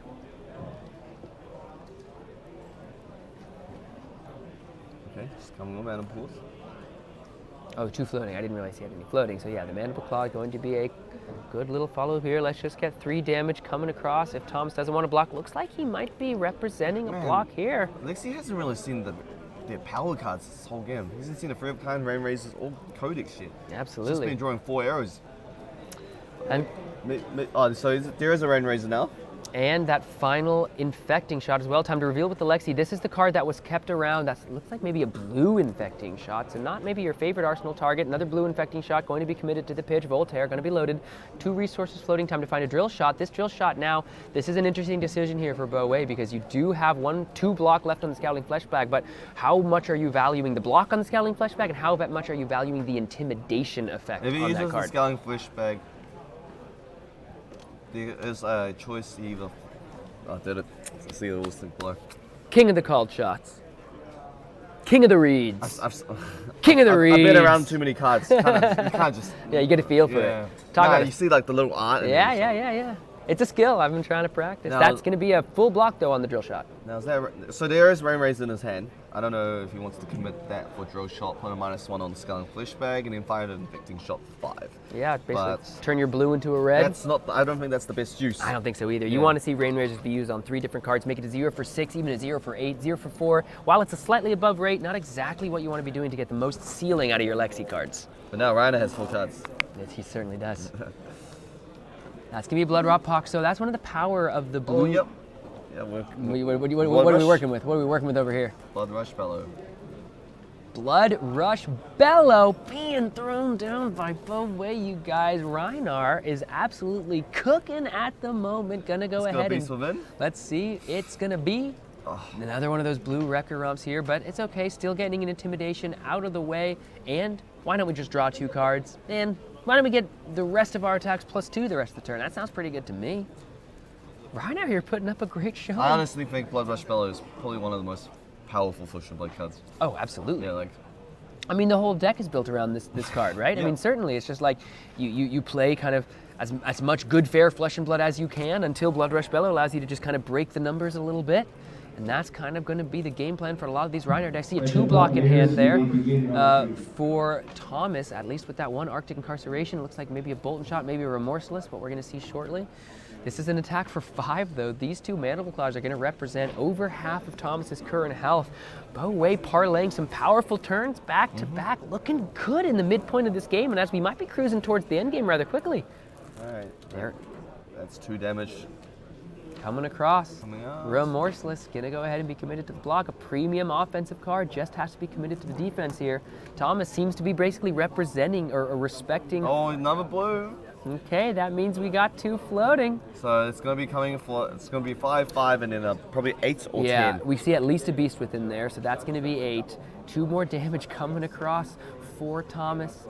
Going on down to 14, given the bolt and shot here. Let's see, at least the beast within is in hand. If he throws that, he will still have an arsenal. Oh no, only 1 floating, so we do have to commit the beast within to play out the swing big. It's gonna be the attack for 10 here, folks. Only 1 card left to block. This is the dream Blood Rush Bellow. It is, certainly. 5, 5, 10, Yeah. 18. 20? 20 damage. 20 damage, and the Intimidate makes the blocking so much more challenging. That's 3 points of blocking value you do not get to work with. He probably wanted to hold that last card. That's the red Arctic Incarceration. Give him 3 Frostbites. Thomas here, gonna go ahead. Hopefully slow him down a bit. Yeah, I mean, those 3 Frostbites, hopefully that represents more value than the 2 points of life you keep from utilizing that Arctic Incarceration as a blocking card. But that means Thomas is going down to 4. That's a couple Intimidations away from... It's 2 Reckless Swings. That's 2 Reckless Swings. We saw 1 get banished to the Beast within, but there's probably 2 more left in the deck. Haven't seen any... Man, this is... And Rhino's still on 27 life. No, haven't seen any of the Razor Reflexes, but frankly, he hasn't needed them. Yeah, no. Just been absolutely popping off. Again, just playing good, clean Flesh and Blood here. It's the 3rd one. I think that might be the 3rd one. It's the white border? Yeah. So a cool player is like, if he plays the red Arctic, all he needs is a blue, he can crack his backbone and roll for super resources. Absolutely. Gonna go ahead and flip over the Rain Razors here. Arctic Incarceration. Does he have the blue? 3 Frostbites, basically. This is Thomas saying, I can try to disrupt you as much as possible, hoping that Bo Wei here drew a bunch of reds, making this Arctic Incarceration pretty impactful. Does he have a blue to power through these Frostbites, folks? If so, we might be looking at the end of this game pretty dang quickly. Oh, well, no, the backbone, if he decides to use the backbone, he kind of has to roll. It's true. Not a 1. It's true.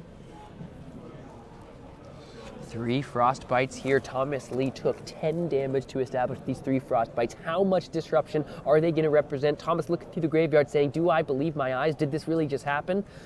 A little bit of flashbacks looking at both of those Blood Rush Bellows here.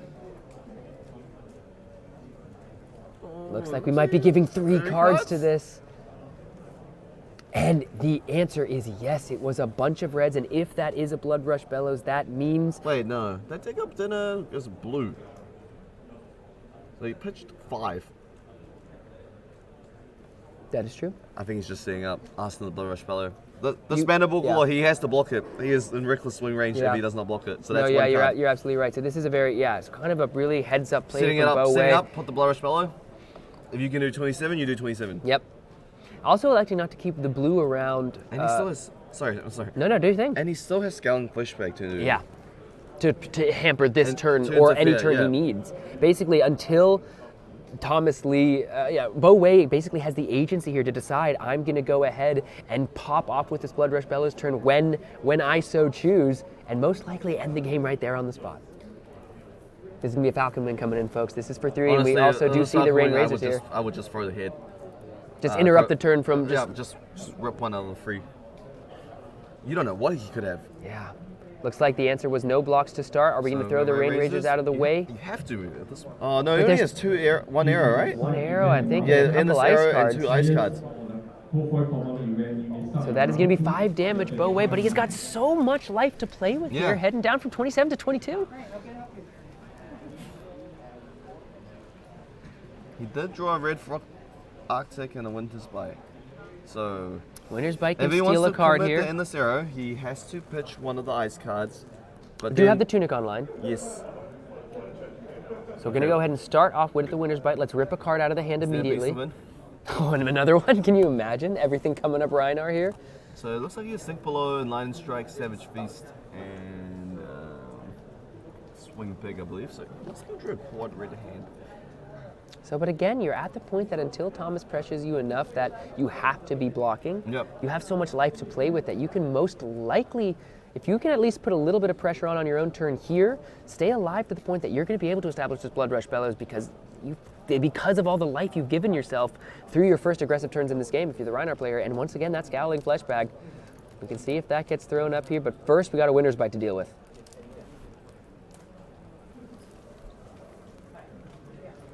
Gonna go ahead and give it a Lightning Strike down to the Winter's Bite, pitch in. Tunic gonna be used. Let's go ahead and load up the Endless Air here. This is a pretty good turn here from Thomas. We've already ripped a card. We're gonna go ahead and give... Oh, this is perfect. That Sink Below and Scowling Fleshbag is exactly 6. It rips the Arctic Incarnation. That's pretty good. Now that Arctic Incarceration here, and we are just immediately gonna see the Scowling Fleshbag be used. Play, when it's defended, intimidate. Now, the question is, if we've moved to reactions, the question is, how does the Intimidate go ahead and be used? We're going to see they're still going to just go ahead and resolve it because these players know how the cards work and they're okay with letting them resolve as intended. Going to go ahead and... Blue. Yep, blue. Sink Below, going to go ahead and be resolved here. Might have been a Wrecker Romp. Can't tell. It doesn't really matter. He's still has access to Barkwind strapping to try to give him the extra resource. Now here's the thing, if Thomas Lee is able to stay alive here, we represented, we do get another Frostbite now because we get to reveal that Arctic Incarceration from the Lexi ability and then use the Arctic Incarceration. That's 4 Frostbites, that's pretty disruptive, but you have to imagine Bo Wei here is going to be able to pressure in some way, rip some cards out of the hand. And we'll see how impactful that Arctic Incarceration is. There is a no block in the hand there, that's a Rain Razors. Get the dice out. Pop. Move the Barkwind strapping. Yes. All right, it's time to activate the Barkbone strapping. So we're going to gain resources here depending on what the dice roll number is. It's a 5! So half the number rolled rounded down. That means this is going to be 2 resources. And Skull Crushers disabled. So does that mean that all his brute attacks get +1? All brute attacks? All brute attacks. Not your next one? No, all. That means those claws are taking a 6. Bellows off of the Barkbone strapping here. Bullseye, or not Bullseye Bracers, Blood Rush Bellow gonna go ahead. We're gonna discard. It's the Swing Big. You're sad to see it go, but you're happy to see it leave because it also means we're drawing 2 cards. Intimidating. We're intimidating. This does not. The question is, if we don't intimidate the Rain Razors here, that's a Rain Razors that also is going to be sticking around in the hand, which is a no block. Thomas here at 4. All brute attacks this turn are getting +3 thanks to the Skull Crushers. Time to go ahead. Let's intimidate that card out of the way. Let's draw 2 more cards. These Mandible Claws coming in for 6. Did we find any way to pressure beyond these 2 Mandible Claws? 3 cards left in hand here. If a Rain Razors is part of those 3 cards, that could just spell doom right off the rip. We've got, that's a humble. So right now, only representing the 6. That's coming for 6. Let's see, did the Rain Razor stay in hand here for Thomas? He's probably reading his name. He said, I've never seen this card in my life. And you're telling me it's giving all attacks +1 right now?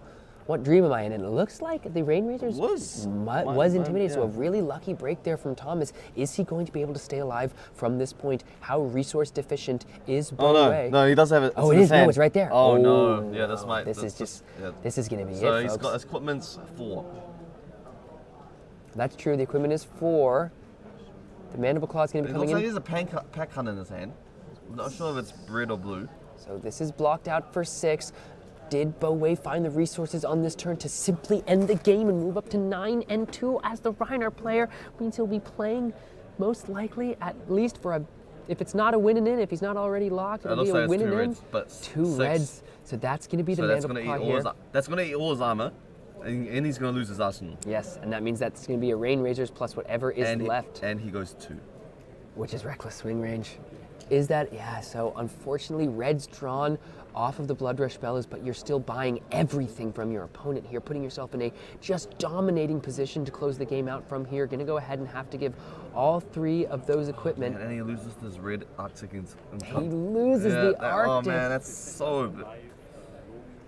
You know, I feel bad for Thomas, but I'm loving how Reiner's... Absolutely. Reiner is smashing these Lexi players. Absolutely. I mean, you have to listen. If you bring the Boogeyman deck to the tournament, you have to be okay with the fact that people aren't going to be excited to see Lexi continue to dominate. They're rooting for the underdogs. They're rooting for some of these more interesting... He's actually reading Reckless right now. Yeah. So unfortunately... It's how many do you play? Yeah. Once you've seen one, you got to be worried about more. This Rain Razors here, unfortunately, not going to be able to block. 3 damage coming across. We are gonna, okay, small victories. 1 damage coming across from the Remorseless. Bo Wei goes down to 21, which means now 3 Thomas damage will go back to coming 1.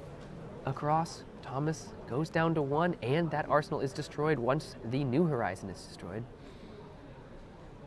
Which means we lose the Arctic Incarceration. No disruption on this turn. Thomas goes down to 1.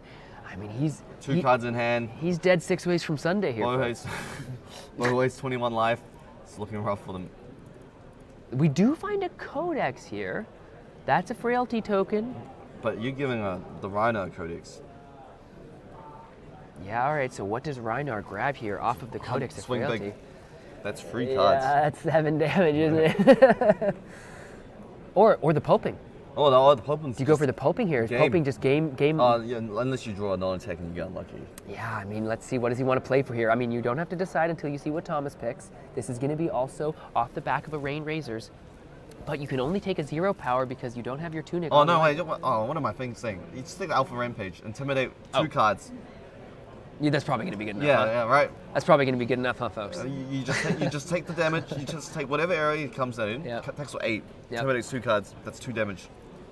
And that's going to do it right there, as long as we have a 6 power to deal with. So we're going to go ahead and grab the Alpha Rampage. Bo Wei's played this Reiner deck far more than certainly I have.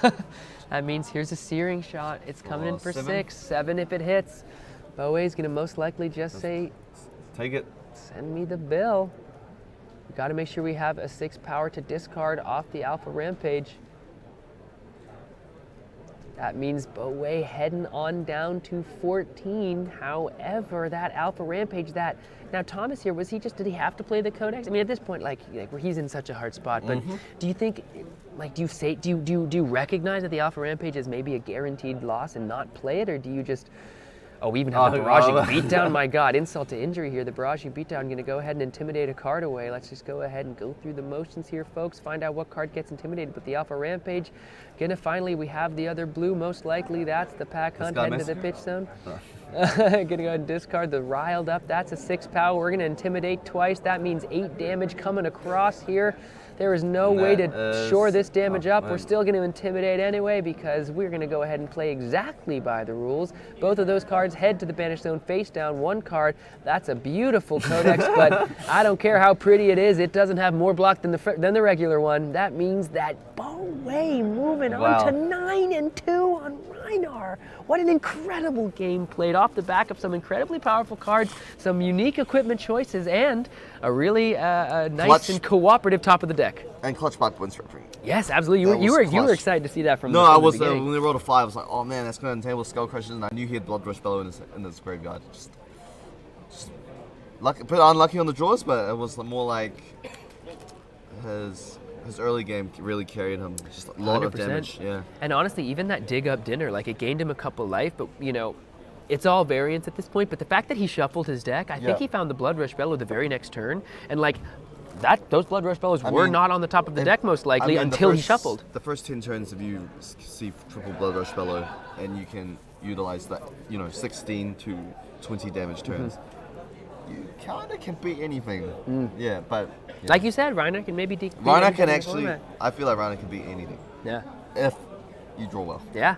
And if there's one thing Boe did that game, on top of playing efficiently and very, very effectively, he certainly drew quite well. Now, we've got a good amount of time left in the round here, folks. We'll see if he wants to jump in and say what's up and give us a little rundown of the Reinar deck, but he might be just absolutely locked in looking ahead at round 12. So we're going to give, we want to be respectful and give him a choice. Everyone's nervous at the Everyone's moment. nervous, yeah. Playing for your tournament life, last round, I know a lot of pressure. Yeah, 100%. I mean, I will say, just even walking around the top tables, like hearing the players discuss who might be locked, Alan Lau, but the players that are sitting at X and 1 going into this round feeling really good about their tournament chances. But the excitement in the air, there's nerves, there's tense energy, but I will say everybody also incredibly supportive. That's the one thing I'm noticing. Yep. I'm seeing like Michael Fang, Nick Butcher, they're talking to Alan Lau, they're talking about like everybody's game, how it went. Like even Michael and Nick, if I had gotten turn 0 Tomaltide on stream day 2 of the Calling, I might have been a little in my feelings, but when I walked over, they were just chatting about it. Michael was, that happens. It's part of the game. Michael said I wasn't even that. He was like, I wasn't even that bummed about the Tomalta. I was more bummed that I drew all those red cards in a row. Exactly. He was like, I was feeling pretty much in it until I drew my third hand of all red cards. But that was at the beginning of the day. We just saw an incredible match from Reiner. We'll see if he wants to jump on. If not, we're going to give the players a little bit of a break, a little bit of a rest here. Only about 15 minutes left on the round, so we're going to be moving into round 12 momentarily, folks. So don't go anywhere. We are getting ready for the top 8, and we will see you very soon.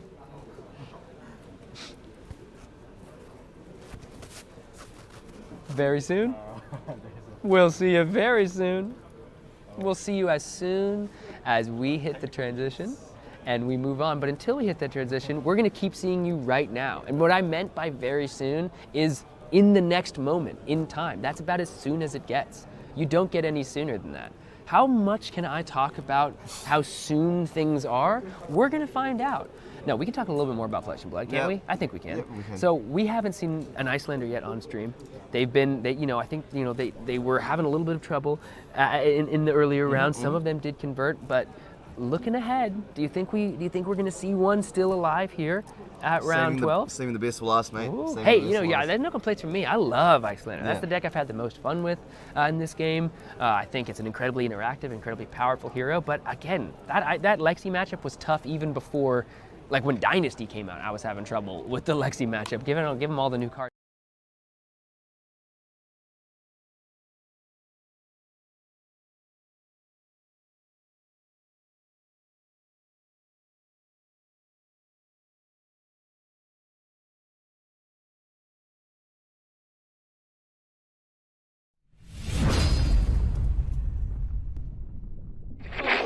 Feeling a little worse for wear?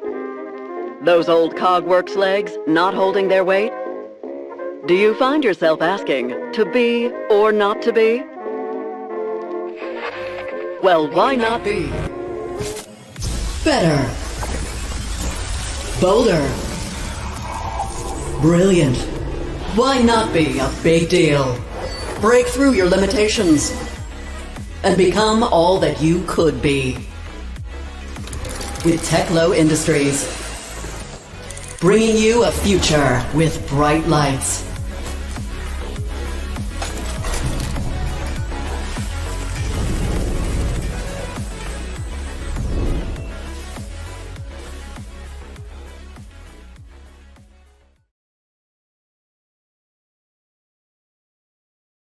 Okay, so I'm Ivy. I'm actually in my 4th year of university and I'm not a cosplayer normally, but today I'm cosplaying as Ara. So yeah, as Ara's most iconic card, Scar for Scar. Yeah.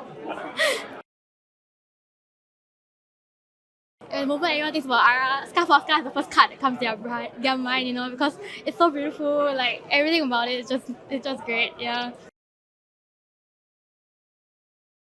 I've been playing in the Seal events recently. Yeah. Okay. I'm really into Seal. Actually, I think it's like you get the fun of cracking the pack and also like playing against other players. And we haven't really like decided what your deck will be as well. So it's kind of interesting and all. So I'm really enjoying the new like deck and stuff. Yeah. My brothers are playing in Flesh and Blood as well. So I actually got I sort of like slowly like learn from them and stuff. Yeah. So actually my brothers are like Ivan and Isaac. So watch out for them because I hope that they'll be top 8. Yeah.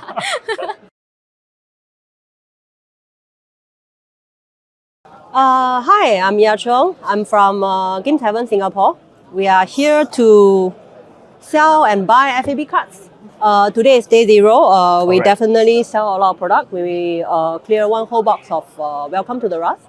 People been opening packs, and the cards are selling very fast from Bright Lights. I think it's a very interesting approach to have expansion set. But of course, the hit rate auto variants, we realize that come to the big event, people really need singles. Yeah, because it's a mechanologist means that the singles from other classes are also in high demand. Yeah, we realize that not all players are building new decks, but some just want to upgrade their deck right before the calling. It's my first time traveling as a vendor, yeah. Last time I traveled for events, but now travel for vendor is definitely different. There are a lot of things going through, what to pack, what not to pack, a lot of debate about what to bring, what not to bring. The truth is you can never be fully prepared. So we are happy about what we bring over here, and we hope that we can sell as much as possible and buy as much as possible. Nice. What cards are you looking to buy? We are looking for, because Taiwan actually started Flesh and Blood earlier than us, so we are definitely looking into high-end first edition stuff from Welcome to the Rust, some code foils, alpha code foils that we didn't manage to get, and yeah, basically, and staples. We need a lot of staples to prepare our upcoming ProQuest season as well. Yeah. Wow, Pro Tour Singapore? Near future, yeah. I think we can count on that, yeah. I was thinking more like in terms of product. In terms of product, I really love Roundtable. Roundtable is awesome. Compared to the previous one, the Dorencia versus Reina, I think Roundtable is what really bring in new players. You see players from other games, they just bought the product because they want to play some tabletop games with their friend and they are learning it. So, and PvE, we need PvE, yes. 你好，我中文名字是曾以生, but in English you can call me Ethan Vansant Mansant. I'm right here in the lovely Calling Taipei in Taiwan, hosted by the lovely Fabled Events. I'm super happy to be here, surrounded by lovely people and playing some great Flesh Blood this weekend. Just last weekend, you might have seen me streaming Battle Hard in Milwaukee. There's another event upcoming next weekend, but I had a little bit of a break, so I showed up here to go ahead and play because I do a bunch of things. I'm a player, streamer, content creator, producer, sometimes caster. I try not to do that as much, but really I wear all hats in the Flesh and Blood world, I think. Sure, yeah, I started playing Flesh and Blood right when Monarch came out and pretty immediately fell in love with Levia, who I still play and hopefully will play tomorrow in the main event, or today when you're watching this. But I've got some friends trying to make me play Lexi. But I've been basically playing Levia since she came out and really enjoy her and try to just innovate on deck lists and swap all over the place with that. And that's the beautiful thing about Flesh and Blood. There's so much innovation to be had. I feel like I add one new card to the list and I have to learn the entire sequence of plays all over again. So I just never get bored of it. And that's really what's carried me through every season. I want to find the best Levia deck, see what can top a ProQuest, see what can win an RTN. She still hasn't top 8'd a Calling yet, so maybe that's part of my journey. Maybe that's this weekend. That would be great. But yeah, she's really carries me through.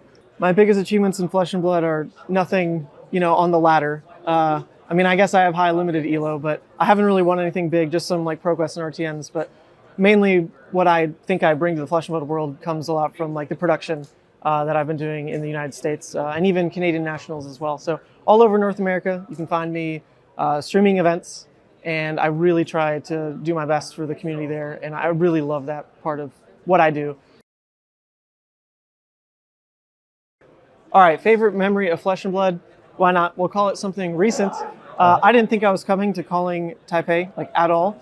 But then Sam, one of the casters today, messaged me and says, dude, they're bringing me to Calling Taiwan. What do I do? And I'm like, what do you mean, what do you do? You go, man. You have an amazing time. And he goes, but will my phone work? And I'm like, dude, if you need that many baby steps, I should just come with you. He's like, yeah, dude, come with me.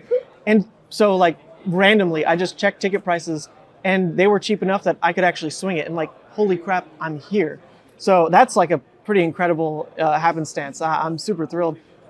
And this is about to be a great weekend. It's already been a great couple of days eating amazing food, visiting like friends and family that I have here. So it's I think forming probably my favorite Flesh Mode memory of all time, just being here.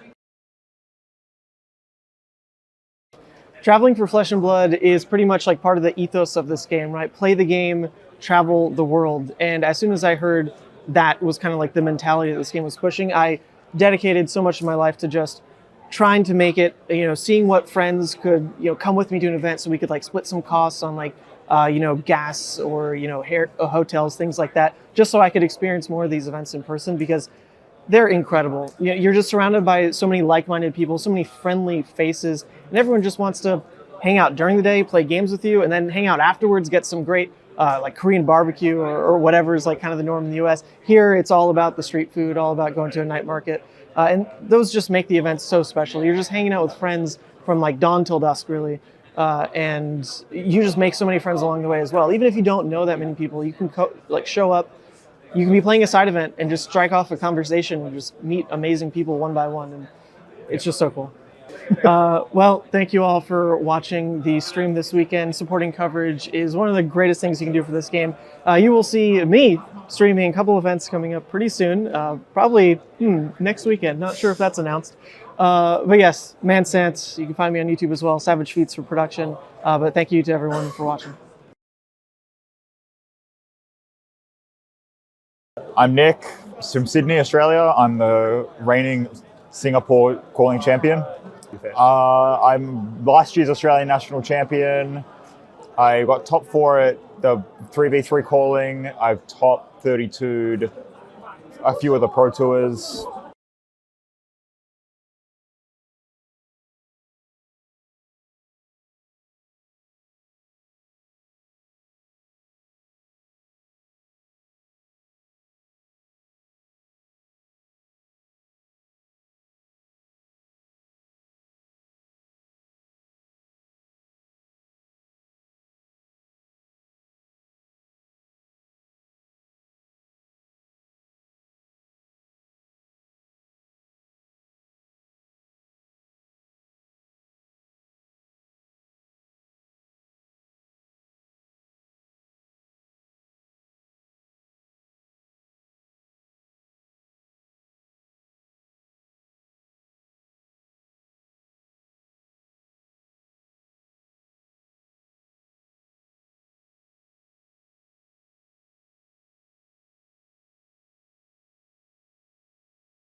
Welcome back, everybody, to the Calling Taipei. We are gearing up for round 12, the final round of Swiss, and I have got with me another legend of the Flesh and Blood space. I got Hayden Dale of Arsenal Pass fame. Thank you for joining me in the booth, man. How you doing? It's good to be here. Yeah? My day has not gone necessarily as planned, but Okay. you know what? I get the privilege of getting to sit next to you. Okay, so. wonderful. Well, I'm so glad everything's good. What's up? You need the match? Oh, round 4, it's Jake McCormack versus Nova Chan. Yeah. We were so excited to get in the booth together. We didn't even give our producer who's playing in the battle. He was just like, "Well, what are we even doing?" So talk to me. So you say your day didn't go as planned. Yeah, well, I'm Talking sat about- here not playing the event, right? For sure. I did make day 2. I finished day 1 at X2, Mm-hmm. made day 2. Won the first round, was feeling pretty good. You know, I knew I needed to probably win out to make top 8. And then I lost back-to-back games in round 9 and 10. Decided to drop, and here we are. Yep. Well, thank you for joining me, even though the tournament did not run in the manner you were anticipating. I'm glad we get a chance to go ahead and call a game together. We have got some players here that are fighting for a chance to make it into the top 8. We have got Jake McCormack. We've got Nova Chan. These are 2 Lexi players. This is what it is at the end of the tournament, folks. We got people fighting in to stay alive here in the top 8, and they're playing the top decks. They're playing some of the top dogs here. So looking at the Lexi mirror, I mean, we saw a Lexi mirror at the end of day 1. It was an Ice Lexi deck versus actually Nova, and Nova had the opportunity to just go absolutely kind of buck wild. That Ice Lexi deck, a bunch of 2 blocks. You know, do you feel like it's as kind of swingy and 3 of a kind, Rain Razors dependent that people might be describing? Or do you think it's a little more? Brody was saying that it kind of is beginning to slow down. Some of these players are doing a lot more blocking. Yeah, I think exactly that. I think as the metagame has matured and the Lexi players have matured and the game plans have matured to fit the metagame, it's actually changed quite a lot. And interestingly, this matchup, I think getting Jake on camera and Nova is interesting because Nova is a phenomenal player, very well known in the APAC region. And then Jake, a little bit less known, but is a player from Australia who is traveled here. He's obviously put up some good results and has a really interesting mirror plan as well, I believe. Oh, dude. I believe he doesn't play Rain Razors in the mirror. Okay. So I think that speaks to what Brody was talking about the mirror slowing down. I believe that might be so I know Jake and Brody and some others, Yuanji, they are all kind of traveled or staying together kind of. And I believe that maybe they're on similar plans when it comes to that. So that's what I had heard. I don't know whether that's what we're going to see here. Yeah. But I think this mirror could be very, very interesting. Yeah, things have perhaps, we'll see if they've adjusted in the game plan. They are getting ready to rock and roll. I believe both players here are sitting at 9 and... 9 and are there 8? Oh, because look at that. 8 points. 8 points here, so they are at. I think they're at 9 and 2. 9 and 2. Yeah, they're 9 and 2. So we'll get that right. That fixed up on screen. But these players here, once again, breakers. I personally. Personally, I haven't yet been at like the top of the top tables of these tournaments, so I have never bothered to learn the breakers, and at this point I kind of think I'm never going to. So do you want to walk me through what we're looking at on the rounds, if these players are playing to get in or they're already in, what are we looking at? So we think that they both potentially are going to be in, but we were looking at the stats for the round, and it was looking like one person on currently 9 points would miss out. So it's not a clean break. And that could be Brody or it could be Jake. It really could depend. So if Jake loses and Brody wins this match, Jake might miss out. It looks like Nova would be probably locked either way. So this is a potential win, and it depends on what's happening with other matches. But we were sat there, we're trying to big brain the math a little bit. And this is the match we've got, and I think this is going to be an interesting Lexi mirror as well. Yeah, so I think Brody and Michael Fang, they were both like X1 and 1 kind of moving through, and then Michael Fang has since, I believe, been knocked out of contention. But those draws are where some of the pair ups and the pair downs really start to complicate the math, and that's why we're looking at Jake McCormack here. Nova Chan probably cruising on into the top 8, but Jake McCormack here, this could be his ticket into the top 8 if he is able to take down this game here. And listen, Lexi mirrors, people have a lot of things to say about it, but I actually think the interplay, choosing when to block, choosing, especially on it for me when I play the mirror, like the turn 0, turn 1, like who Voltaire's when, like I love that little game within the game. Yeah, and I guess we just saw the die roll. I actually don't know what the decision was made on who's going first, who's going second, but we will see very, very soon. But yeah, very excited to see kind of what these players bring forward. I mean, Nova is a player, I believe, top 8 of Singapore calling last year, has put up a lot of results, and if Jake can make a top 8 here, that would be his first run into a major top 8. Yeah, I've talked to Jake a good bit this weekend, and he's super excited to be here, and I think he is very stoked to be potentially on the cusp of this top 8. Nova Chan also, we know, almost got to the promised land with Breyer in one of those tournaments before. Correct, yeah. Couldn't quite get over the finals hump. lost, I think. Yeah, exactly. To Jace Jason Zhang? I think on so. the dash, Yeah. I the think that. No, that dash definitely was. Yeah. So now looking at another Aria hero, another one that's about to descend into or ascend into living legend here. So we've got the mirror match coming up. So looking ahead, they're getting ready. They're drawing up. Looking ahead, Mr. Haydendale. I've been listening to your podcast a long time patron, big fan. Talk to me about the format. I mean, you don't have to spill all your secrets, but looking ahead at Worlds, both of these heroes in Worlds, they ain't going to be here, right? So what are you thinking about, or what's at least kicking around in your brain for the people at home? It's interesting. I played Dromai this weekend, and honestly, that deck has changed a lot with Tome. Tome of Imperial Flame has changed what Dromai is doing a lot, and it looks quite different, I think. But so it looks like probably Icelander will see in the next couple of weeks with ProQuest season whether Icelander will survive to Worlds. It looks probable that it will. So it's a format without Lexi. So Icelander's still going to be up there. I think Dromai's still going to be up there. Dash becomes very interesting with Lexi leaving for sure. So those are the three heroes I think that I'm looking at towards Worlds. But also interested to see what happens through the first few weeks. Does anyone come up with new tech? Do we get to Dallas next weekend? We haven't seen anything this weekend too spicy. Do we get to Dallas next weekend and someone's got something extra spicy which kind of shakes up what could be a post-Lexi meta? 100%. I mean, honestly, our last match we saw Bo Wei on Reinhardt. I mean, it was a good sequence of Blood Rush Bellows, but he's also you have to imagine he's taken on more than just that Lexi throughout this tournament. He's looking pretty good to make it into the top 8. I believe we will see. I mean, he's currently sitting in 7th, so. The way that this game goes, I mean, I think we will see him in top 8. You have to imagine. You have to imagine. So Reinhardt looking like a little bit of a sleeper pick moving forward, and he's got like the Barkbone strapping. He's got like the Skull Crusher. So that's probably the spiciest thing we've seen so far. Close to the top 8. The Ice Lexi deck from yesterday, unfortunately, I don't think has made it to the top of the mountain today. But that was a cool little innovation we saw on this list. So Reinhardt's had a good weekend on camera. Yeah, Reinhardt's had a really good weekend against this poor sod right here, adding to the lore. Now, does that make you want to play Reinhardt, or does that make you suddenly just want to beat the deck more? I could go either way. Yeah, because I know you like Reinhardt. I do. I really like Reinhardt, and I think me betraying Reinhardt almost. I've had to these 2 games with camera. I feel like it's really getting back at me. So I'd love to play Reinhardt Worlds. Look, that isn't off the table to be honest. Reinhardt with Lexi going Reinhardt, I think.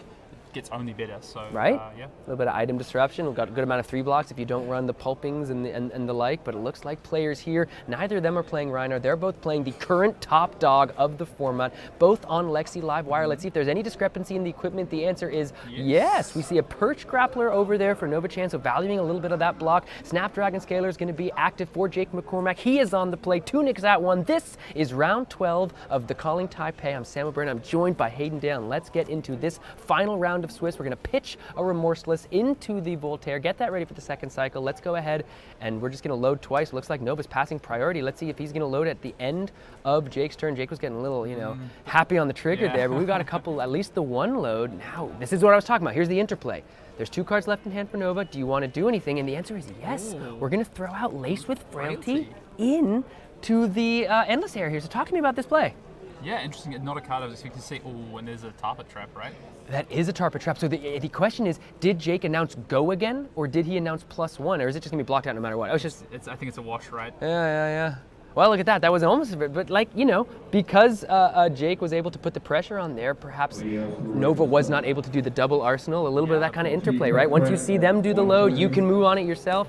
But I think Jake expecting to potentially connect there. Now no Arsenal. 100%. Back, so that's 100%. a big sort of first play there for Nova. Nova feeling really good about that. Yeah, that's actually fascinating because Jake now all of a sudden he doesn't get to start the turn with an Arsenal. He's only looking at 2 cards start this next turn, and here we're following that up with a Bolton shot. This is going to be 4-5, and if we want to throw the drill shot after, then if we're Nova here, this is a big pressure, and Jake's going to be on not very much to start his own turn. It looks like he just has to take the Bolton shot. Now we've got the drill shot coming and threaten to put -1 counter on the Hornet Sting, so we're just going to get the value off that block right away, block it all the way out, Searing Shot, which means Jake's turn most likely is just going to be an Arsenal and pass, unless that's a Codex of Frailty in hand. These guys are playing on fast forward. Yes. This is insane. These 100%. They clearly know this matchup. They're very making well. me work for my money over here. Yeah. I think Nova really just trying to push the advantage, making sure that Heatseeker, you got to block that Heatseeker. Otherwise, Nova is in a position where potentially looking at a 6-card hand next turn. And Jake, even though he doesn't have the Snapdragon, he's got the Perch Grapplers. If he drew something relevant or hit something relevant off that Heatseeker, it could be phenomenal, like a go again arrow or a non-attack. 100%. Now it's time for one of the most powerful cards currently in the Flesh and Blood Classic Constructed format. This is 3 of a kind. That means 3 cards are going to be drawn. 1 card still in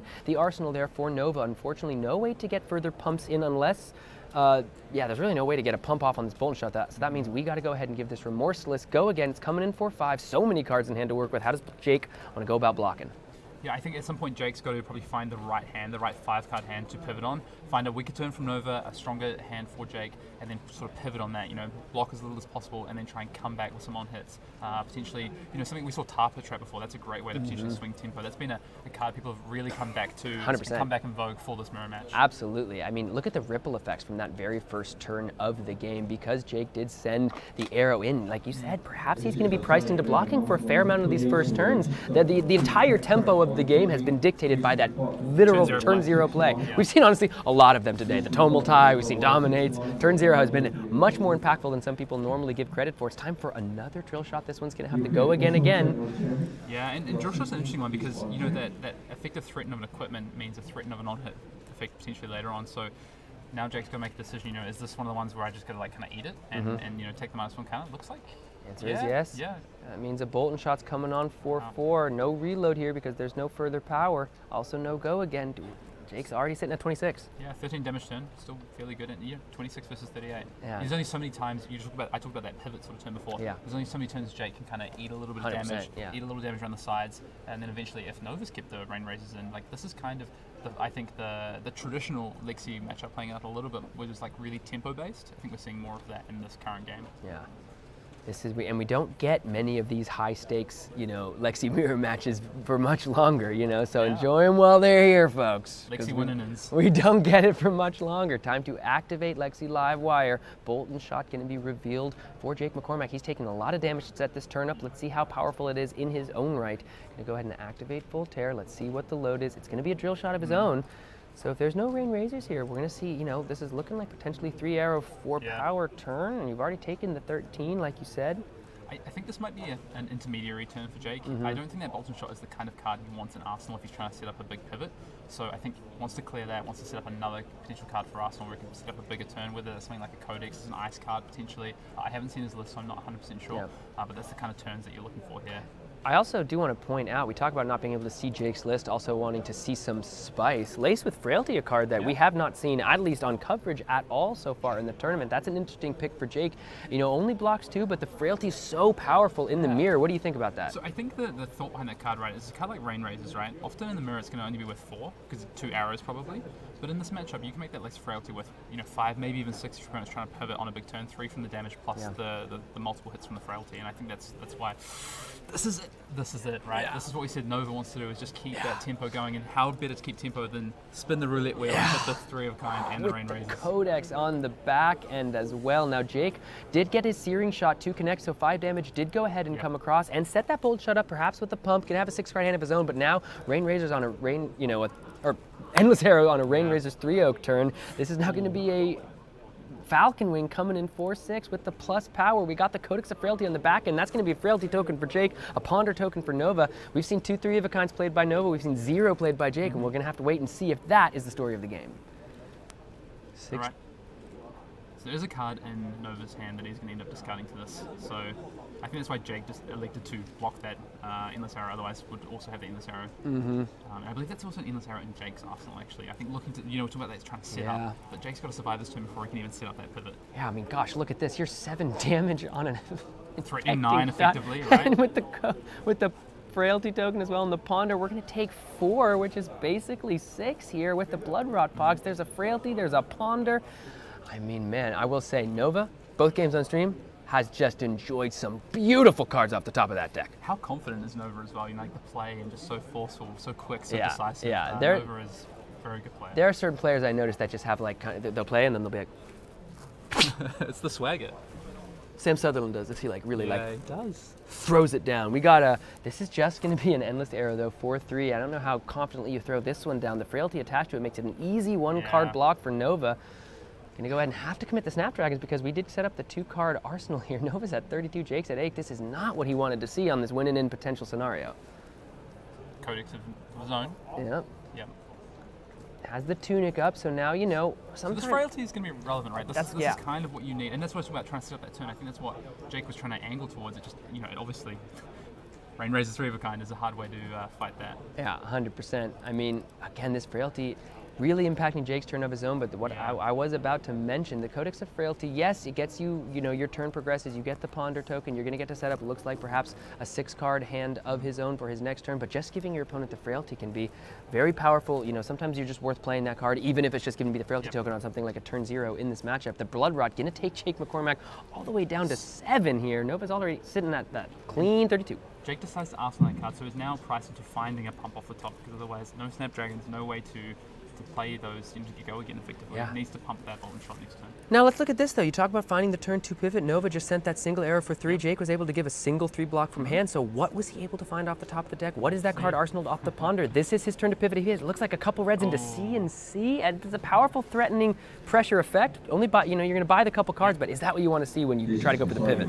If you're slightly more life, I think that CNC is fine. That's the kind of play you want just to get you through to another setup turn. But when you're at 7 and you can't leak too much more damage, right? Yeah. Oh, that's a death touch. Death touch there in the arsenal, got that beautiful extended 10 damage art. that's threatening effectively 13 on this turn. With only a couple cards, yeah.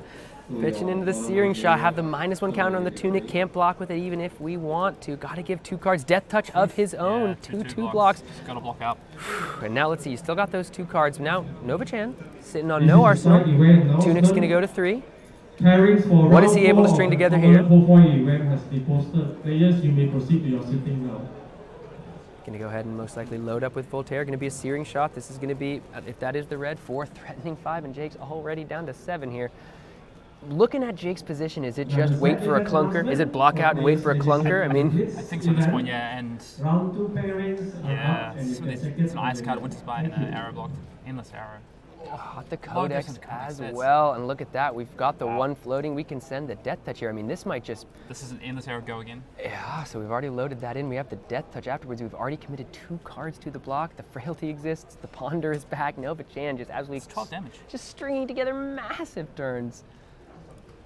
Yeah, and Endless Arrow connects, goes back to hand for Nova-chan, and then you have to block it, because otherwise it's 8 damage, and you're going down to 1. Yeah. All cards can be blocking here. Jake really needs Nova to completely break this turn, and then come back to try and have any hope, I think, of staying it. Searing Shot here, going to once again that 4 threatening 5, or 3, excuse me, just because of the Frailty token. So Nova-chan probably really happy to go ahead and grab that damage right to the face. We do see a Rain Razors in his hand as well, so that's that's powerful, multi-chain attack, but at this point could also just be a combat trick to end the game. Yeah, very interesting, this sort of discussion around Rain Razors. Yep. We've seen just how powerful it is here. Yeah, do we have the Frailty? No, we don't. We don't have the Tarpa Trap. I was about to say that's probably exactly what it is, just a combat trick to end the game, folks. So with that, Nova-chan moving on to 10-2, Jake falling down to 9-3. So listen, again, I've never bothered to learn the breakers, but there is a chance that was the game that just took Jake out of contention here. So I believe, Jake is higher than Brody in the standings. Jake was 8th coming into this, Brody is 9th. If Brody Spurlock wins, he will be in top 8. If Brody Spurlock loses, Jake McCormack that we saw just play his potential win in will still make it into top 8. Let's believe how this looks. So Jake now is probably going to go and stand behind the shoulder of Brody Spurlock and death stare into the back just of his head. Poke him every 30 seconds. Like, what? No, sorry, man.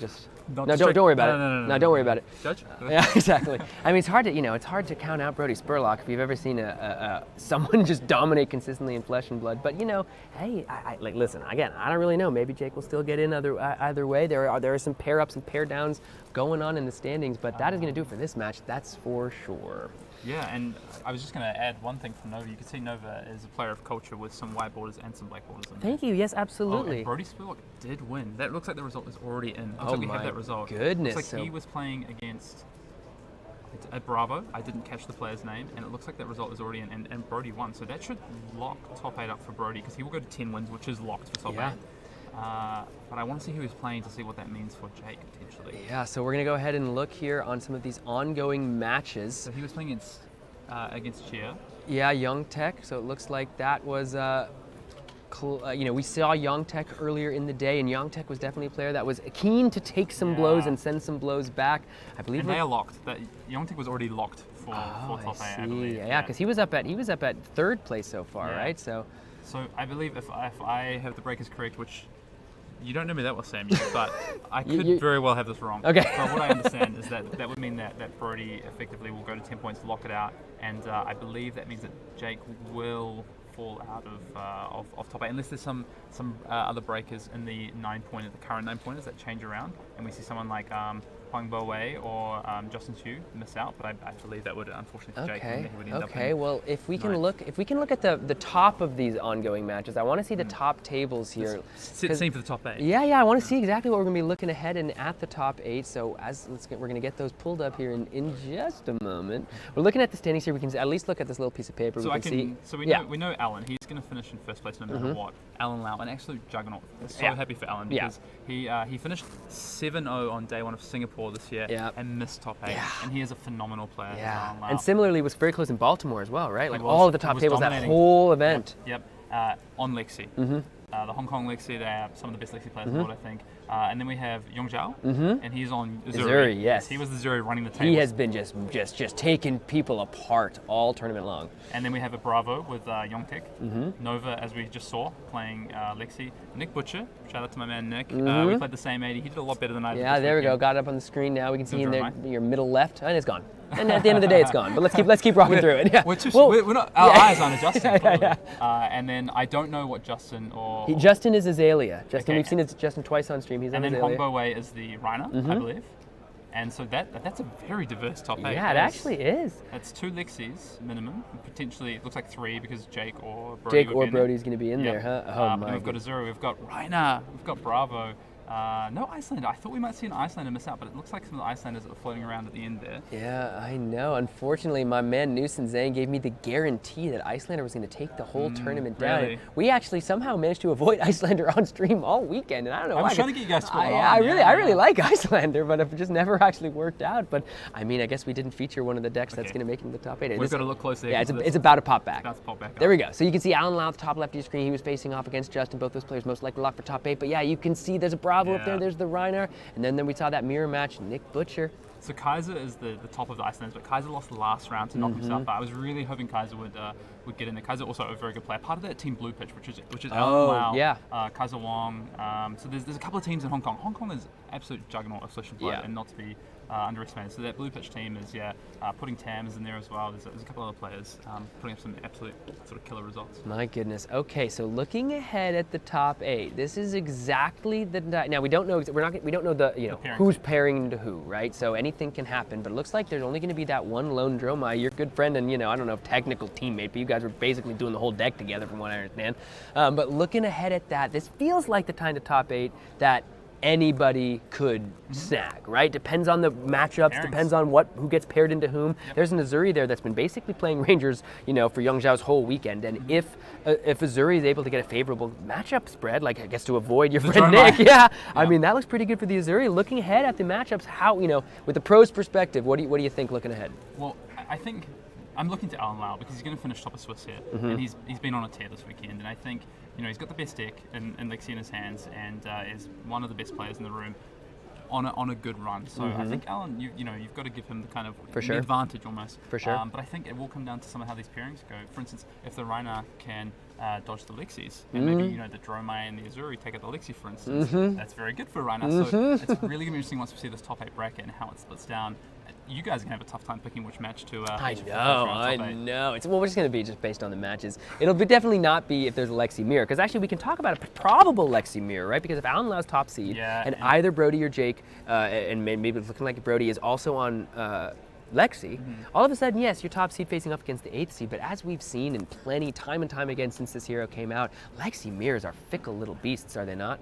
Well, yeah, we just talked about, you spoke, I know you were speaking to Brody, and he was saying about the slowdown of kind of this. That is not what we witnessed, right? But we did witness potentially one side of the matchup, and Jake looking to play a slower kind of game plan, and Nova just said, no, don't worry about that. That's not how we're playing today. We're playing full pedal to the middle. Fast and furious, Jake couldn't get ahead with a couple of disruptions. Because you get a couple of disruptions. Imagine if that Lace of Frailty hits right. Yeah. Goes a little bit differently, and the game looks a bit different. That's not what happened, right? So then Nova just keeps on that tempo and doesn't let up.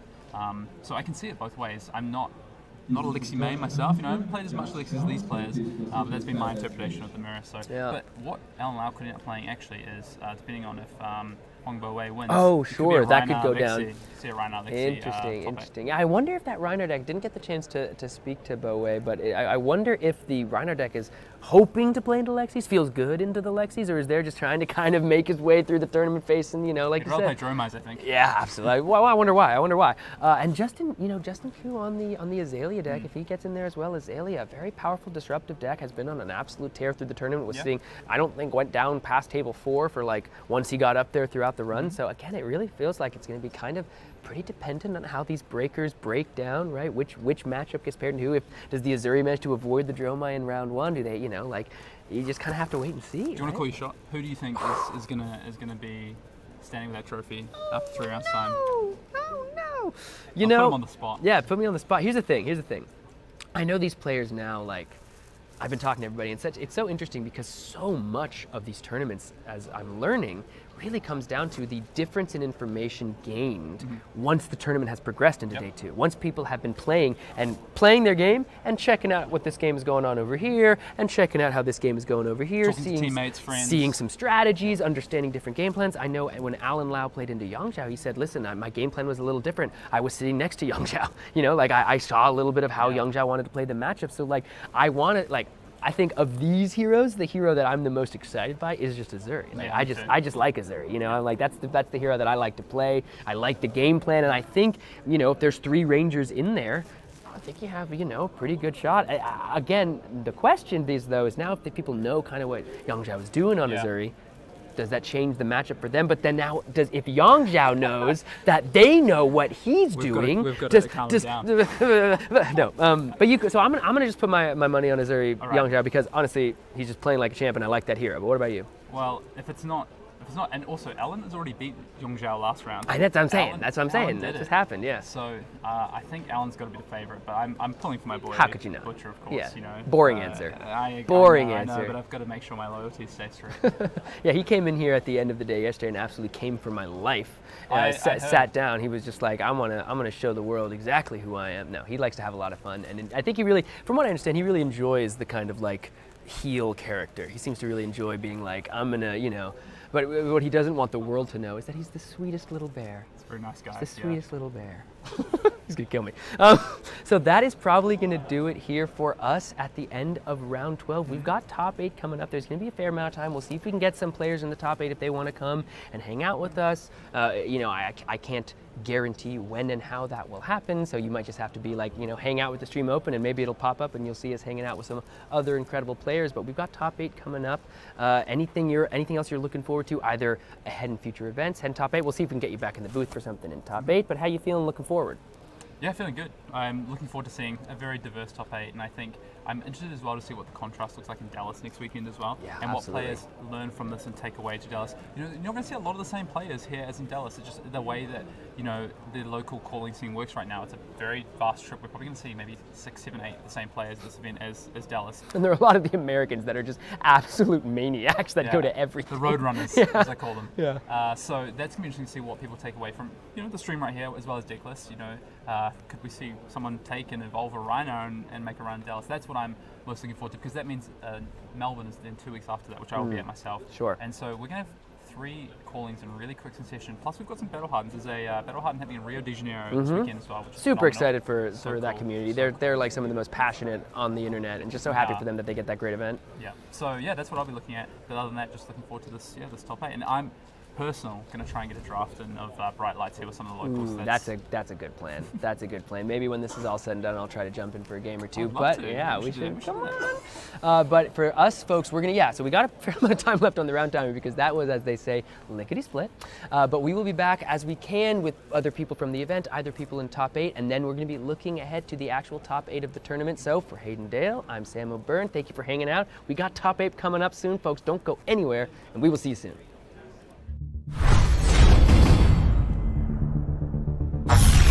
Welcome to Metrics, the greatest city in Wraith. Not because of our soaring skyscrapers, advanced technology, or even wealth and power, but because we built this place from the ground up, with nothing but bare hands and brilliant minds. No ether, no divinity, just a spark of genius. Greatest city in Wraith? Yeah, right. Let me show you the truth buried underneath this scrap heap. Metrics was beautiful until they steamrolled it into a parking lot. Now, it's survival of the fastest. And if you can't keep up, then it's off to the junkyard. But I think it's time we rewrite the script, break the mold, and blow it all apart! Haha, there's better ways to blow off some steam, you know. This becoming more than human thing is a real hoot. It's actually kind of incredible, this symbiosis between muscle and machine. But while technology races ahead, simple problems remain unsolved. And this relentless pursuit is coming at the expense of our humanity. And without that, what do we become? Maybe, when we can see our way forward. When the bombs go off. When we transcend our limits. The future will be bright.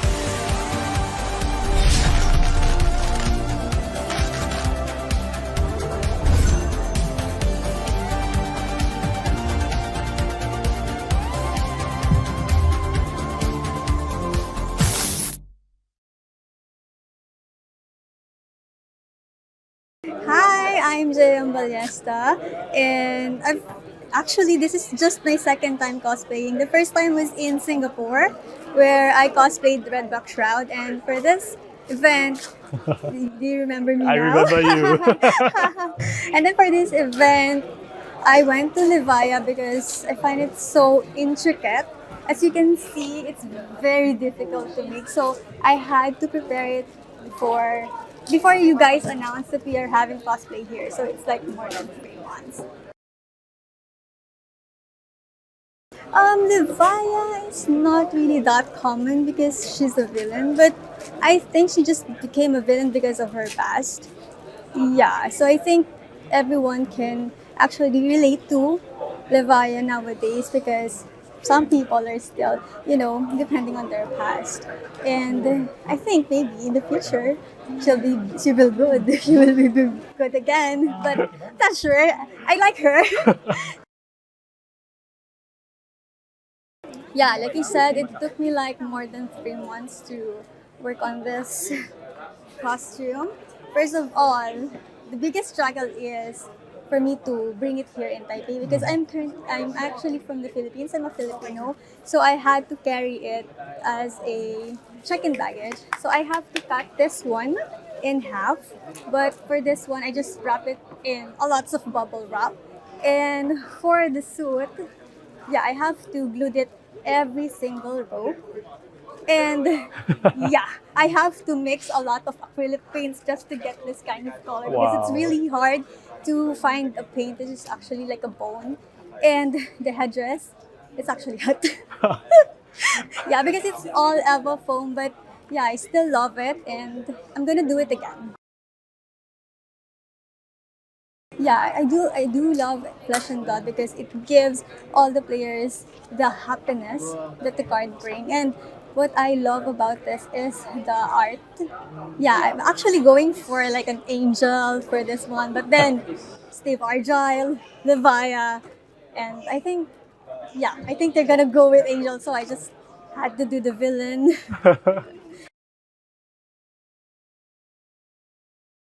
Hey everyone, Elliot from 1-2 Juice here at Calling Taipei. How has the calling been so far? Oh, I love playing at these tournaments. I miss the one in Singapore because I was casting that game. So I decided I need to play competitively, come over here. I lost my voice, probably eating too much of the night market stuff like Rao Shi and whatnot, but having a great time. I'm a known illusionist one trick, so I brought Dromai instead of Prism this time. Having lots of fun with her. I've been playing this deck for a couple of months now. Very prepared for the meta. It's finally suited for her. I think the meta is pretty warped around Lexi, but people are finding all sorts of great ways to counterplay. Even the Lexi decks at the top tiers are all looking slightly different, so that's wonderful. I'm very surprised. A lot of the Icelanders showed up, Dashers showed up.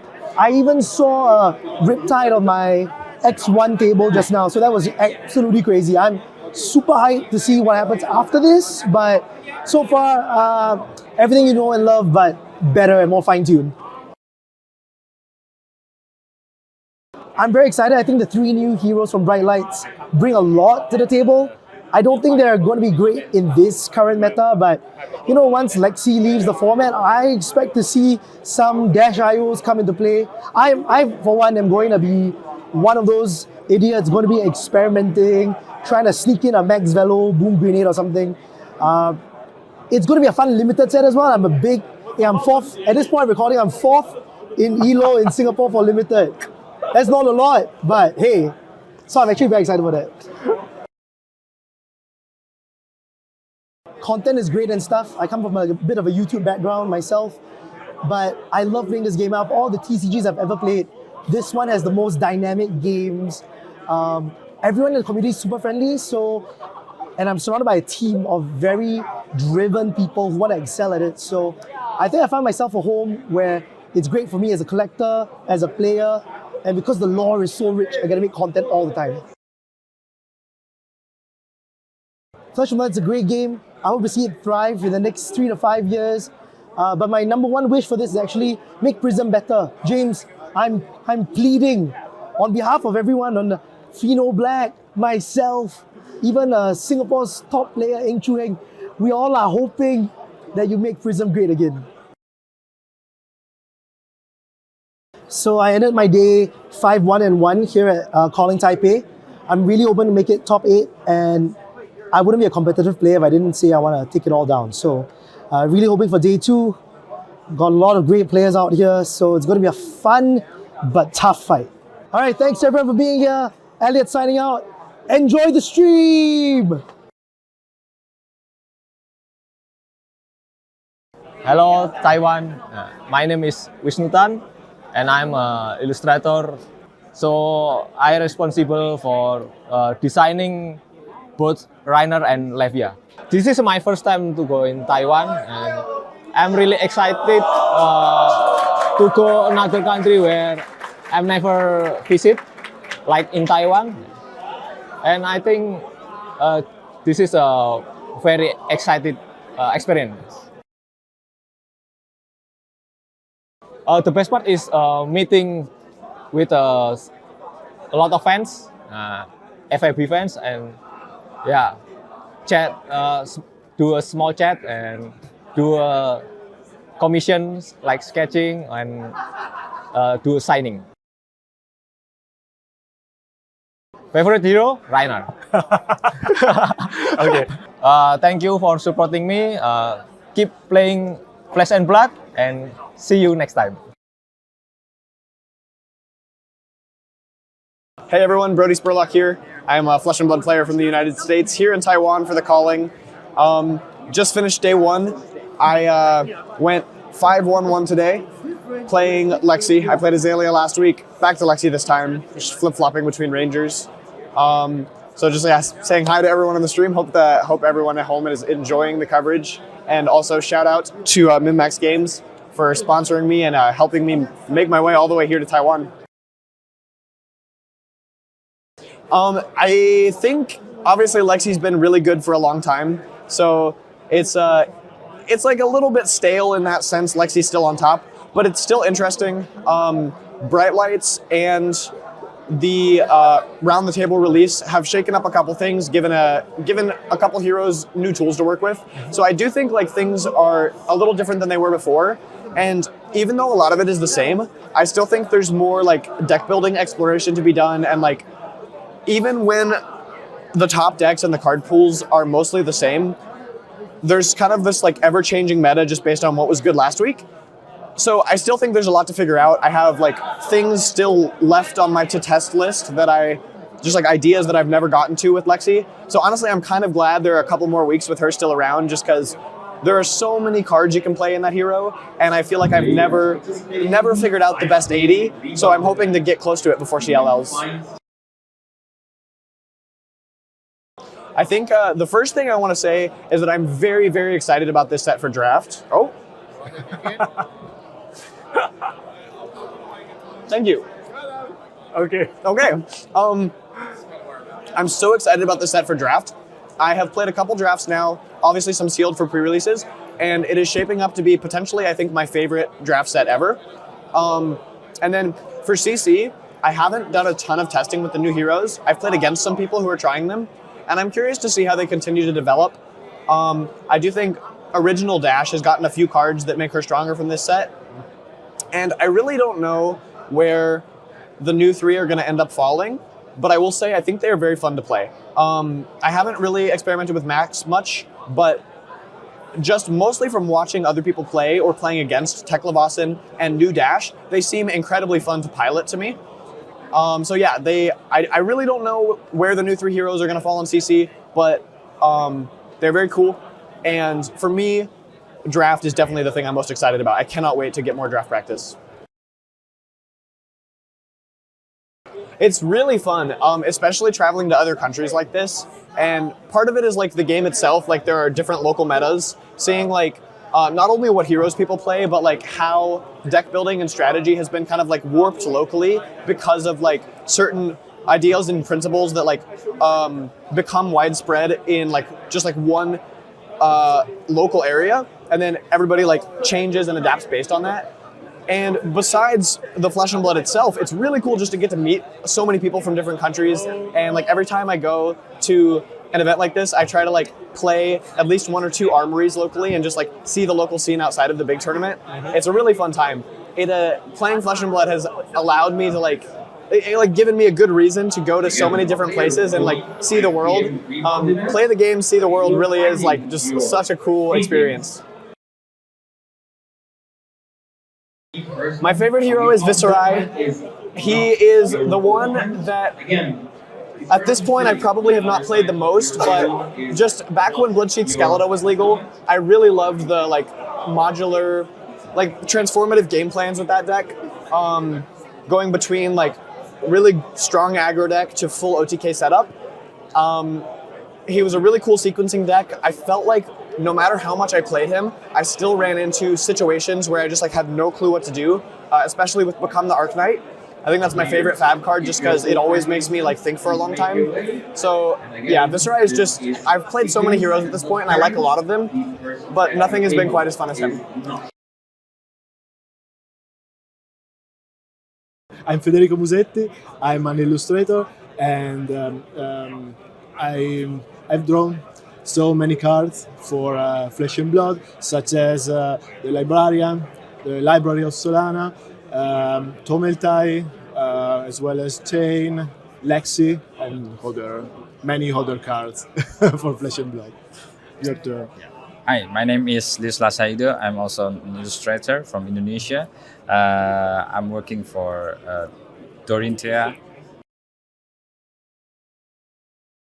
I've always drawn by myself, and for me, I used to do such as comics during my young age, and then I discovered digital painting with software like Photoshop and so on, and then I thought to take it more seriously and let's start and try to do it professionally. Yeah. Okay. So I was working in studio in Indonesia. It's called a Caravan Studio. At that time, I learned a lot there, and then after that, I become a freelancer and learn self-taught in YouTube, and then that's it. For me, it's I start reading the brief clearly provided by LSS clearly, and then I start thinking about the sketches, and I usually take and do something like 4-5 sketches, initial sketches.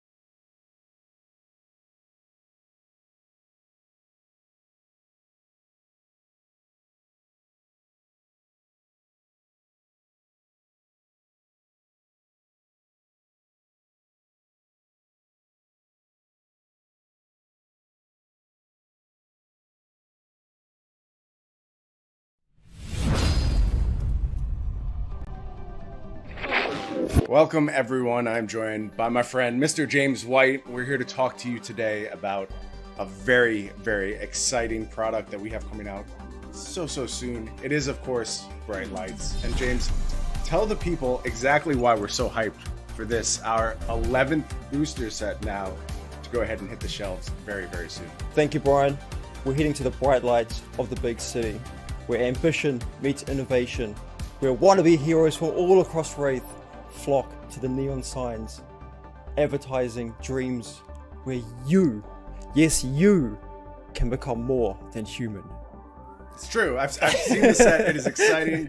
It is very cool. And we're going to have a lot of good tidbits to share about this set throughout our discussion today, which is hopefully the first of many. This is something you and I have wanted to do for a long time. Yeah, for sure. Glad we get to sat down. The design workshop. Yes, the design workshop. Maybe Teklavassen's workshop. Yeah, yeah, it's got a good ring to it. Yeah, see if it sticks. And very thematic, of course, for Bright Lights. But one thing I really wanted to talk about today, and it's so important because I go out, I do a lot of podcasts.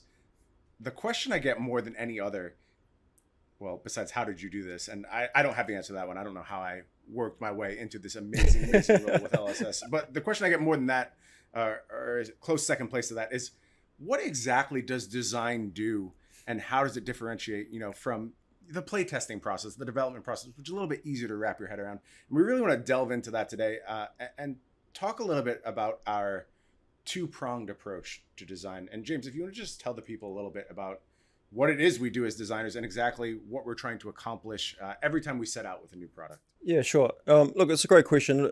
When I think about design, there's two very distinct parts to design for a trading card game. There's card design, which has obviously a huge amount of innovation and scope to do exciting things in, but there's also product design, or as we talk about it, product engineering, where you can do really like funky, innovative, structural design for the product, which creates really unique user experiences. So for example, with Bright Lights, this is the first set that we have ever done, which is a single class. And that just creates a completely different user experience. And look, as you know, we work really hard with, we're really trying to create new, exciting, unique experiences for the fans on each of the products. And sometimes it's driven entirely or majoritively through card design. Sometimes it is majoritively driven through structural product engineering. And in this case with Bright Lights, we have a mix of both. We've got new card types. We've got crazy innovative stuff with the actual cards themselves, like equipment that starts the game in your deck. But actually at a fundamental level, the structure of this product is just like unlike anything we've ever done before. Yep, I think you said it very well. This is a combination of both of those aspects of design, really taking some big shots and trying to do something different here. And I want to start off kind of talking about the product design side of things. And this is like how you're going to be experiencing this product throughout, what type of gameplay offerings are going to be, at your LGS, at our callings, at our premier events, at our world championship, all these different ways we're going to engage with the Bright Lights format.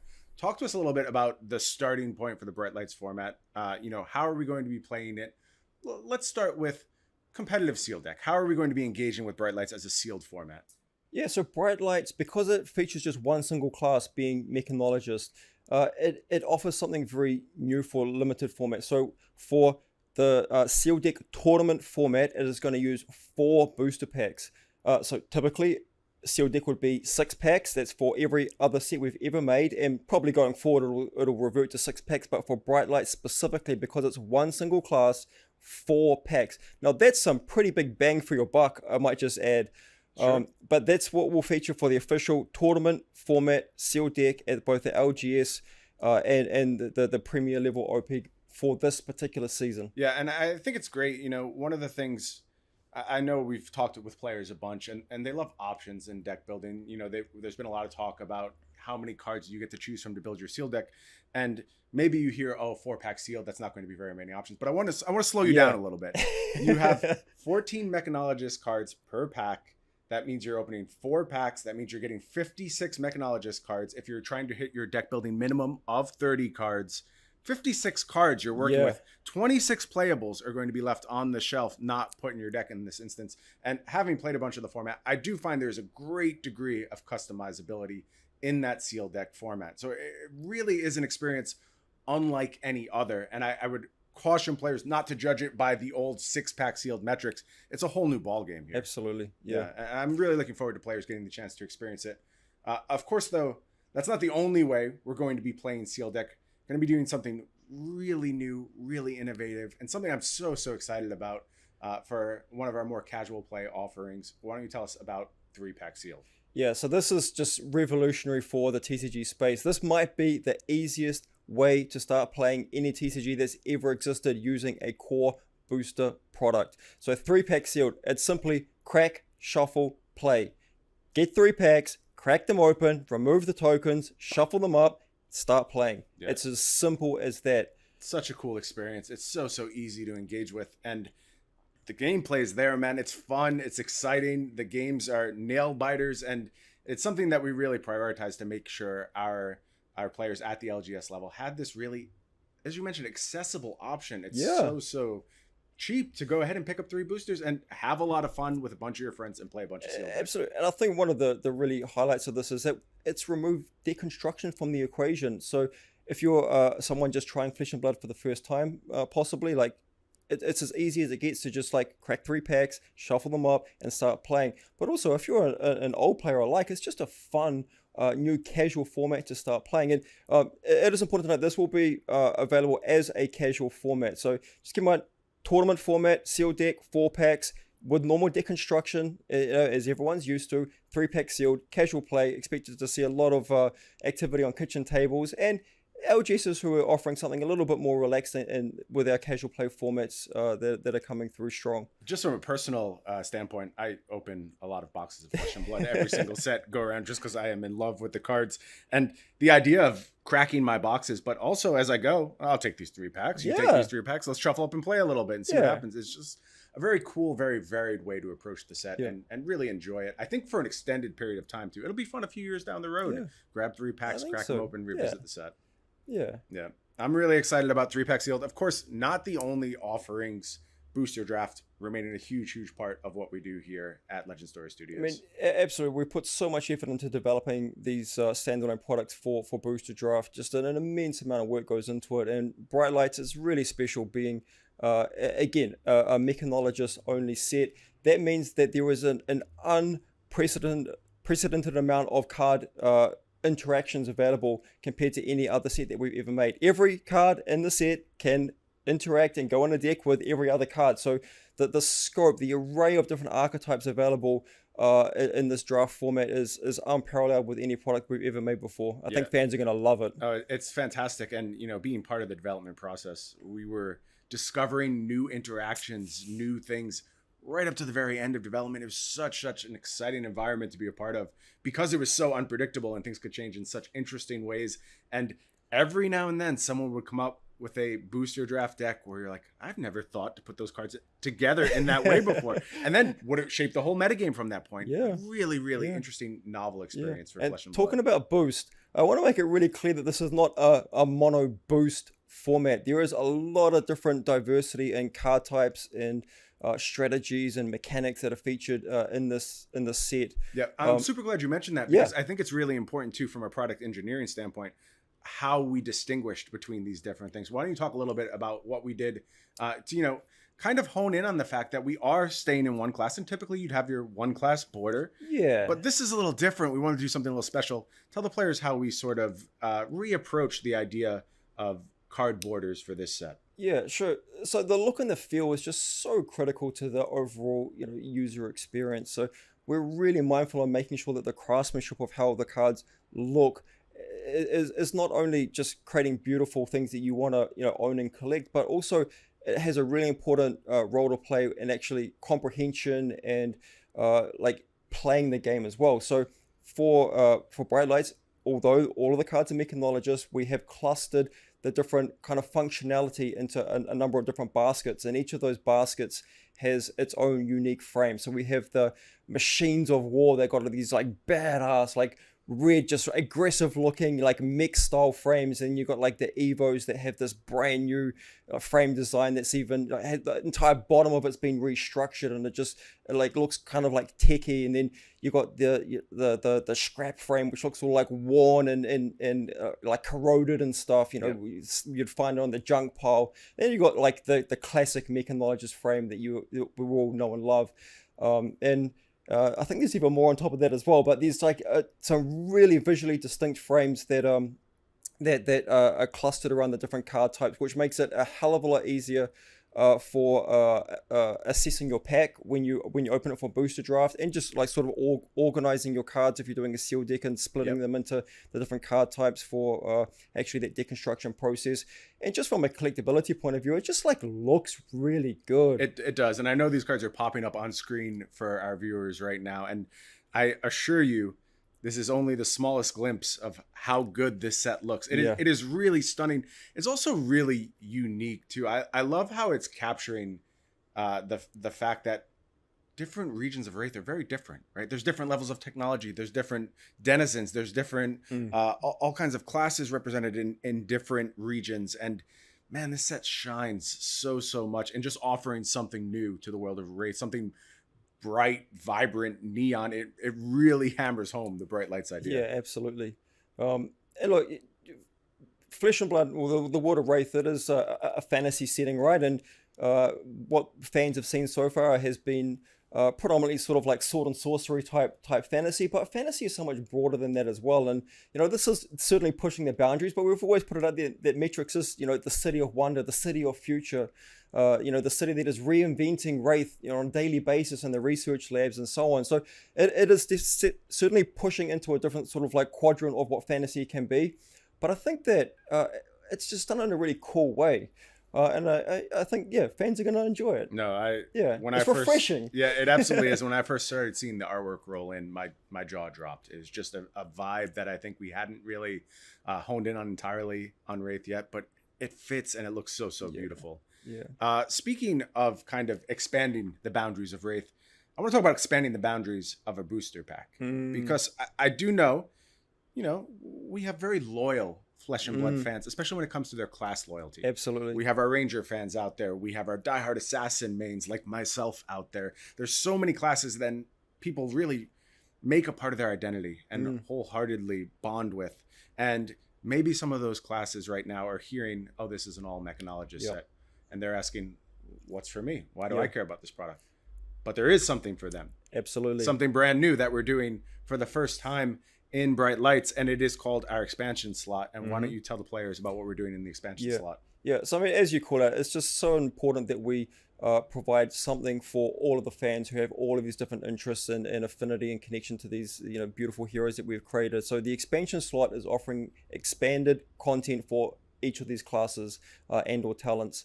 So now you will be seeing content in this slot that sometimes is expanding the stories that are happening in wider Wraith. So for example, we get to check in on Viserai and his expedition into Eathriel, and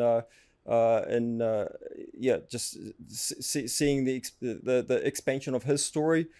We have a touch into maybe what's going down with the Angels and their fight against the Demonastery and the War of the Monarch.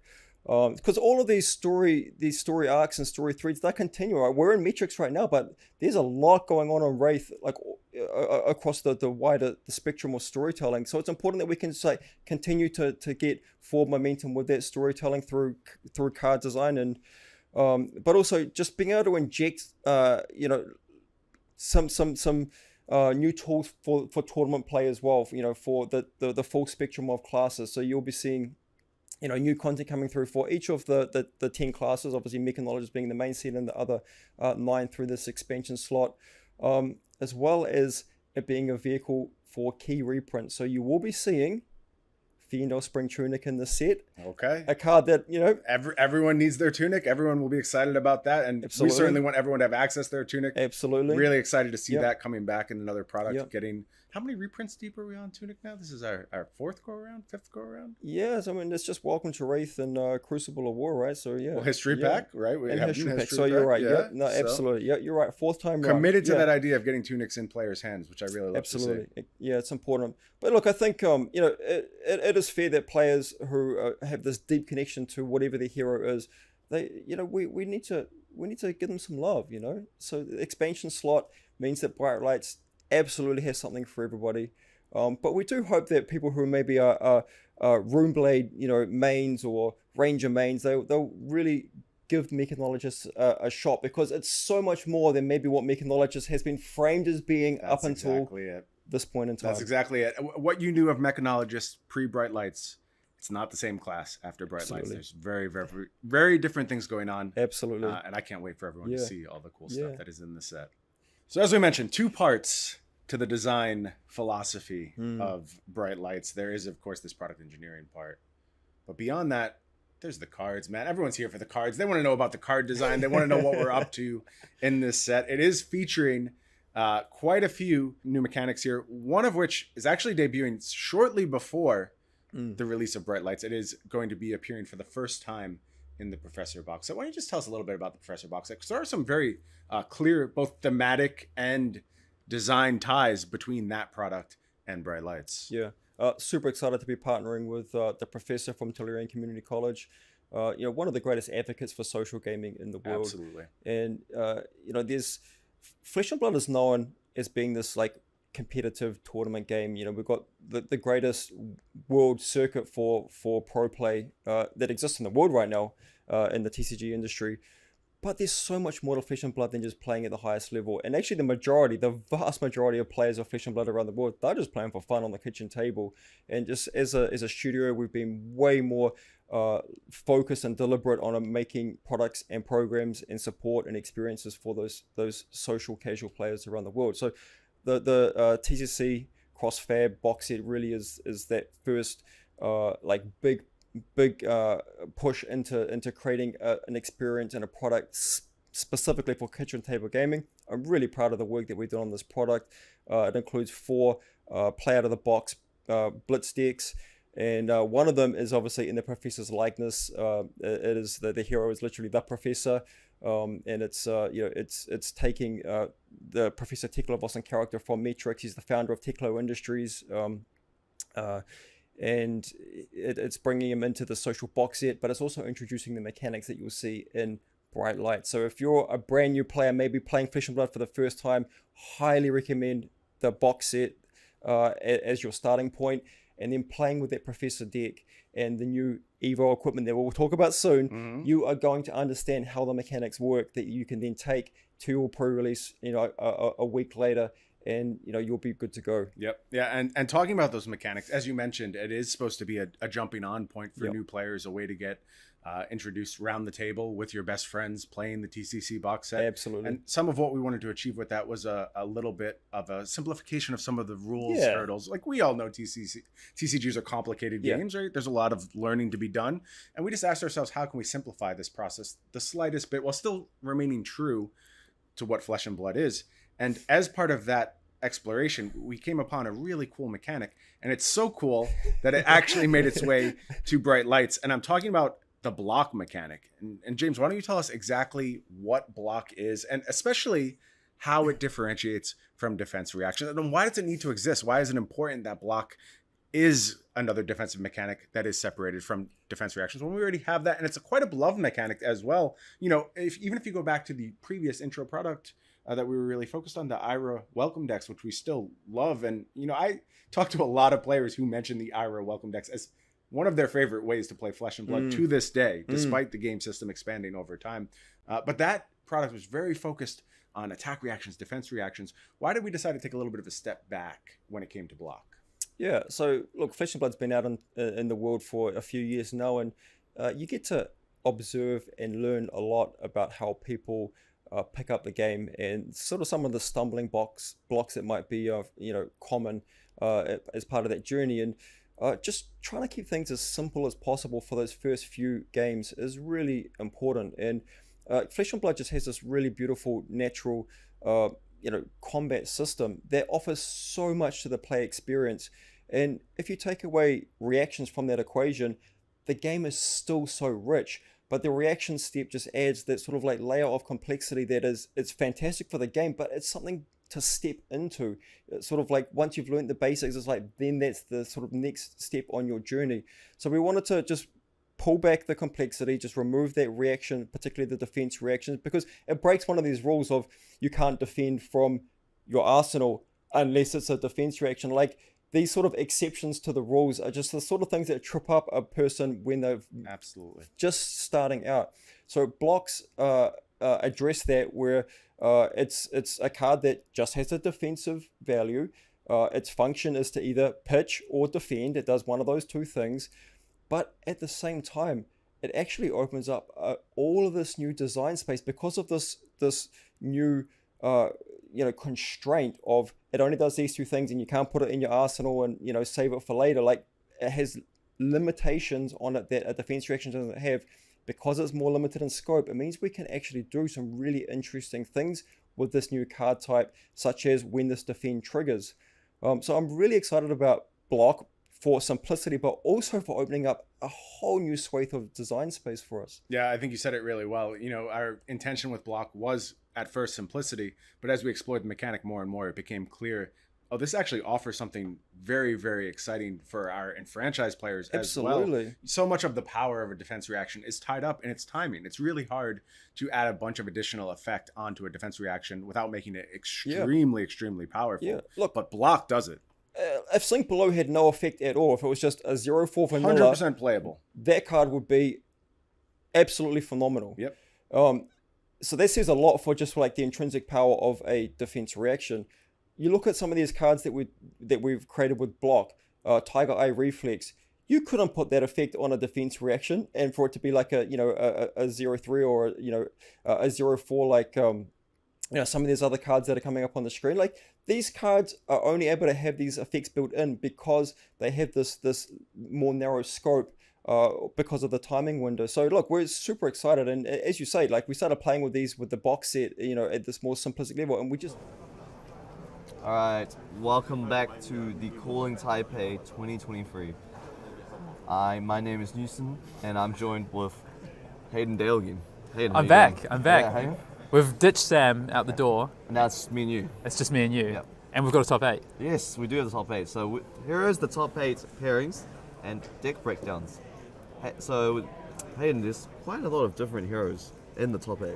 Yeah, so me and Sam were talking when we finished the Nova match, Nova versus Jake. We were looking at what could be this top 8, and it's broken down basically how we thought. Jake finished in 9th, Brody leapfrogged him into top 8, and we're going to see, 6 different heroes? Is that right? Can I count? There's only 2 Lixie, right? So that sounds about right. 3 Lixie. 3 Lixie, yeah. 3, 4, 5. 6. Yeah, 6. Yeah. That's awesome. So recently, the battle hardened circuits in America, like, after top 8, it kind of looks like this, right? And then during the top 8, Lixie just dominates the run. Do you think this is the case? Well, it's interesting. I think the way it's shaken out, right, is you've got an Azuri down here in the bottom bracket. We've got Yong Zhao Zhang, who's going to be playing Azuri into Nova Chan, who we just saw on stream before. That's a good bracket, especially if Brody can overcome Nick, right? Then Yong Zhao might just be on just a nice path to the finals potentially, right? And if Alan on the flip side of that, Lexi does the Lexi thing that you talk about, we might see Azuri Lexi in the final. Obviously, I'm getting ahead of myself here. There's a lot of matches to be played, but I think the positioning of these decks and I think this top 8 is really interesting and leads to some. This Azalea wanted to play into Lexi's, right? Yep. Like, give me all the Lexi's. He's got to play a Rhinar in top 8 if he wants to play another Lexi, right? I'm genuinely shocked there's a Rhinar in top 8 as well. Right, you put Rhinar on camera, it can't lose this weekend. I know, right? So, let's talk about the players. There's really notable names in this top 8, right? Like, it's pretty, would you say, stacked top 8? I think it is. I think, the APAC region, or specifically Asia, doesn't get quite the same spotlight that USA does. North America, and, we have a lot of battle hardens and they're covered in North America, right? And we've had a lot of them. But, there's Brody Spillock's here, right, in top 8. But, someone like Alan Lau, who had a really good Pro Tour Baltimore, just couldn't quite convert into that top 8. Same thing in Singapore earlier this year. Went undefeated on day 1, couldn't quite convert. But trust me, Alan is a phenomenal player. Yeah. Finally finishes top Swiss here, and is in his Calling Top 8 that's been a long time coming.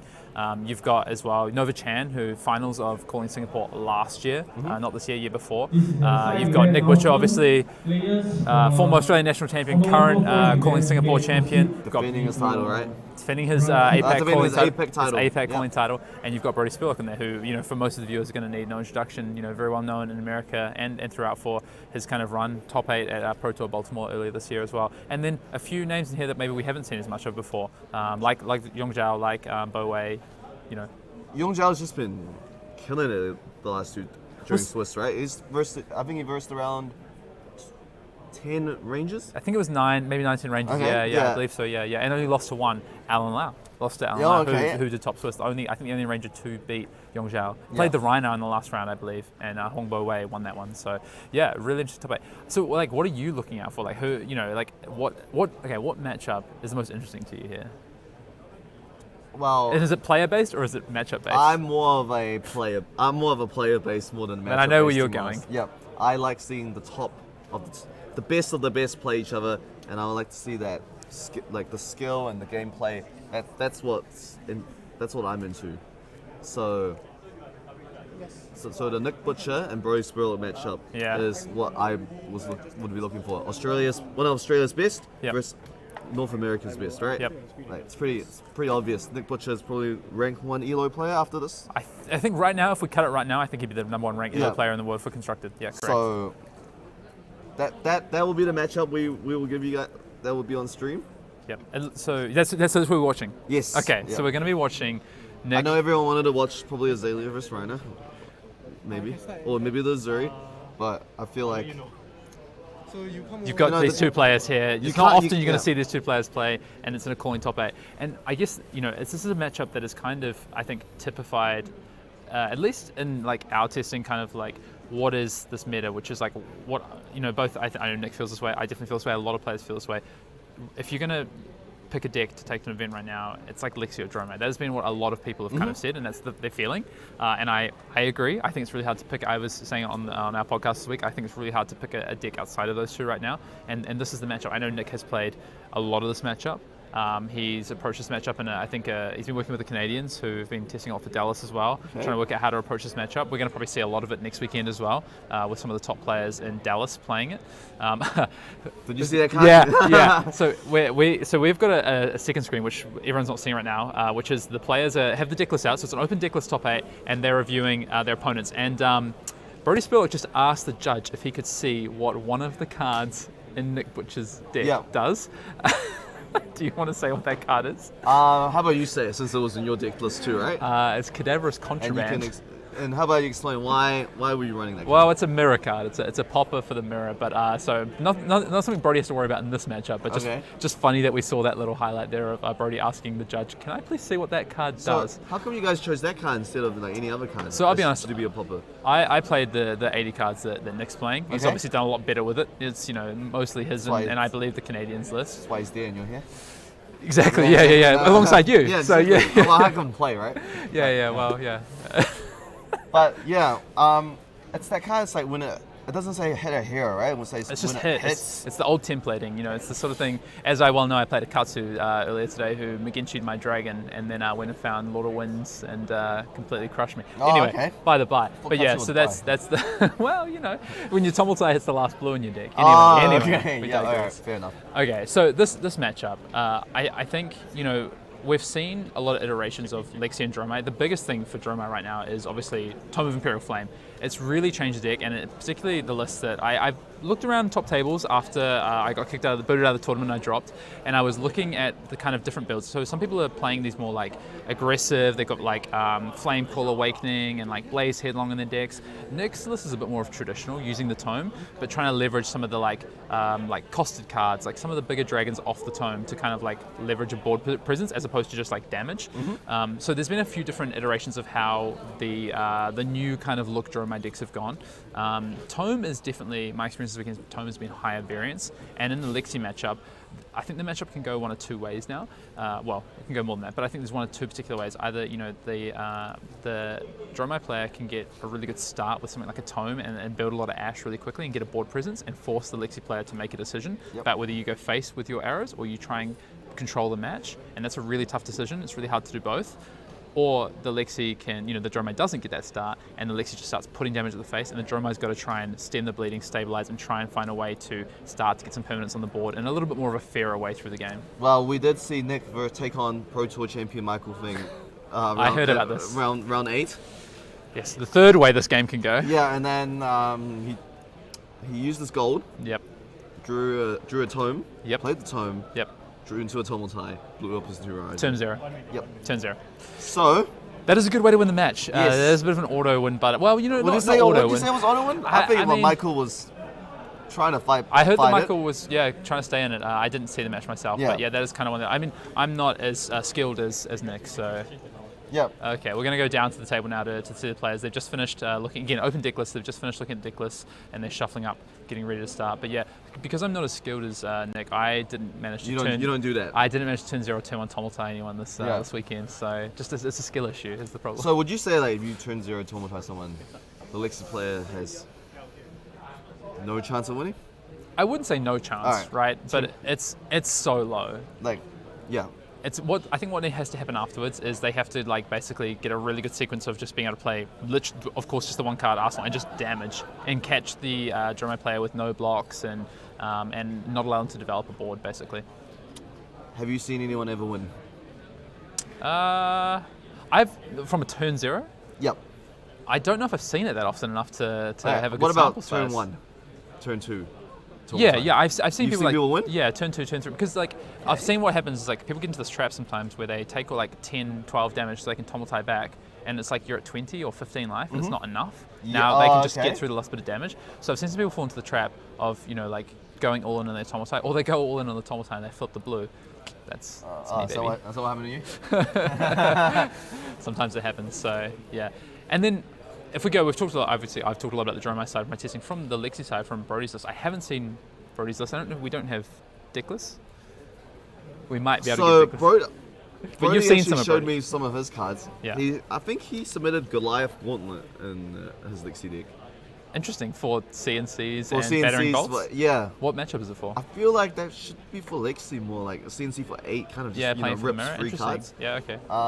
Yeah, the arm slot is kind of since the banning of bullseye braces, the arm slot is kind of open to it. I saw someone playing bullseye braces. I've seen all sorts of different people trying different things. Did you say you saw someone play bullseye braces? Sorry, not bullseye braces. Braces of belief. Yeah, I was like, oh. Wrong braces. Yeah, braces of belief. So, a lot of people experimenting and trying different things. Shock Charmers obviously has been a popular option, especially for the Ice Lexi decks that we actually saw at Crackerjacks. We saw some Ice Lexies this weekend as well. There's one I know on stream yesterday playing for the Undefeated, I believe. Yeah, he didn't show off what his deck could actually Right, do. Alan. Was it against Alan? No, it was against Nova. And Nova did what Nova did before in the mirror, I heard. Oh, okay.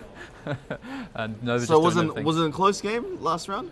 Not really, unfortunately for Jake. Nova just got a really hot start and didn't let the pedal off the the foot off the pedal, so to speak. Okay, That's so the interesting. mirror for you, right? Yeah. So do you know if there's anything else in Brody's list that's kind of maybe spicy for this matchup, or is he going to be playing we might be getting them, but might just be playing fundamental? I think he was playing against the Dromai matchup. Yeah, pretty standard. I think it's just pretty standard. I think similar to what Michael. I think they're basically on the same Depends list. on how many. I think probably 5 to 6 poppers. Right. Your 3 Command Conqueror, probably 2 battering. Is he on Lightning Press? No, I don't think so. Okay, so Lightning Press is one of the cards that I think. That's in our testing, Lightning Press and Icequake are 2 of the most, I think, important cards potentially in this matchup. I do believe I heard Brody talking about his love for Icequake, so I do believe he might be playing Icequake. Anyway, we can stop speculating. Yeah, we'll be getting the deck list We'll get soon. the list, but it's fun this way, I've made an appearance on the quarterfinals feature table there. Oh, is that you? Yeah, that's my face on that sleeve. I thought that was Brendan. No, that one's me. That's Tarak Patel's hand and my face on that sleeve. Wait, so there's one of you and Brendan? Yeah. Oh, okay, so I've only seen the Brendan one. You've seen the cursed sleeves of Brendan. I haven't seen you. Anyway. I didn't even know. I couldn't even tell it was you. So Nick is the higher seed, so Nick will get the opportunity to choose. Nick will be going second, I believe. He wants to go second in this matchup. Oh, really? Yeah. I think his kind of theory, so it's interesting, I think it's kind of changed, I know speaking to him. He was immediately, going second is best. You don't have to worry about them being able to open 6 arrow hands and get the tempo if they go second. But you do trade off not being able to make Ash. So going first, you do get to immediately cash in that gold token, because he is playing Royal Dromai with the tome list. So you can cash in that gold, get your Ash stores started, potentially even develop a dragon if you land something like a Yindarai. Do you guys play the Seekers equipment? So the Seeker's Mitt. So if you go second, you play the Seeker's that, right? Mitt. Yeah, so you can still create one Ash. But on the flip side, if you go first, you get to create minimum 2 Ash, probably 3, and then trade in one of those Ash for a dragon. And if you can land something like a Yindarai or a Tumultai, or a Tumultai, depending on how skilled you are, obviously, then it can really impact the game. And we do have deck lists. Thank you. All right, who you want to take? I want Brody's list. Yeah, so because I know this list. So. So he is on 3 Icequake and 3 Premeditate. So I think those are actually pretty important cards in the matchup just because of the breakpoints they offer as well. Like there is defense reactions in Nick's deck. He's also on 2 sand covers. Yep. So he does have these ways to 2-card block out some of these things, but only so many. So the more Icequakes and Premeditates and ways to create 7, especially if you can create an 8, if you can create an 8 damage breakpoint, something like a hamstring shot, for instance. And hamstring shot is really good against Dromai. It makes it hard to attack with those dragons and keep the sort of the game going. Then I think those are important. So we see, he's got 3 Battering Bolt. And that looks like it's it for Poppers. And the CNC, so he's got 6 Poppers. No Lightning Press. 1 Arctic Incarceration. Well, this is interesting. 3 Cold Snap. 3 Cold Snap. So this is something we've started to see more Lexi players play as a way to, give that all-important Frostbite token. Frostbite tokens are pretty good in this format. Really good against Dromai playing the new tome list with less blues. He has got the Goliath on I know. and he is on Trench of Sunken Treasure. So he he's got, and this is going to be interesting. What chess piece Brody flips up is going to be interesting because he does have Trench of Sunken Treasure in his list. Most Lexis are back off that now. Nick is playing Back off it, okay. Back off it, but Nick is playing Warmonger's Diplomacy, 2 of. Yeah. So it's interesting to know, will Brody respect the Warmongers and play the Trench, or will he say, you know what, you got it. I'm just going to play the Tunic though, if you've only got the 2 Warmongers. But open deck list, so Brody can make that decision. I think Michael did submit Trench into... No, he submitted Tunic. Okay, into Nick. But might not have known that Nick had the Warmongers, whereas Brody now has an open deck list. Keys for the matchup, 6 Poppers. I think 6 of these pumps are really important. And then also 1 Arctic Incarceration, something to keep a lookout for, as well as these 3 Cold Snaps. So back to the Cold Snap. So you get to create a Frostbite, and then you get to filter through cards as well. Yeah. So a little bit cleaner than maybe, especially if you want to play more than just Winter's Bite, for instance. Doesn't it freezes the Arsenal too, right? Which can be relevant in the mirror. In the mirror, exactly. That's why pay 1 will get frozen, and that can you can still flip it, but they can't play it, right? So you can potentially lock a card in there, especially if it's a setup card they're trying to get involved. So something interesting that has been in the Lexi list lately is they usually just either play 3 Icequake or 3 Premeditate, but not both. But Brody is on all 3 of each. Is there a reason why that would be the case? I think he really likes those breakpoints. I think I guess Dromai in particular, but even the mirror to an extent. I think he's looking for some of those breakpoints, and Icequake is really good in the mirror. I've struggled with 3 Icequake in the mirror from my testing, just because the third one, I think if you ever draw 2, it can be a little bit clunky. Like you really want to make sure you got those arrows. But with cards, even like Cold Snap, things like this can help you filter a little bit. And I don't know if he always plays all 6 in every matchup. He might play 4 or 5 depending on the matchup potentially. But I think he's giving himself options. Sometimes that Ponder token, the extra card, is going to be a lot more important than the Frostbite, for instance. Sometimes that Frostbite is going to be a lot more important. So really, like for instance against Bravo, that card is going to be more important than the Frostbite, for instance. Yep. So next list, there's a lot of 2-ofs. Yeah, a lot of 2-ofs in this list. So 2 Snatch, 2 Sweeping Blow, 2 Dust, the new Dust for Chromite. Yeah, Chromite Dust. 2 Sigil of Solace. And most importantly, you guys are playing 1 Burn Them All. Yeah, 1 Burn Them All. Yeah, so usually we see 3 of that card. This list is really trying to maximize your tome draws and drawing cards that effectively don't impact the board and use your resources effectively, like multiple Burn Them Alls or multiple Sigils, for instance. That's the reason for some of these 2-ofs in this list, basically. And because of, I guess, the way the mirror has kind of changed now with tome, it's a lot more tempo based and can be actually pretty aggressive. And with the extra poppers in the list, you've kind of got that mirror covered a little bit. So that was kind of the decision. All right, players. And the most interesting thing I need to know about 1 blue Centipede. Centipede, just the 6th blue. It's good in the mirror. And Warmongers, like drawing double Warmongers and you can't play them is so awkward. So no 3rd Warmongers, a 1 Centipede instead. Okay, I thought that was just a meme. All right, So, okay. Players flip. So Okay, Interesting. So Nick did flip wave. I wonder if Nick has chosen to go first then, if he's flipped wave. Usually that's what you flip when you go second. Well, maybe he's just... And Brody has flipped trench, so Brody is respecting the Warmonger's diplomacy here. Do you see a tumble tie in there? Well, we're going to find... So Nick definitely was the higher seed. So as soon as we see a play here, we're going to find out. I mean, the fact he's flipped wave does... Yeah, Nick is going first. So he's chosen to go first. So he's flipped back on what he'd originally thought of, like going second. We've been going second all weekend, winning the die roll. He's chosen to go first, which I honestly, like after my last Lexi round, I actually think I want to go first with these current builds of Lexi. Okay, so what you said, makes 2 Ash, then develops a dragon. This one is a 0-cost dragon. And then probably going to use Furnace to create an Ash. Yeah, he's got an E-Strike in hand, and I don't know what the other card is. Oh, he's probably passing priority. I think he would probably Furnace before passing priority. I guess what he's thinking is if Brody does play an arrow here with priority, leaves Brody 2 cards in hand, Nick might want to attack with his E-Strike, his Azrael and then E-Strike draw card. A little bit risky, because if Brody does have that popper, you're going to lose that Azrael, lose your turn 0 advantage. But I believe it probably looks like Nick has passed priority to Brody here, and Brody just having to think about what he wants to put in Arsenal here. Oh, sorry, yeah, what he wants to load. Okay, so no Approach Grapplers, Snapdragon Scalers. Wants to play as aggro as possible for Brody. Yeah, definitely this matchup, yeah. Snapdragon is, especially, okay, so he's going to load a red Infecting Shot, pitching a red Searing Shot by the looks of it. And yeah, Nick's just going to pitch to the Furnace, that E-Strike away. So I don't know what, actually didn't see that Arsenal card. But yeah, he's going to make sure he ends with 2 Ash and a Dragon, which is basically what I said, you end with 2 Ash and a Dragon. Azrael is not the ideal dragon. Yindarai is the one you really want, or Tomatai obviously, but Yindarai, and then things like Miragai, those 4 toughness ones. But Azrael is no slouch. Is Uvia in the deck? Uvia is in the deck. It's a 3-of in the deck. Yeah. I mean, it'll be in this matchup? It is in for this matchup. Yeah.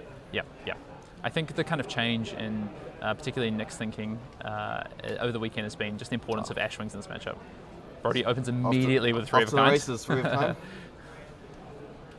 And we'll see what comes of it. Pitching a blue drill shot, by the looks of it. And he's got that red Infecting Shot lined up to end the chain, no matter what he does here. This will be a free arrow too. It will be a 3, yeah. Unless this 3 of a kind goes horribly wrong for Brody. Oh, what's the chances, you know? So Nick's looks like he's got Fate Foreseen, another E-Strike in hand. You can tell those Fate Foreseen's got those nice Fortune, those. Nick's deck is quite nice, you know. Yeah, it's pretty blinged out, isn't it? Pretty blinged out. He could have bought some extra dragons with him. Yeah, I know. Okay, so Brody looks like he's in the tank now. Maybe he hasn't drawn the most ideal hand. Maybe he's got to work out how to navigate this. One of the most important things when you're playing Lexi, particularly in this matchup, especially when there's dragons on the board, is just thinking about your sequencing as well. You want to get the most out of your sequencing with your arrows. So, you know, often playing your worst arrow first is often, you know, kind of the default, because then, you know, it's like, will they block this one or will they just take the damage? And if they block it, then you get potential value on your next arrows subsequently, especially if they use a defense reaction and your break points become more relevant. But sometimes the kind of, you know, you almost do the mind game trick, you know, or like you kind of play the anti-meta and you play your more relevant arrows first, and then them not knowing what you might have afterwards. So Brody just working out how he must sequence this. Brody, a very methodical player, I would say. Yeah, definitely likes to think a lot before making these plays. You know, just wants to make sure everything's correct, everything's right sequencing. Nick on the other hand, more of a decisive player. Yeah, Nick's more like just throw the cards. Okay, interesting. So I wonder, so often what this means when an arrow comes in is the Snapdragon is going to be committed here, because there's no other way. We assume that, right? Yeah. There's no other way for, unless he's just completely bricked the hand, it's just going to pass the turn back. There is a chance he could. There we see. Okay. And so the reason I think Nick just opts to not block this one, he has a defense reaction hand plus the wave, which we're going to see. The wave will crack and prevent this with the defense reaction. But the other reason as well is that if Brody is doing this, it probably means he's got like Bolton shots in hand potentially, and he wants to try and load more arrows in. I guess we'll find out in a second though. So yeah, so no damage gets through there. Wave of Reality does break, creating that Spectral Shield, tidying up the extra 1 damage with the defense reaction. And now Brody free to play double arrow. So if the first, often this next arrow will be another on hit, and then the Bolton shot will be the last arrow, threatening to reload another arrow, and Brody could actually threaten a 4 arrow turn here. Yeah, because you just hit Bolton shot, hit the Azrael, right? Exactly. Yeah. Or, you know, if they've already blocked and committed cards, hit them in the face if you think they can't block it. It really depends. Okay, so we're going straight to the Bolton shot now. It's a red one, so this one's probably going to come at face. Yeah. Nope, Oh, no? straight there. Okay, straight there as well. So clean up the Azrael, get the reload trigger. Because Brody did pitch a blue here. Oh, it's an Ice Quake, creating that Frostbite. nice sequencing. And then you can use the Ice Quake now, right? Oh, and it's a bad. Is it often better to leave it because you've already given the Frostbite. There's no reason to give more Frostbites. Yeah. So you're better off to leave it for the next turn and split those Frostbites over turns. Split the disruptive elements across 2 turns. And he gets to play with 6 cards next turn, right? He gets to play with 6 cards. So That's pretty variable good. for 7. It's pretty good. That's not the end of the world for Nick, thanks to the Spectral Shield. You know, He can, that mediating one. can block it out. It's unlikely that he's got a card that's going to be relevant for Battering Bolt anyway, because if it's defense reaction, you probably just play it, and we've seen the Fate Scene already go onto the table. Yeah, but the thing is that he has a Frostbite on the board, He so does. he would have to pitch to you to play. Exactly, yeah. That's often why you just get the defense reactions out straight away. Like we saw Nick do, just play that Fate Scene on the first arrow. Don't get caught with potential Frostbite implications. But now Nick has a decision because this is a lot of damage, and yeah, one of it's going to be soaked up. But if he double blocks this, he's got the Frostbite. So he basically, unless that's a 0-cost Dragon or a 0-cost attack, and in his arsenal he pitches his last card to play it, his turn's going to be kind of nothing. Yep.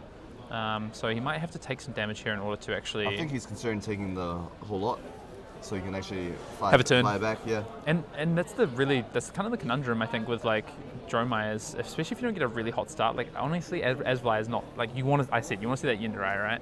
Yep. But if not, then you've got to try and find a spot either when the Lexi takes a bit of an off turn, or you kind of create a spot. Oh, so he had the Warmongers, but he wouldn't have been able to play it unless he took a bunch of damage to do it, right? But it could have been a good Warmongers because if that's not a go again attack in Brody's arsenal, like he can't flip it up, right? And he can't play that Ice Quake out if he chooses War. So he could have been potentially locked out of a turn. So I think that's why Nick was really tanking on that Warmongers there. Hey, shouldn't we be a little concerned for Nick? He just passed. Brody has 6 cards. Yeah. Could see Ice Quake there. Could see a crazy turn. Potentially. I mean, if looking at this from Nick's perspective for a second, it's 40 each, right? He's got a Spectral Shield in play, and he gets a chance to just get through a turn cycle here. So if he can kind of get through this turn cycle with minimal damage, Brody's then going to back that up with another turn cycle. Nick likes to block a lot in this matchup, I know. And I wonder if something like that Arsenal card could be a tome that's being set up for a future turn potentially when there's no disruptive kind of ice cards coming in. Remember, Brody, he's not playing the full 3 Arctic Incarceration, just the 1 and then the Ice Quakes. So there's going to be, Nick is going to be able to find spots. And then Brody on the flip side of that, his kind of, I guess his MO is got to try and always present either a lot of damage or some on-hit effects. So flipping up there with Lexi's ability and playing Remorseless into premeditate. So we're going to see the double, we talked about that, into a Searing Shot. So flipping up that Remorseless so we can play that Searing Shot. So it's coming in for 10, and the on-hit is a Frostbite and Ponder token. So this is literally what happened. This is pretty reminiscent of the match I played earlier today. Just these really tall, just lots and lots of damage, and as your Dromai, like you do have to block a lot of this, but if you draw like tomes and some of your 2 blocks, it can be really awkward and you can kind of find yourself on the back foot. So we don't know what's in Nick's hand here. I didn't catch a good glimpse when he was flicking it through. Do you like how when someone flips a Remorseless, everyone has to read it? I think everyone checks defense. Yeah, defense reactions. That's the trick, right? Yeah, where can you play defense reactions from? Yeah.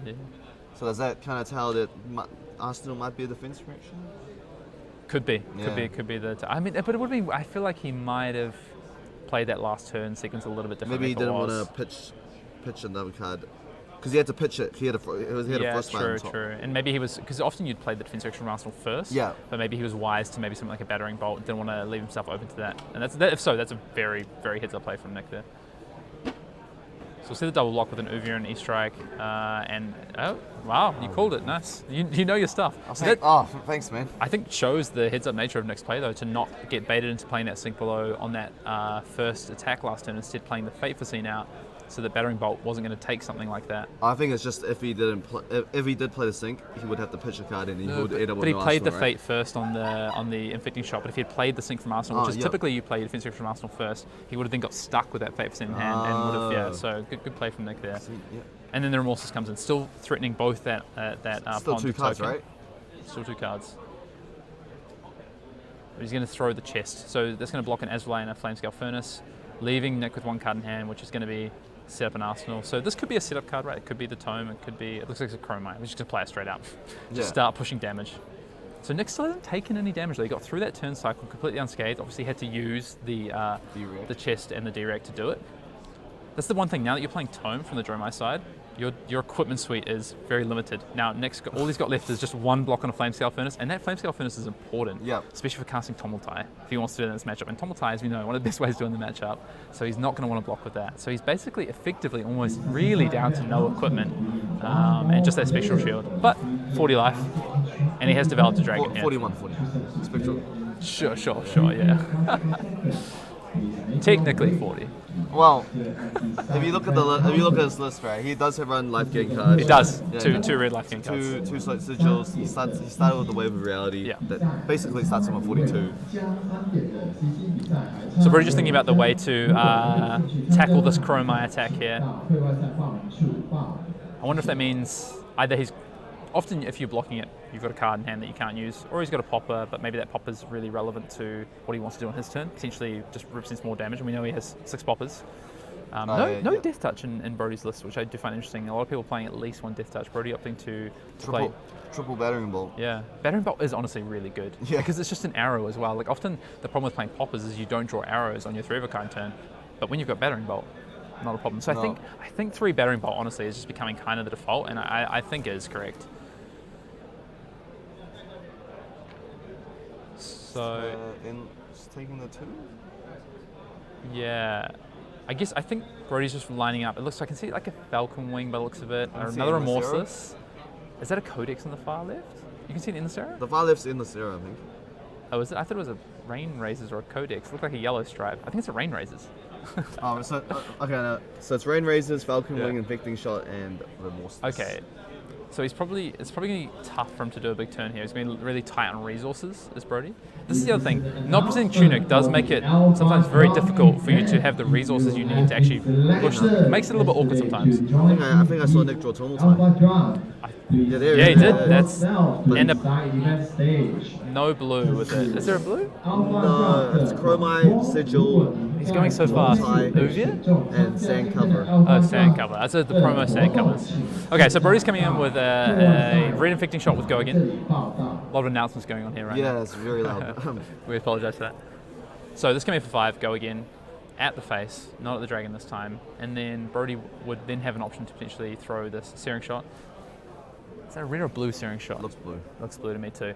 Blue Searing Shot at the dragon, which is a pretty good use of a blue arrow to clear a Chromai. And then Arsenal the last card in hand and set that up for future turn, which I think he blocked the Remorseless, so that last card is a Falcon Wing, so he could set up a sizable turn. Could even leave that floating in Arsenal for a couple of turns, waiting for a sort of a big turn, maybe the next Rain Razors to come up, for instance. So Nick got to think here, right? Because what does he want to do with this Tomultai? He's also got, so it's a Sigil, a Sand Cover. That's kind of awkward, right? Like, how do you navigate that? Like, blocking out. So he could. He can't actually pitch. He's only got one Ash, and he's only got one Ash. So does he want to go down to 0 Ash here? He could Sand Cover and use the Spectral Shield, let that die, take out this 5, still stay on this perfect 40 life that he's looking to maintain. But then he definitely wants to Arsenal the Tomultai, right? Probably, probably. I think because it's 40-40, he's got so much time to try and develop it. But then he's got this Chromai that he probably just needs to block with. But the problem is like Brody's probably going to just throw.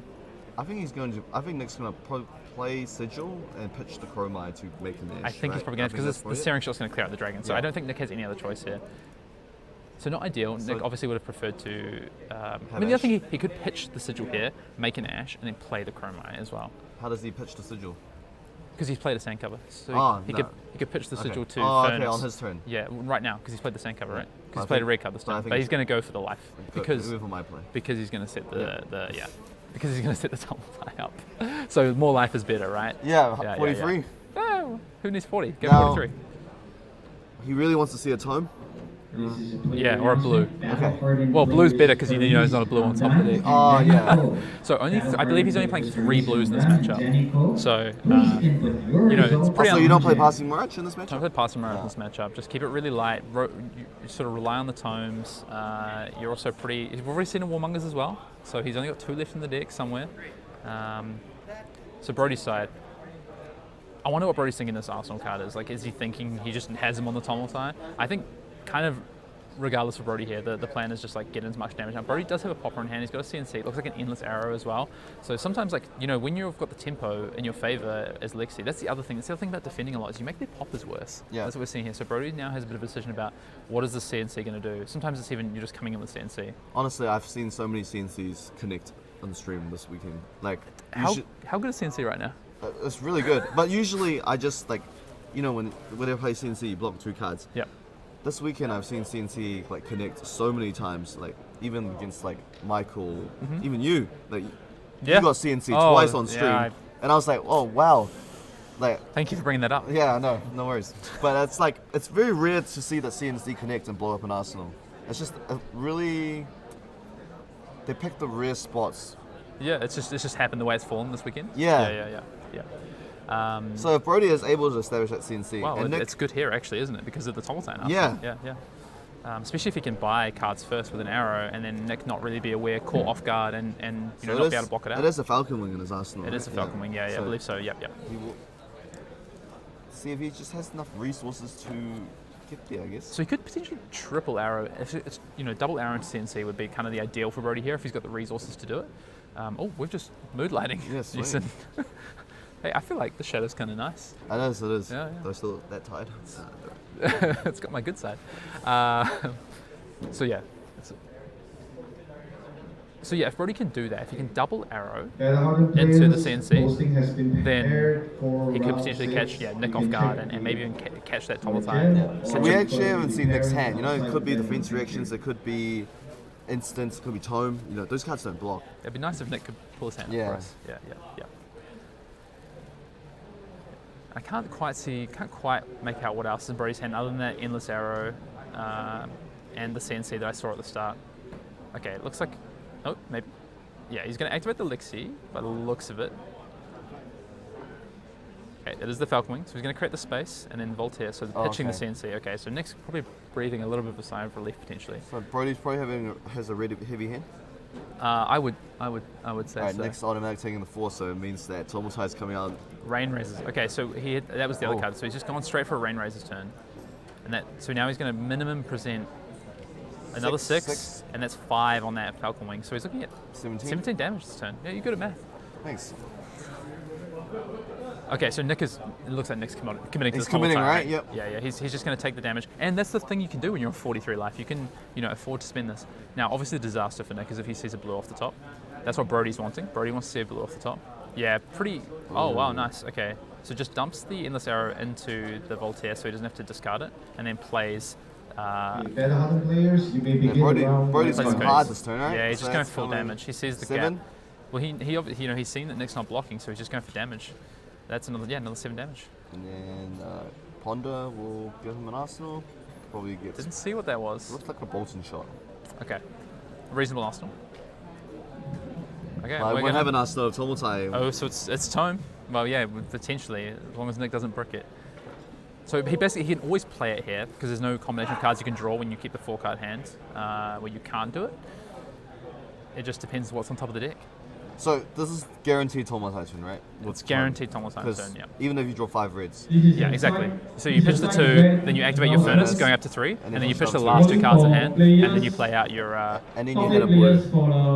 What's that? So if Nick hits a blue, is it just? It's very good for Brody, right? Yeah. So that's Brody wants the blue, Nick wants the reds. Okay, here we see it. Here comes the Tommeltine out. So he drew a blue actually, so he's going to get 1. So this is kind of the ideal. He draws a blue, so you can use your resources way better. So yeah, so he gets the Mirage guy. So even if he whiffs here, or he doesn't, this is kind of the ideal. No blue. That's red. That's a Tome and a Yindarai. So that's the New Horizon. So he's going to target New Horizon. Hornet's thing. Trench. I think Trench is probably better. Yeah. So So your Warmongers. this is So he's going to get a tome for next turn too. He's going to your draw deck tome. your deck, it doesn't shuffle, It's right? a skill thing. It's a skill thing. Okay, Yeah. Yeah, so he will get that, and so the Arsenal will get destroyed when that New Horizon goes, losing that Bolton. You believe it's Bolton shot? Well, so, wait, he's going to he trench trenched it. He's going to trench it, so not to lose it. Makes sense. Yeah, so I mean, this is the other thing as well. So even if Brody had the popper here, which doesn't look like he does, he has to deal with it. He has to deal with it because he can't pop it here. So minimum, Nick's buying the New Horizon and a bunch of tempo, and we know there's a tome next turn to put more stuff on the board. Yeah, Yundera as well. Yunderai, which is one of the, if not the best dragon, one of the best dragons in this matchup. So tennis terms, definitely advantage Nick here. He kept his life total high, he kind of went with the game plan. Now Brody needs to find a way to push through that last 25 of damage with only the one Arsenal slot with no New Horizon. But first of all, he's going to have to clean up these. He's going to clean up this. Oh, so he's got the popper for the Maraga. Okay. Oh, man. Okay. But that means he can't attack it at the Tomotai, so he's probably got an arrow to clear the Tomotai, because you don't want to lose your trench as well. Like, that's going to make it even tougher because you're playing off one. Well, you don't want to lose any equipment. Ideally, yeah. Yeah, right. Ideally, you want them all. So Brody down to 35, Nick at 25 here. Brody probably looking at a way to clear at least this Tomotai, but he knows once he clears the Tomotai, he's seen the top two cards in Nick's deck, he knows he's going to have gas coming at him. The biggest concern for me is Brody has used the Snapdragon scalers. Mm-hmm. He can't just Arsenal any. Exactly, No, yeah. he can still Arsenal dead cards such as like Because he can trench them. Because he can trench them. Yeah. Against Michael submitted Tunic. Yeah, that's the deep And sentence. there was turns that he just didn't have an Arsenal, kept it like the Ponder tokens, the Heat Seekers. They weren't efficient as they normally are. Couldn't do anything about it. So this is one of the perfect. Heatseeker is one of the best arrows in this matchup for being able to clear dragons, because you get that on-hit effect. It's not hit hero, it's just hits. So you make sure you get that double arsenal. But with no New Horizon, Heatseeker is a lot less efficient. So And I don't think he's going for the dragon. no, it looks like he's going face, because otherwise we would just bin that dragon immediately, right? So maybe he's got a zero cost arrow, full tier +1, and then just clear the dragon. Well, this is go again. Yeah, you're right. So this is go again, and I think that must be it, right? Because he's going to get the heat. So he's thinking, I hit here, I get the heat seeker trigger, and then Wait, so Heat Seeker trigger is face up, right? It is, yeah. And Trench is only face down I cards. believe so, right? So if you Heat Seek into something like a blue drill shot, you actually can't it's high do risk. anything. Yeah. Battering bolt though, that's alright. It's not the worst. It's not the I worst. could think of a lot worse. Yeah. I think Brody's just, from his perspective, he's behind, right? So make this swing for the fences, right? Make the big plays, and yeah, here's the tome, and that's a Maragai by the looks of it, a Yindarai, which we knew about. Looks like there might be it's an Uvier as well, maybe. Nick's gonna have a pretty good turn either way. And do we know what's an Arsenal? I was so. Was it Cromine? No. I was so enraptured by that. I just saw Tomotan and didn't really want to see anything else. So Yindarai gets pitched along with it looks like might be a Necria. No, it can't, because Nick has all his dragons flipped, so can't quite make out what that second card is behind the Yindarai. Okay, and so this looks like a Kyloria plus a Maragai, I believe. So that's kind of the ideal. You want a Kyloria with a Maragai. All guess. So this has no Phantasm, thanks to the Maragai, so this might draw the Horn and Sting from Brody here to make sure that we avoid that on-hit effect. Drawing a card. Oh, and we're back with the lighting. So mood lighting is gone, Newson. Oh, sweet. Okay, Brody got a bit of a decision, right? Because now you're kind of in a bit of a pickle in terms of like how you navigate the game. Do you now just move into like dragon management mode and wait for hopefully Nick to like brick or run it at Ash so that he can't effectively play dragons? Or do you kind of now almost ignore the dragons to an extent and just try and get this last 20 points of damage done? Tough spot to be in. Well, Brody's turn's just going to be pitched to play Battering Bolt, right? Yes. Yeah, because he can't. And it's face up.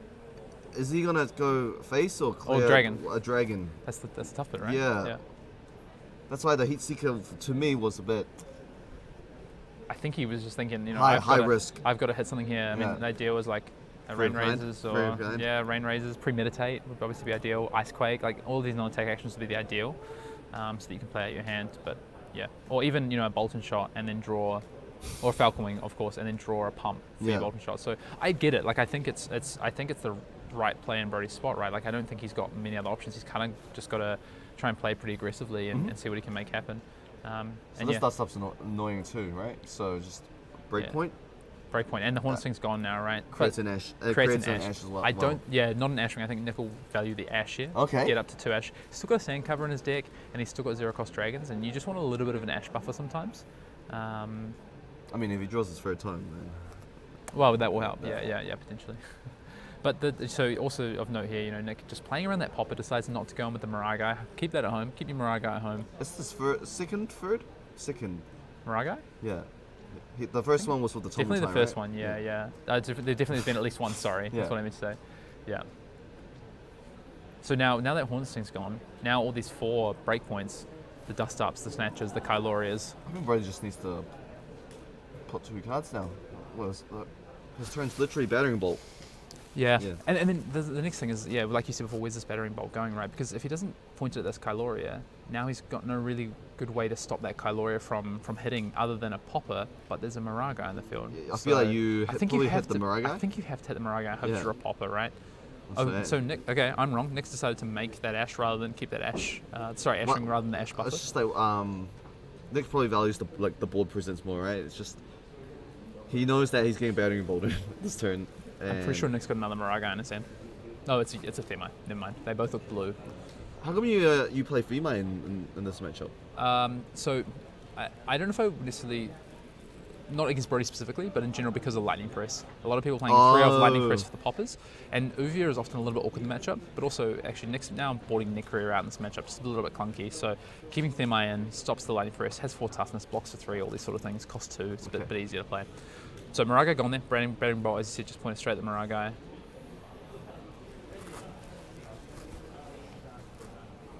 And now we're back in next turn. Looks like he has Sweeping Blow. Yeah, definitely Sweeping Blow is on the far left. That's real good. Themai, Sink Below, and then this card is a Fate for Sink. I think he drew double defense reaction in his hand. This is the other thing as well. Sometimes, what Brody wants to see is Nick just draw a bunch of defense reactions. So yeah, Sweeping Blow, create 2 Ash. It's a delicate balance. Like, I think, Brody passes back and Nick all of a sudden has like 3 or 4 defense reactions in his hand and just can't do anything. That's kind of like dream scenario for Brody, right? So managing the dragons a little bit and then hopefully find a spot to kind of pivot back when Nick can't continue to develop the board. That brick turn we sort of talked about earlier. So you can establish Themai, right? Just pitch the Furnace, make an Ash. Yep. Themai costs 2. Yep. Or maybe he'll play his Arsenal card. Which you believe is a... Well, you don't believe. No, I don't. Just believe no belief. I don't think it would be a Chroma. That's not a Chroma, no. Not if he's pitching. I mean, yeah, the thing Yindarai? Oh, no, it's Yindarai, right? Or did he pitch the Yindarai though? But yeah. maybe he had 2. Maybe he had 2. So we'll find out later. Either way, I think this is going to be a dragon development, either through a Themai, which it looks like he's kind of weighing up. Does he develop the Themai here, or does he potentially develop what's in his arsenal here? But the Sweeping Blow did connect, so it did come through for 3 damage. And it looks like he's, whether he attacks with the Kyloria or not, we'll kind of see. So there's that Sink Below. Furnacing, so up to 2 Ash, up to 2 resources, creating that Ash. And does develop the Themai, so going back down to 3 Ash, using those 2 resources from the Furnace, and makes a safe play. Always play, attack, or not always, but generally you attack with your less relevant dragons first, so that either they pop that, or they have to hold the popper for your big dragon, your good dragon, and they take damage in the intermediary. So Ashwin coming in. It looks like he has a popper. Is it another battering bolt? Another battering bolt. Yeah, I think it's his 3rd battering bolt. Sounds like we might have a result from one of our other top 8 matches. I heard some applause in the background. We'll try and bring that update to you. While we look in here at Brody deciding what to do this turn. So he does take that Ashwing down to 27. And then Nick deciding... Probably you attack for Themai first, I right? would attack with Themai, yeah. Yeah, it's like, you don't care if you lose it, right? I mean... You care if you lose your Kyloria, though. Yeah, I want my Kyloria around, yeah. Yeah. So Themai comes in for 3. No, it's the big brain play. If he takes the Themai, you just push 2. Yes, honestly, I think that was what Nick would do. I think I think Brody kind of telegraphed the popper, to be honest. Okay. I think because he was okay. I mean, we said Brody is a very deliberate player, right? But it does, it kind of reads like he's got it. Well, he's just going to go straight into it. So, but to be honest, I think Nick's not upset about that, right? Another popper out of the deck. 2 cards. 2 cards in Brody's hand. What's Brody's damage output looking like here? So flips up a Cold Snap. So that Frostbite is going to come across. Nick not responding. Probably doesn't need to, right? Oh. Brody's trying to draw 3 cards instead of 1 with that Cold Snap. Table Judge there quickly tidies that up. So Nick is thinking about the arsenal. So for those who are still interested, so this is a blue Cold Snap, so he's going to have to pay 1 if he wants to have access to utilize that arsenal next turn, doesn't Nick? Probably. I think it's red. Do you think his arsenal is a defense reaction? It's been there for 3 or 4 turns. I honestly don't know. Yeah, like I was too caught up in the Tumultai turn. Yeah. That was the heart of the game. So he's gonna let it go. He's gonna so no arsenal for Nick next turn. It's gonna be frozen. Brody's gonna draw that card up. That cycles off the Cold Snap, and probably looks like he's drawn a Codex. I'm guessing if he's looking through his graveyard, potentially. That would be a pretty good turn for Brody if he could arrow, and I think he's just got to. I think you probably ignore the semi. Although it's hard, right? Because now you've given Nick the frostbite. Do you say, okay, Nick, it's gonna be hard for Nick to play his turn out, rather than go into Nick and let him block with his cards? Let's go for the dragons, give him back his hand, which is now awkward with the frostbite. It's kind of a balancing act. Because with 4 cards, that might be fine for Nick, but no arsenal. 3 cards, that might start to get tougher. So maybe the first attack potentially goes at face here. Don't even know if he has an attack. Might not draw one. I gotta think that's a potential codex in hand though. See if I find out. Well, Voltaire's being used, activated.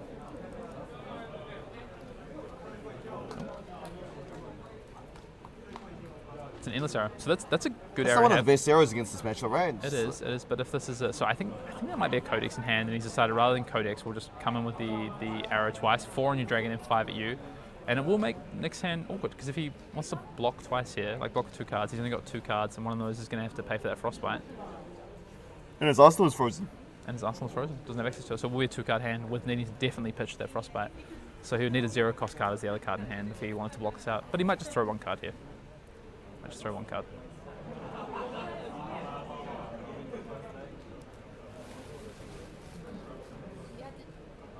And then Brody would, if it is a codex in Brody's hand, he would be able to. It's awkward. You don't necessarily want to Arsenal codex when you don't have New Horizon though. So I think Brody, and if this connects, the endless arrow can only then attack with 1 arrow. So Arsenaling, at least if codex, he can go back and get the Falcon Wing. A lot of commotion at me behind us. If he can get the Falcon Wing, set that up for next turn, at least he can definitely guarantee a double or triple arrow hand. Yeah. But he would have to discard, unless he could somehow kind of navigate the... Nick's really tanking on this. I think Nick might have a bit of an awkward hand, because he's got sand cover, paying for the frostbite. So stay effectively ash neutral. Then takes 1? It takes 1. Down to 19. Pitching that Mirage Metamorph. And then he's left with, is that a Yindarai? Looks like Yindarai. A Rake. I think it's Yindarai and Rake. Which one would you play? Rake. Yeah. Okay, good. Me too. Hornetsting's gone. I think Rake is a great development here if he's got that. Yeah, which is exactly what it is. Because now Nick can continue to be pretty defensive, like block through Brody's best hands where he can actually push damage with 2 or 3 arrow hands, and then just continue to kind of play cards out to support the Ash Wings as much as possible. If Ash Wing, the most powerful dragon. When you have 6 of them, just go 6, 6, 6, Yeah. 6. Like Brody's not going to commit a 4-pack Talek arrow at a Ash Wing. No, I mean he doesn't have an endless arrow, right? Because he did take the damage, so he could potentially endless arrow kind of machine gun them down over a couple of turns. But while he's doing that, right, then Nick gets free reign to present damage. So life totals are starting to get a little bit closer as well, 27 to 19 now, where these decisions start to become pretty relevant. Okay, So now Popper gone? That's a good way to get rid of one. I think that's 3 Battering Bolts, 2 Command Conquers gone. I think you're right. Oh, not gone. But 1 Command Conquers at the bottom. Yeah, pitched, yeah. At least relevant for the next few turns anyway. So Nick drew now, right? Oh, Warmongers? Warmongers, Semi. Is that a sigil? Alright. Okay, so Brody trenches there. So whether that was the endless arrow or what we think might have been a codex, not sure. Trench does help the situation a lot though. That Like does. Tunic is a lot worse in this situation. It Yeah, can that's really a lot. trap you. It can really trap you. Yeah. Okay, so Searing Shot, red coming in for 4, go again. Looks like Brody has 2 cards in hand.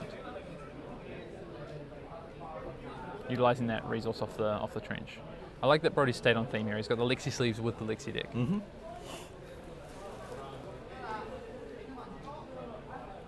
So Nick opting to leak 1 and then take the 1 from the on hit of Searing Shot. He'll go down to 17 here.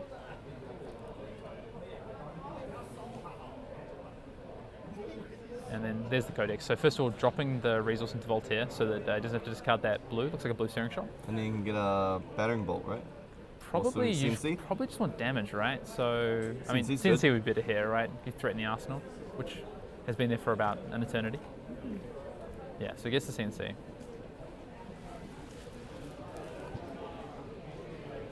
So forcing Nick to make some decisions here, really making sure Brody trying to keep in this game as much as possible, try and leak damage here and there. You know, he's got Nick down to 17 now, and now forcing 2 cards out of his hand. So this now's present back with potentially an awkward hand for Nick. Ooh, three of kind. That's a good Arsenal. Yeah, not bad. Don't lock yourself out with that one, do you? And then so yeah. Nick can't attack with the dragons because he just has to play this stuff. So that was from Arsenal? Yes. That was the card that's been sitting in Arsenal. Yeah. There we go. But that's exactly what Brody wants, right? He forces Nick to not be able to use his Ash Wings that he's developed. He could crack the Snapdragons. Could crack the Snapdragons. But I don't think he would. I don't. I think. Do you guys only crack the Snapdragons if you snatch it, or you had draw E-Strike, draw a card? I'd say it's snatched like 80% of the time. Okay. Yeah. Right, Frailty as well makes this easier to block out, but he's just going to go for it. I think Nick's just in a position where he just wants to keep putting the damage on, and he knows there's only like one popper left, right? Yeah. He's got open deck lists, he's counting the poppers, kind of knows where he's at. Oh, there's not, come on. So he did, just be clear, he did attack with the 3 dragons, they just shortcut that. Brody down to 24 here, and Brody will play that 3 of kind out. See what he can find. Now the tough thing for Brody here obviously is he can't, this is going to be a 2-arrow turn unless he can in with a bolt or force multiple Bolton shots and Nick doesn't defend them. Really, you can just Bolton shot into a 8 of Ash, right? Yes he could as the last one, but that's not presenting an extra arrow. That's just taking care of an Ashwing, right? Yeah. Yeah. Like it's not presenting extra damage at Nick. Sorry. So, I think the ideal for Brody there would have been a pump, like get an Ice Quake in there or get a premeditate and then play the 3 of a kind. Not to be this time around. Can't have all things. So there could be a 3-arrow turn. It could be a 3-arrow turn, right? Because quiver. Yep, quiver. Yeah. Quiver. Often 3 of a kind turn is where you want to start to look for that quiver value. Brody might be in a position where he's just kind of thinking about Nick's life total and wanting to wait for quiver for potentially like second cycle. Mm-hmm. When he knows exactly what that arrow is going to be, set up a good red arrow and flip it with quiver, as opposed to potentially finding nothing, which is fine. You get to keep the quiver around, or just finding a blue arrow that's kind of going to do very, very little. You want to make them, especially with having no new horizon. Brody really wants to make sure he makes the maximum impact with that quiver. To push as much damage on a single turn. That quiver really, ideally probably for Brody, that quiver needs to represent like 5 damage, I think, really, for him to be happy with it in this current game state. Brody's doing a bit of a check there, whether it's a codex check or it's a check to see just what's left in general, what he might be able to head off a quiver turn potentially. So game state is that Brody has just 3 of a kinded, and now he is thinking post this. Voltaire activation, drill shot, so it'll be drill shot go again for 4. Coming at Nick's face here. You think Nick has a direct?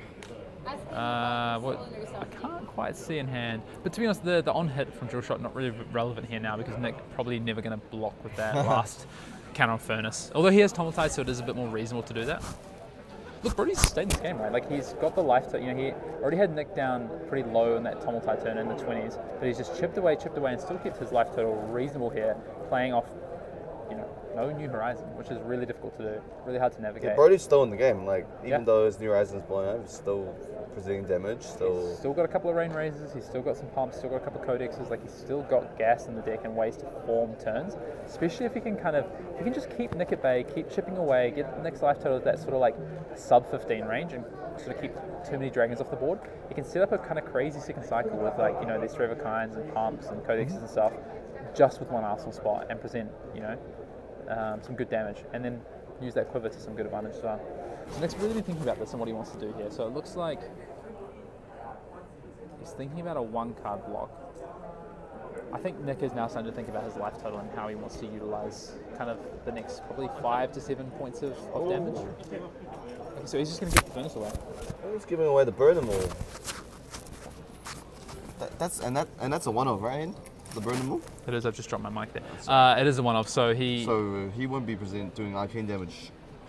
He will not be. So so that's the burn them all gone, which Brody knows about as well, right? Yeah. Brody knows that's the only burn them all. Open Dickless. So NSR is coming for go again. For go again. What's the reason why? So you can use. Oh yeah, of course, quiver. As to why he blocked the drill shot, or? No. I was like, why would NSR go again? And I forgot there was a quiver.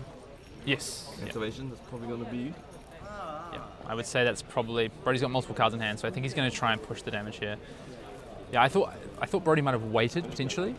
So Nick does block there, takes 1, throws his CNC. Looks like he's got, I think, Sigil and Chromite in hand. Chromite would be a good play here. Means he definitely connects the dragons. I mean, Nick needs to make sure he's chipping down Brody's life. Otherwise, he's kind of just giving Brody all the time in the world to like try and set up the ways to push that final damage. Find those pumps. Yeah, Find those. like it does get towards kind of fatigue for Brody. But if Brody has all the time in the world to set up what he wants his final few turns to look like, he can probably make sure he gets that damage. So Nick's kind of making sure he needs to make sure he manages kind of the aspect of the damage coming in, but also the damage outgoing as well. So Brody playing this very well, as you'd expect. He's not one of North America's greatest players for no reason, right? Yeah. That Brody basically makes top cut of every battle hunted. Yeah, in America, right? But his name's seems always like there. it. Seems like it. All right. Clever. Oh, Is that a blue drill shot? That's a red, I think. I think it's a red drill shot. So it's damage. We were saying, I was saying I think he wants 5 damage out of this. It's going to be 4. It's not quite damage. I really would have probably liked to have seen Brody potentially set up a 3-of-a-kind Rain Razor's turn with the quiver, but I think maybe just thinking it's going to be a little bit too difficult to do that and take the damage, keep the pressure on Nick. Just try to put -1 on the crown. Yeah. Has no block value, unfortunately. I did have someone try and Tommel tie in the game, Tommel tie my crown. I was like, no. Does that work? I guess it just puts a -1 counter on it, but you couldn't Tommel tie because it has no block value. I believe. Okay, that makes sense. It's homes, right? Yeah. Okay. So Nick does elect to take that. Goes down to 12. So Brody, chipping away at that damage. And now Nick coming back here. I believe it's a Chroma he's going to play. So he's going to make sure he definitely connects with these 3 Ash Wings. And I believe that CNC was shown just before, right? So there's 1 popper left in Brody's deck, like near the top? Or at all? I think it's still at the bottom. But that's the last popper in the deck, right? Yeah. That's the one he pitched. Yeah. So Nick will have 3 Radiant Dragons for a few turns, right? And I think that's why Nick has decided to take the damage here. But if he gets it wrong, if he gets that call wrong, and Brody does find a way to kind of manage this, and then Nick even has a little bit of a brick, Brody's in a really good spot here with Nick at 12 life. It's funny seeing no equipment on the board so quickly. This format, I think, this meta in particular, so much less blocking equipment than we've seen previously. We've got Trench out here. I mean, Lixie had a head. What's that? Lixie did have New Horizon. That's true. Did. Yeah. It's not he wanted to give out for no reason. That's right? true. That's true. Okay, so this Chroma is coming in here, forcing through some damage. And we're going to see what... So he's looking at Nick's. So Brody's looking at Nick's graveyard, just seeing what... I think probably counting defense reactions, to be honest. Like, what kind of defensive values do you have left in your deck? How hard is it going to be for me to push through these last 12 points of damage? Is really going to be interesting. He's currently at 4 cards in hand, so he might have a card to give here, but also at 24 life. So potentially could just take the full 6 damage plus potentially save a block card for what Nick has in hand. All right, getting him 2 action points. Does that mean that Brody has taken the 3, or Nick's just preempting? What do you think is your favorite dragon? What's my favorite dragon? Yeah, don't include the Majestics. But which one do you think's you love to see it when it's in your hand? I think in the current meta, Miragai. Okay. Yeah, it's the Miragai, the Chroma. Okay, sweet. Because you always know you can do what you want with your hand. You're not having to think about poppers, sort of thing. Okay, so Chroma was taken. Wow, that's a big dragon to play out here. So Nick pitching that Sigil. So he's got 3 life up his sleeve later in the game. We saw him play the other Sigil earlier in the game. And this Kylori is going to come in here. And yeah, Brody doesn't have a way to really stop this on-hit effect. Did he tackle the Ash Wings yet? I believe he might have, because he went from 24 to 21 and then to 18. I think the players have just shortcutted that. So yeah, I believe the Chromite and the 3 Ash Wings have attacked. So this Kylori will probably ask for 2 cards or 1 card in Trench, but I don't think Brody can afford to give up the Trench without New Horizon, right? It's too risky not being able to clear your arsenal whenever you want. Yeah, Trench's Blade Break 1, right? Yeah. Yeah. So I think... Or you just take it and hope for the best. Wow, I mean, this is why Brody's in the spot and not me. Oh, okay. I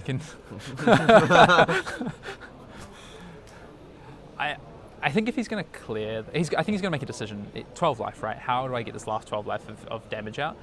Is a winning play to block with the trench here? And it might be, but then what am I doing next turn? Am I then Kyloria hitting next turn, or am I clearing color? Because Nick doesn't have any resources, right? So if this Kyloria hits and Nick doesn't draw, like a relevant card for this turn, it could be fine, right? He's going to get an Arsenal out of it if it does connect, but it might not be the most relevant card in Arsenal. Looks like he's moving the trench. So you think Nick has to, Brody has to clear these 2 dragons, right? You can't just leave these on board. I mean, you can't leave the Kyloria on board, I think. Yeah. Or the Chromite, right?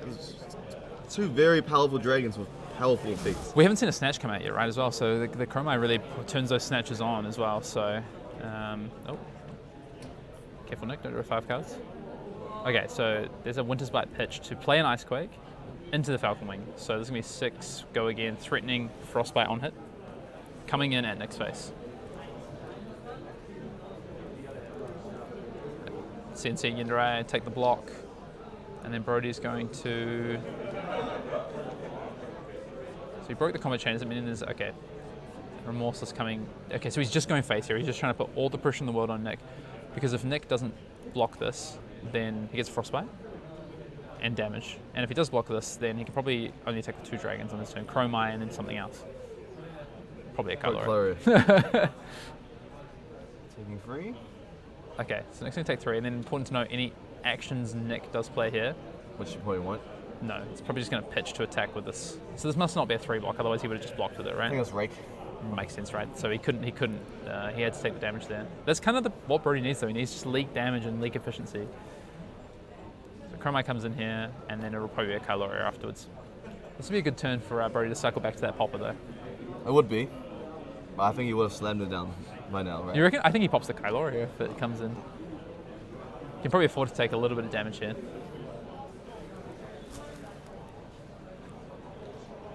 So this game, and we saw Tomultai many turns ago now, and this game has just been a bit of a grind fest for both players since then. It's been really sort of jockeying for that position, on Nick's side, managing his life total while trying to set up some board presence. And Brody's done a great job on the flip side of that, of managing the right dragons and also being able to leak through damage and push some damage and put Nick in some awkward positions with no New Horizon, and now no Trench, or any other kind of equipment, in fact.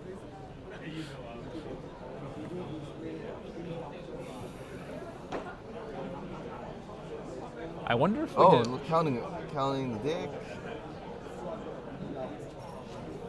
Oh, not counting the deck, sorry. Having a quick look at the grave. Reciprocating. Checking all the power cards. What's been used, what's still in the deck. Yeah, I think, is it 1 Codex left now? That's a card of concern for Nick. Yeah, there is 1 Codex in Brody's deck. I think 2 3 of a kinds. Oh, no. One and 1 Rain Razor. Yeah. So Brody has enough damage potentially if he can find it in the right sequence and in the right way and not be under the pump from Nick. It only takes Nick, I think Brody's got the CNC. I think Brody's got the CNC in hand. Okay. You think? I think I saw the CNC. Okay. I'm really craning my neck, but I think that might be... Yeah, it is, right? Nah, it looks like Bolton shot, man. Is it? I can't... Alright, we'll soon find out, because if it's coming down, it's coming down. If it's a CNC, it's coming down. It must be a Bolton shot, or a 3 of a kind, because he's not slammed it down immediately, which I think... Oh, wait, no, that's fine. There's no go again. Yeah, he doesn't have go. Correct. It's just going to be an Arsenal card. Yeah. Which is still really good. Still very good. Okay, Winter's Bite coming out, forcing Nick to pay 1 here. Pitches a tome. That card doesn't block, so we'll get rid of that other hand. Nick's got the board presence he needs now. He just needs to obviously survive it. It was a premeditate, that's what it was. No, I'm pretty sure you saw Bolton shot. Oh, okay, you might be right. The red. Okay, so that seems he's coming in for 9. Right? Yeah, it's from Arsenal, so the premeditate is live. But Nick can just throw 3 cards down, and they're all 3 blocks. And then play from the card from Arsenal. I'm really interested to know what that... Yeah, he it doesn't really matter, right? You can just do what you did last time. 2 dragon attack, yep. Galoria. And you've got through 7 damage. Codex and a premeditate there. And the last poplar as well. Oh, sorry, no, it's not, because it was Codex. Sorry, yeah. Sorry. Got a little ahead of myself there. Yeah. He should be seeing it either this turn or next turn. And Brody looks like he's tanking on with it, so he's cracked the Ponder. So Nick blocked out there. No cards left in hand for... This is the same thing that happened to Michael. Because Brody now no longer has Trench, he can't just ask him whatever wildly he wants. put stuff. Yeah. He has to actually make a decision here. What do you think it is? If he's thinking on this, It must just be an I arrow, don't think right? it can be anything. If it's a blue arrow, he would just immediately say no and move on. I think right? if it was a red arrow, you'd still move on and say no. I think it might be how a red are you? arrow. How are you gonna give that go again? I think he's thinking he might block this turn. Oh. Not bother about giving it a go again. Maybe just attack him and try and set up for a one last big turn, potentially. Especially if he's getting close to that Rain Razor's 3 of a kind. Are we sure there's one? There's definitely one Rain Razor's left. There's definitely one. I 3 of a think kind? there. I Yeah. believe there is one Yeah. left. He used one on the endless arrow turn and used the one on another a lot earlier. So Brody's really tanking. And Brody does know he's coming back to that last popper eventually as well, right? So he might be able to buy a turn there somewhere. Brody really thinking because this is really important. It's like it's win or lose if you ask them the wrong card and then you get punished for it. It could be a game-breaking decision. Yeah, correct. exactly. Yeah. Yep. Like in the bright lights sealed, I asked them the wrong card. Got Was stuck there it a forever. block card by any chance? No, it was an Evo Sentry head. Oh, okay. Well, that's a bit better. I already used my base head to put something on. Oh, so basically as bad as Arsenal block Basically, card. I didn't have an Arsenal the rest of the so game. the same as Arsenal block card. Yeah. Nice. To be fair, to be clear, sorry, I haven't done that. Yeah. Maybe. So Brody's still thinking. Yeah, obviously this might be the most important decision in this last sort of few turns of this game on what Brody does. It must here. be like a red arrow. I think that's the only thing it could be. I think Right. blue arrow. So he's not going to Arsenal. He's just going to draw back 3 cards, and then Nick goes to town with the 2 dragons again. All right, so there's no CNC. There's a cold snap, a searing shot, and a bolted shot, and an ice quake. I'm getting better. Yeah. I haven't had the prior 12 rounds to warm up. Oh, I'm usually pretty good at telling what card is what. Do you work at the Story Studios? Yeah, why do you think I've done? Sure. All right. So Nick coming in here for 3 with the Chromo. So he's definitely going to get, and this is even with a popper, right? He'd get another action. Oh, he wouldn't. He would. Sorry. He'd get another action to come with the dragon. So are you saying that the Arsenal is probably not 0 cost red go again because you attack the Chromite first, or is he just trying to bait some blocks out? No, because he knows the popper's coming back, right? If you just have the 0 cost, if it's a Rabble, for instance, you just play it. Okay. You just play it. Because then you Chroma and then you Kylori and you attack All with the right. dragons. Now the Kylori is going to come in. Obviously, he doesn't need to care about this hitting because the draw does nothing, so he takes it. He's pitched the last one just before, so. But he probably should draw the card. So Brody does a 4, so he's found himself a gap. He's got 4 cards. Now he needs to make the most of it. So Icequake, gonna pay for that. Yep, Brody pays for that. And then Bolt and Shot. So this is 7, 8, because he's getting +1, threatening the Frostbite. 1 card in hand, 1 resource floating. Yeah, you just throw 3 cards down, right? And then probably take you take the hit. But then you got a Frostbite. But you have a red to pay for Right, the attack. take the last one. And you're just doing the same thing, Chromite, Kyloria. Yeah. So I think Nick's just weighing up, does he think that Brody's got the 1 cost arrow or the 0 cost? Because if he's got the, he's going to throw it down. That's a block for 8, this is Snatch. 2, 3 blocks. Okay. And then he just kills the Kyloria. Yeah, okay. So no Frostbite? No Frostbite. I think because Nick did exactly what he said, keep that card in hand, so Brody's like, well, that's not a dead card. That's But has Brody drawn into this last popper? It doesn't look like it. Looks like it might be another turn cycle or 2 away. I don't think he can. I don't. This could be it. He still lives? Yeah, he still lives. He still lives. He can block and take. Block. He can take 3 of these. And go to 1, but no hand. Yeah. Pew pew pew. A little bit like Dash-esque, really, isn't it? Well, it's like Kodachis, you know. Yeah. So no, you know about Kodachis. All right. So Brody just has to pass back. He can't do anything here, but he should have the popper coming out. The problem is Chromite. The Chromite is going to. And there's a Lightning Strike too. Yep. So the Chromite is going to come in first. He's got the popper, but Nick's going to get the action point back off Chromite. And that's the last popper, right? I think that's going to do it for the game. This Brody's got. Strike go again. Yep. So he's got this. That's the safest play, but I think Nick's going to check and find that there's no more poppers left in the deck. And like strike go again is just. It's just game, right? Well, he's got 3 cards, right? So if he had the popper, you double block the E-Strike and then you pop the dragon, right? So, but Nick's just had a look and knows that there's he's going to make. Yeah. Okay. And there we go. Nick Butcher wins it. Yeah. Wow, Brody. Very noisy. Amazing job to fight back through the Tomultai on New Horizon there, but Nick just kind of expertly navigated that game to make sure he had what he needed to manage the life total and just wore Brody down the end 6 Ash Wings in play. Yep, so Nick Butcher advancing to the semifinals. Probably going to verse the Azuri. Yeah, I don't know Who if we knows? have. It was Azuri versus Lexi, right? So, was it Azuri versus? Yes, because it was Yes, Azuri Azuri versus versus Rhino. Lexi, Yeah. So I don't know if we have any updates on the top cut. Just yet. We're gonna find out and have a look and see maybe our other matches here. We're just checking. But a great game there, as we saw. Congratulations to Nick and congratulations to Brody for making top 8. Obviously just been on an absolute tear this year already. Top 8 Baltimore, top 8 here as well. Really making some big runs. Yeah, Nick's definitely aiming for number 1, getting prepared for Worlds. Well, Nick wants to go back to back, right? He wants Yep. that. He wants that calling APAC calling back to back. So definitely going after it. All right. Okay, so we have Alan Lau winning against Bravo. Bravo. Against yep. And then Azalea winning against the Reinhardt. Yep. Azuri beating the Lexi. Yep. Okay. And Nick Butcher. So we have 4 different heroes in top 4. In top 4. So it's going to be Alan Lau, number 1 seed on Lexi, playing into the Azalea. The Azalea player's name is Justin. So Justin on Azalea versus Alan Lau on Lexi, and then Nick, who we just saw playing Dromai into Yongzhao on the Azuri. So there'll be 1 Ranger in the final. There will definitely be a Ranger in the final, yeah. Will it be Justin? So this is a rematch of the second to last round of Swiss, where Alan did beat Justin, I believe. So Justin looking for revenge there. And then on the flip side, Nick and Brody just finished, which hasn't been updated. Right, but it will be Nick versus Yongzhao. They also played in Swiss. Second to last round, I believe. Nick winning that one. Yeah, Nick, so it's a pretty good matchup for Dromai against Azuri. It is a good matchup. Yeah. It is a good matchup. But Yongzhao probably learned some things from that game. Maybe approaches it differently. Potentially seen what Nick's deck is now. He's going to have open deck lists. Can he find a path? I don't want to be biased, but I think the finals would be Nick Butcher versus Alan Lau. That would be, again, not biased, but that would be amazing finals. Probably one of the best finals.